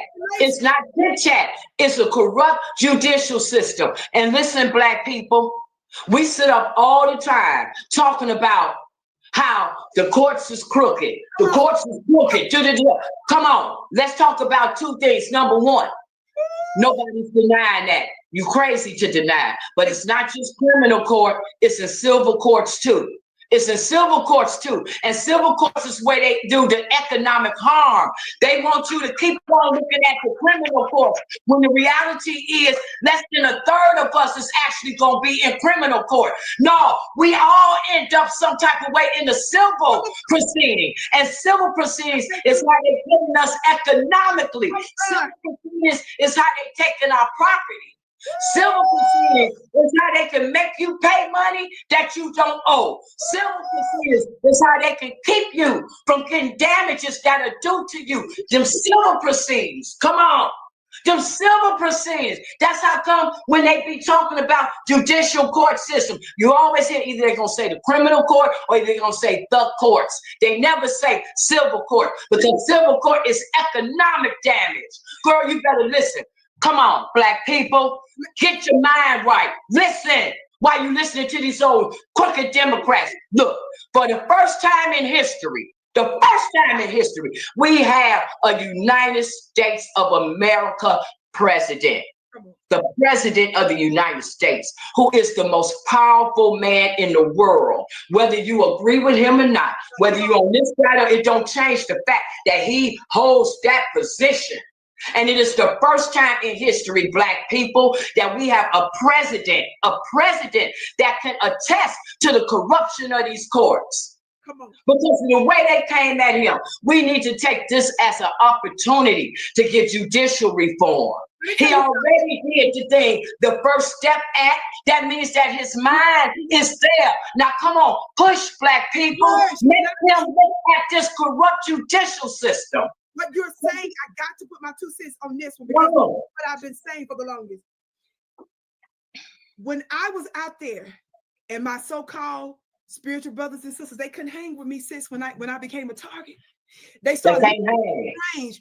They couldn't hang with me. So when Vicky goes super spiritual on them, because that's what you were telling me before the show, you said that's what make you high, because you said, didn't you turn around and put the spiritual? I had to with the spirit realm because these spiritual realm. Baby. They left me alone. You understand? They left me alone. I had to rock with the unseen in order to withstand the extraordinary pressure that I was under to submit by even local activists that was supposed to have my back that just wanted me. But you know what they want? Just go ahead and do a plea. You know what they want? Just go ahead and do this. You know what they want? And having to withstand all of that. Now, this is very interesting. I told somebody before, I don't care about Donald Trump's devilish antics. I call him out just like I called out the Democrats. the Kamala Harris's, the Joe Bidens, and the rest of them. But watch this. The stuff he's talking about is stuff that I was talking about a long time ago and others about the corruption of the courts. But now that he's talking about the courts, y'all want to act like that the courts is some upstanding entity, and how dare Trump go after the courts when they're the very ones that's been They're the very ones. Because they're the very ones. Because look at this, Vicky Dillon, and I always make this point. It doesn't matter what policy is in place. It doesn't matter even what law is in place.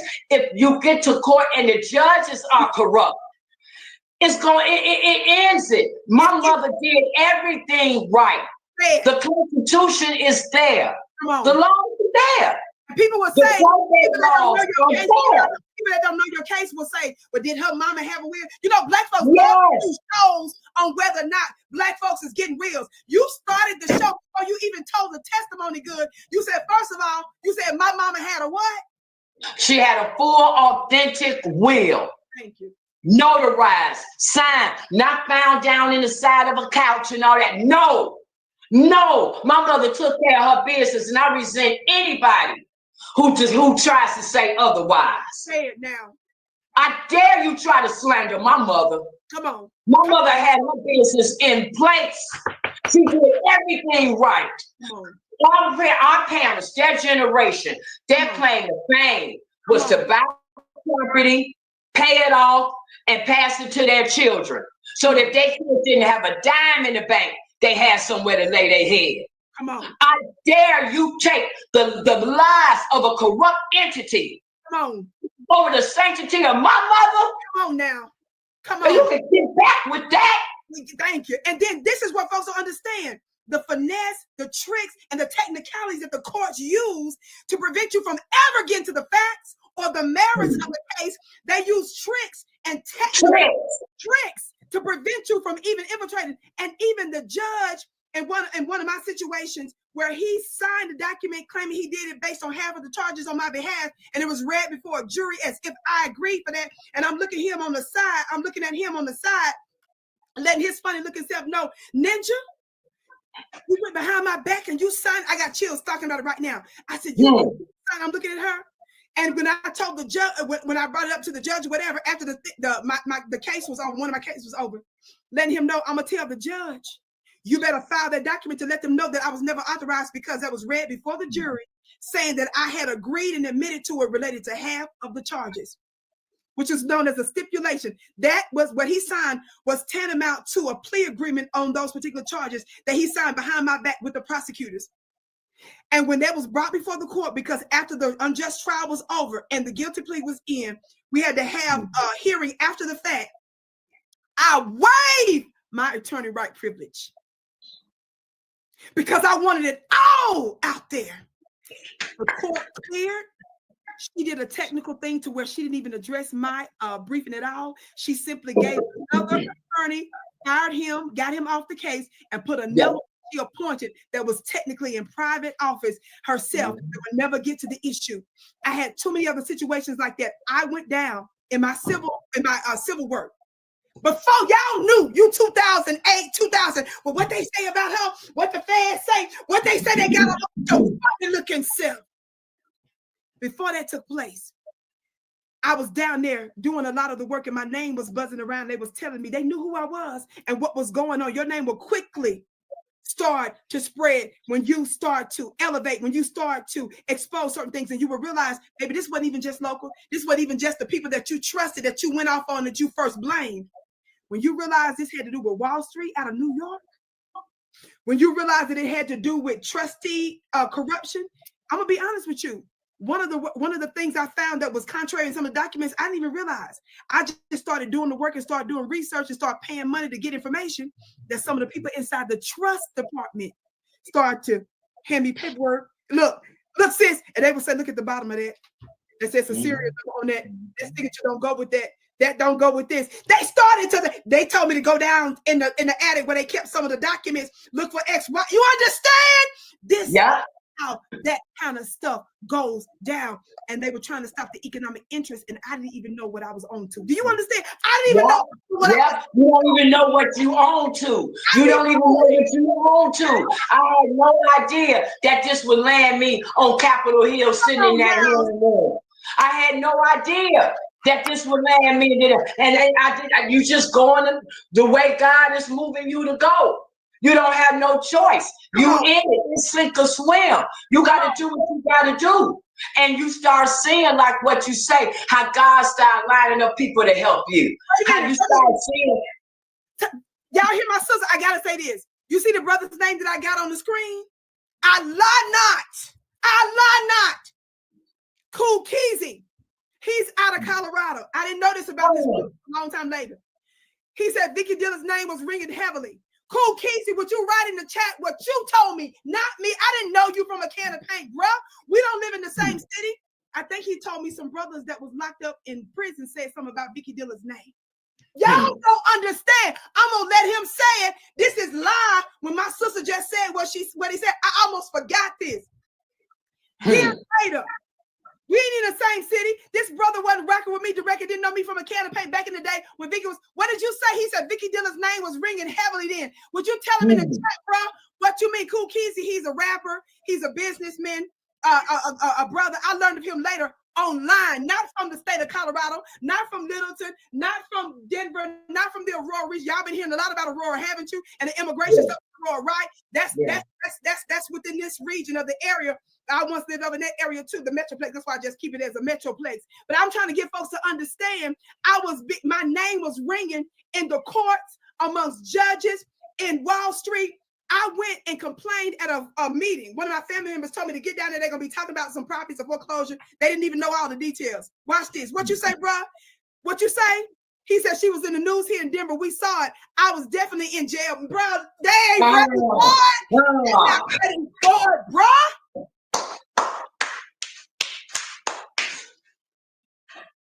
They ain't ready for it. Oh. I don't remember what he told me. What did you say that the prisoners were saying to you, bro? What did you say that the brothers you was locked up with years later? He found me online the way you said, who is this Vicky doing the news online? Yeah. That's how he found me. I didn't meet this brother. I didn't bump into him in the state of Colorado and all of the different cities that's here.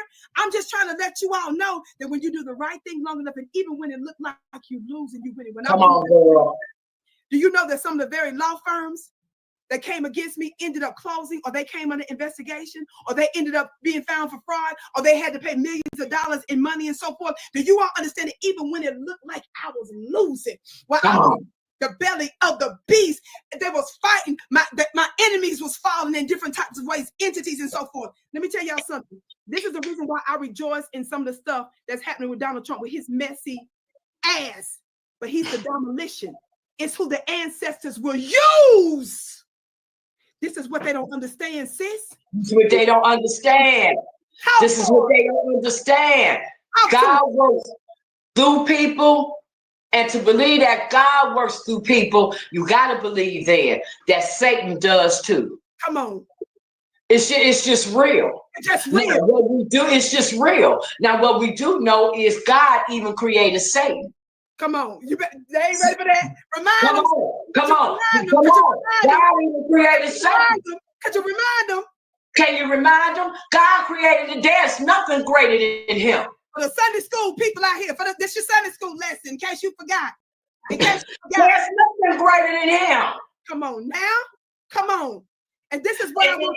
Yes, the temptations of the devil to get you off guard, to get you up. But just as like Noel Jones, I heard him say it in one sermon. He say, just as much as the devil is meant to tempt you, that's how much God is determined to bless you. Come on.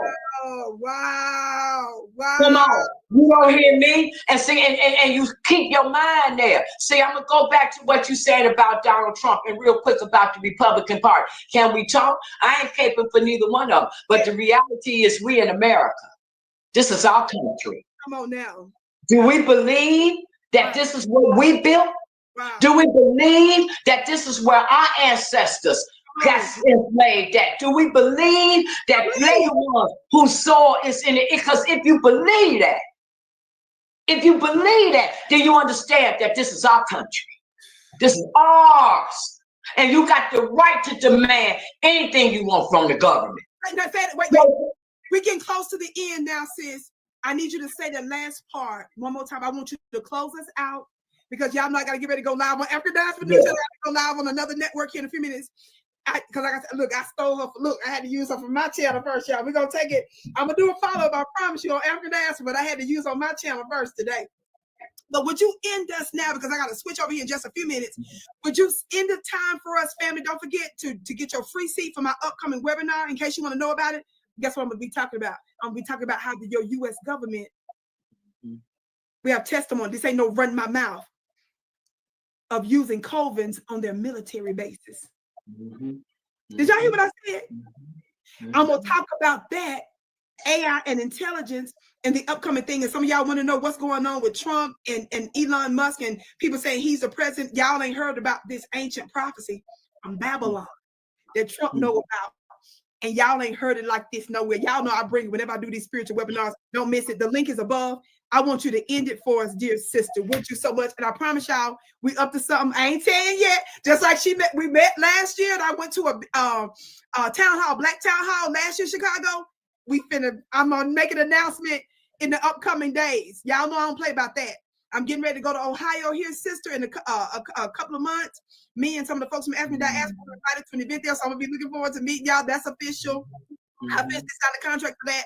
So we got some stuff that we're working on. But Sister Jessica Jackson, you ain't number fire emojis in the chat, ain't number unbelievable comments. People say they got chills, all kind of stuff. Would you please time for us? Because you know we're doing a follow-up. But sister, would you please end it for us? Well, I just want to end it with, come on, Black people, keep an open mind. Pay attention to what's going on politically. We cannot withdraw ourselves from the political conversation in America. We just can't. We are Americans. And if we believe all the things that we say about being Black here, we need to act on it. I just want to say this real fast. We don't owe the Democratic Party anything more than we owe the Republicans. But I do want to say this. The Republicans are the ones who signed that Emancipation Proclamation that got us out of slavery. Now, we can say Abraham Lincoln didn't really want to do it. He only did it because it doesn't matter. What matters is he signed it, okay? Then we're going to fast forward. It's the Republican Party that put that 13th, 14th, and 15th Amendment in the Constitution to protect our citizenship. That's a fact. That's a fact. Then we're going to fast forward to today. It's the Republican Party. That's why I keep telling y'all to pay attention to the hearings on Capitol Hill. Because right now, it's the Republican Party that's standing on the 14th Amendment, saying that this birthright stuff, you cannot compare it to what the 14th Amendment is for. The 14th Amendment is for the freedmen. It's for those that were coming out of slavery. It's the Republican Party that's fighting for that right now. It's the Republican Party. And then to bring us back to what the original conversation was about, Vicky, it's the Republican Party that called Brandon Johnson and those other three mayors to Congress to question them and get at them for destroying this country with illegal immigration. It is the Republican Party that's doing it. You can say whatever you want, but the reality is, Vicky, we don't have nowhere else to go. This is our country. This is where we live. No, we can't go over there. We can't go over here. It ain't nowhere, no table at the United Nations that's a Black seat. Come on. It's an African, Liberian, Nigerian MC. It ain't a Black seat. The United States government on Pennsylvania Avenue. That's who I beat this with. That's who we deal with. That's who we deal with. Damn. Now, nobody's saying we can't be independent partner, but the reality is this, Vicky, we are in trouble right now. Right now. We don't have time to build an independent party that's going to be strong enough to take down the Democrats or the Republicans. Not now. Not now. Right now, we need to get on one accord with that which is near and dear to us. And what's near and dear to us? Our public safety. What's near and dear to us? That our jobs be available to us and not being given to illegal immigrants. What's near and dear to us? Our property and real estate being saved and protected. What's near and dear to us? That judicial system getting corrected. What's near and dear to us? Our schools being corrected and proper resources. And the Republican Party, by them keeping these illegals out of here, is the party that can do it. Come on. We can be mad about it all day long, and yes, our anger is justified, but we don't have the power to get these illegals out of here. Come on, come on, come on. The only thing we can do is what we did. Let our petitions be known before the government. And what did the border czar Tom Homan say in his speech? He said he came to Chicago and he met with the community. And then he backtracked and said, what? I met with the Black community there. He was talking about me and Zoe and Daddy and Dave. You know, I don't know what I'm gonna do when I see you in person. I don't know what I'm gonna do when I'm see you in person. We just gonna go. I don't know either. Look, I don't either. And he talking about, look, you had 20 seconds to say to him what you wanted to say. So he said, what's your name? I said, Jessica Jackson. He said, what can I do for you, Miss Jackson? I said, get them illegals out the Black communities here in Chicago. He said, I got that for you. I said, well, then come on, let's take this Photoshop photo, czar. Yeah, yeah. So come on. Our sister, did y'all hear what she said to us? Somebody just said this chapter lost their minds. They just all kind of I'm hot. I'm sweating. Watch this. As we seal this time, because I gotta switch over to the next. We gotta go. Y'all, I was just in Chicago during the Democratic National Convention week. I'm planning something. I'm snitching already. I'm snitching. I'm just having to give you the details, so don't play with us. So you better stay tuned in.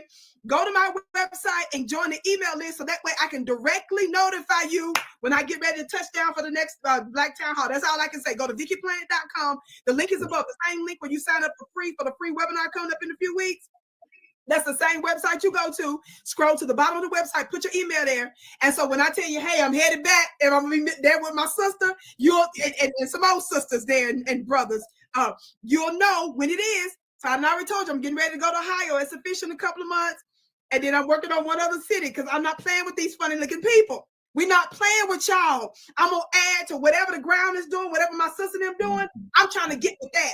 And one of the things that we know, Sister Jessica, when mainstream media was calling us Russian bots, when we were saying the just things that we were saying about illegal immigration and how it's negatively affecting Black folks, and they weren't bringing on voices like yours, but they want us to cry when they get fired from jobs. The Joy Reeds want us to get upset because she don't have a voice, but they weren't the ones bringing you on. They were the ones that was trying to shut us down from their agenda that they had when we were talking about legitimate issues that the Black community was having. They weren't the ones that was rocking with us. I want to rock with y'all. So the proof of our power ain't none of that. It's about who lost the White House, who lost and who lost the House of Representatives. The Democrats. They'll tell you whether or not the bots are real or not. They'll tell you whether or not the power is real or not. That'll tell you whether or not it's real. And some of y'all can get mad if you want, but like our sister said, it's the Republicans that's holding these meetings because when we was telling the Democrats what all this stuff was going on, they weren't giving voice. That's what I'm trying to tell you. They were ignoring and suppressing it and shutting us down and retaliating and looking for ways to punish us. They're in Chicago. Y'all were giving them that work for so long. You told them that you were going to disrupt the DNC. What did they do? For a short time, they talked about digitalizing the DNC. Yes. Because you remember. Because you remember when Mark Carter did that press conference and he said, if y'all think y'all gonna come here and run that DNC and ain't nothing gonna happen, remember he looked right in the camera and said, stay tuned. They were scared to death of you all. And I'm trying to let you all know, family, that's proof of an agenda because the Democrats are not even listening to us. At all. We make our voices heard. And what did my sister say before she ended? She said, we don't owe the Democrats or anything more than we owe the Republicans. This is about being Black first, family, not Democrat first. And they're the ones that are deserving of more criticism because we're the ones that have been giving them 50, 60 years worth of our votes, which means that you have given them the power to change your condition and they are refusing to change your condition. They're giving money and resources to everybody but us. I want to thank you so much, my dear sister. We're getting ready to do some follow-ups on this in the next upcoming week or so. Just expect some follow-up pre-records on another network, African Diaspora News Channel. I plan on doing from this very broadcast. Like I said, look, I said, I'm getting that in there. We'll get the other one later now. and stop. And then, and plus, like I said, I got some plans. Y'all know I did the first one in Chicago, the first town hall I did with the brother there with the Big One movie.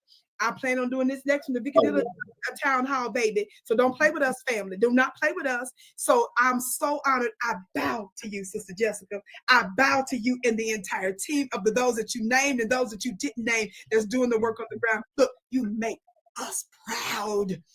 We thank you for our silent warriors. Our sisters down there at those hearings. How many? You said 2 and 3 a week.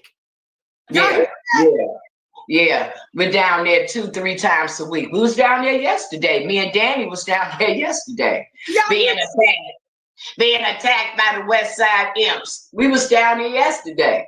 And so we stand with you. We got your back. And look, we just getting started. You've inspired so many of us. And for that, we say thank you so very much, family. Thank you all so much for tuning in to today's broadcast. I've got another one coming up tomorrow. Family, I'm going to be interviewing again with my dear brother. He's actually a UK journalist, Richard Sudan. Our brother has been to the Palestine area, but guess what? In the UK, guess what he's known for? Pushing reparations for foundational Black Americans. I rock with him because he rocks with us.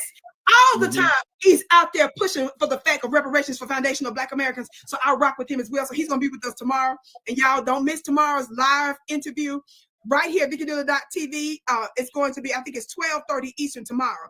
And so we're going to be talking about why the Israelis got high skin cancer. I ain't gonna y'all know where we going with that tomorrow. Y'all know how these platforms are. So we're going to talk about that element of the real reason why. And we're going to be talking about the race war that's happening in the United States and in the UK. Y'all don't want to miss it, okay? So family, get your free seats for the upcoming webinar that's happening in a few weeks. The link is above. Go to my website at VickyPlant.com. Share this broadcast. Get on my email list. I don't want to hear nothing because they be mad when we do events live. Talking about, well, I didn't know you was going to be in Chicago again. I don't want to hear nothing. I don't want to hear nothing, okay? I love y'all so much. Any last words, my dear sister, before we click off? And I'm going to switch on over to the African diaspora in a few minutes. I just want to thank you. I want to thank you for having me on your show. And I want to thank you for the support. I want to thank you for the support of the chat. Keep me in your prayers. Keep Chicago in your prayers. Your encouragement means a lot.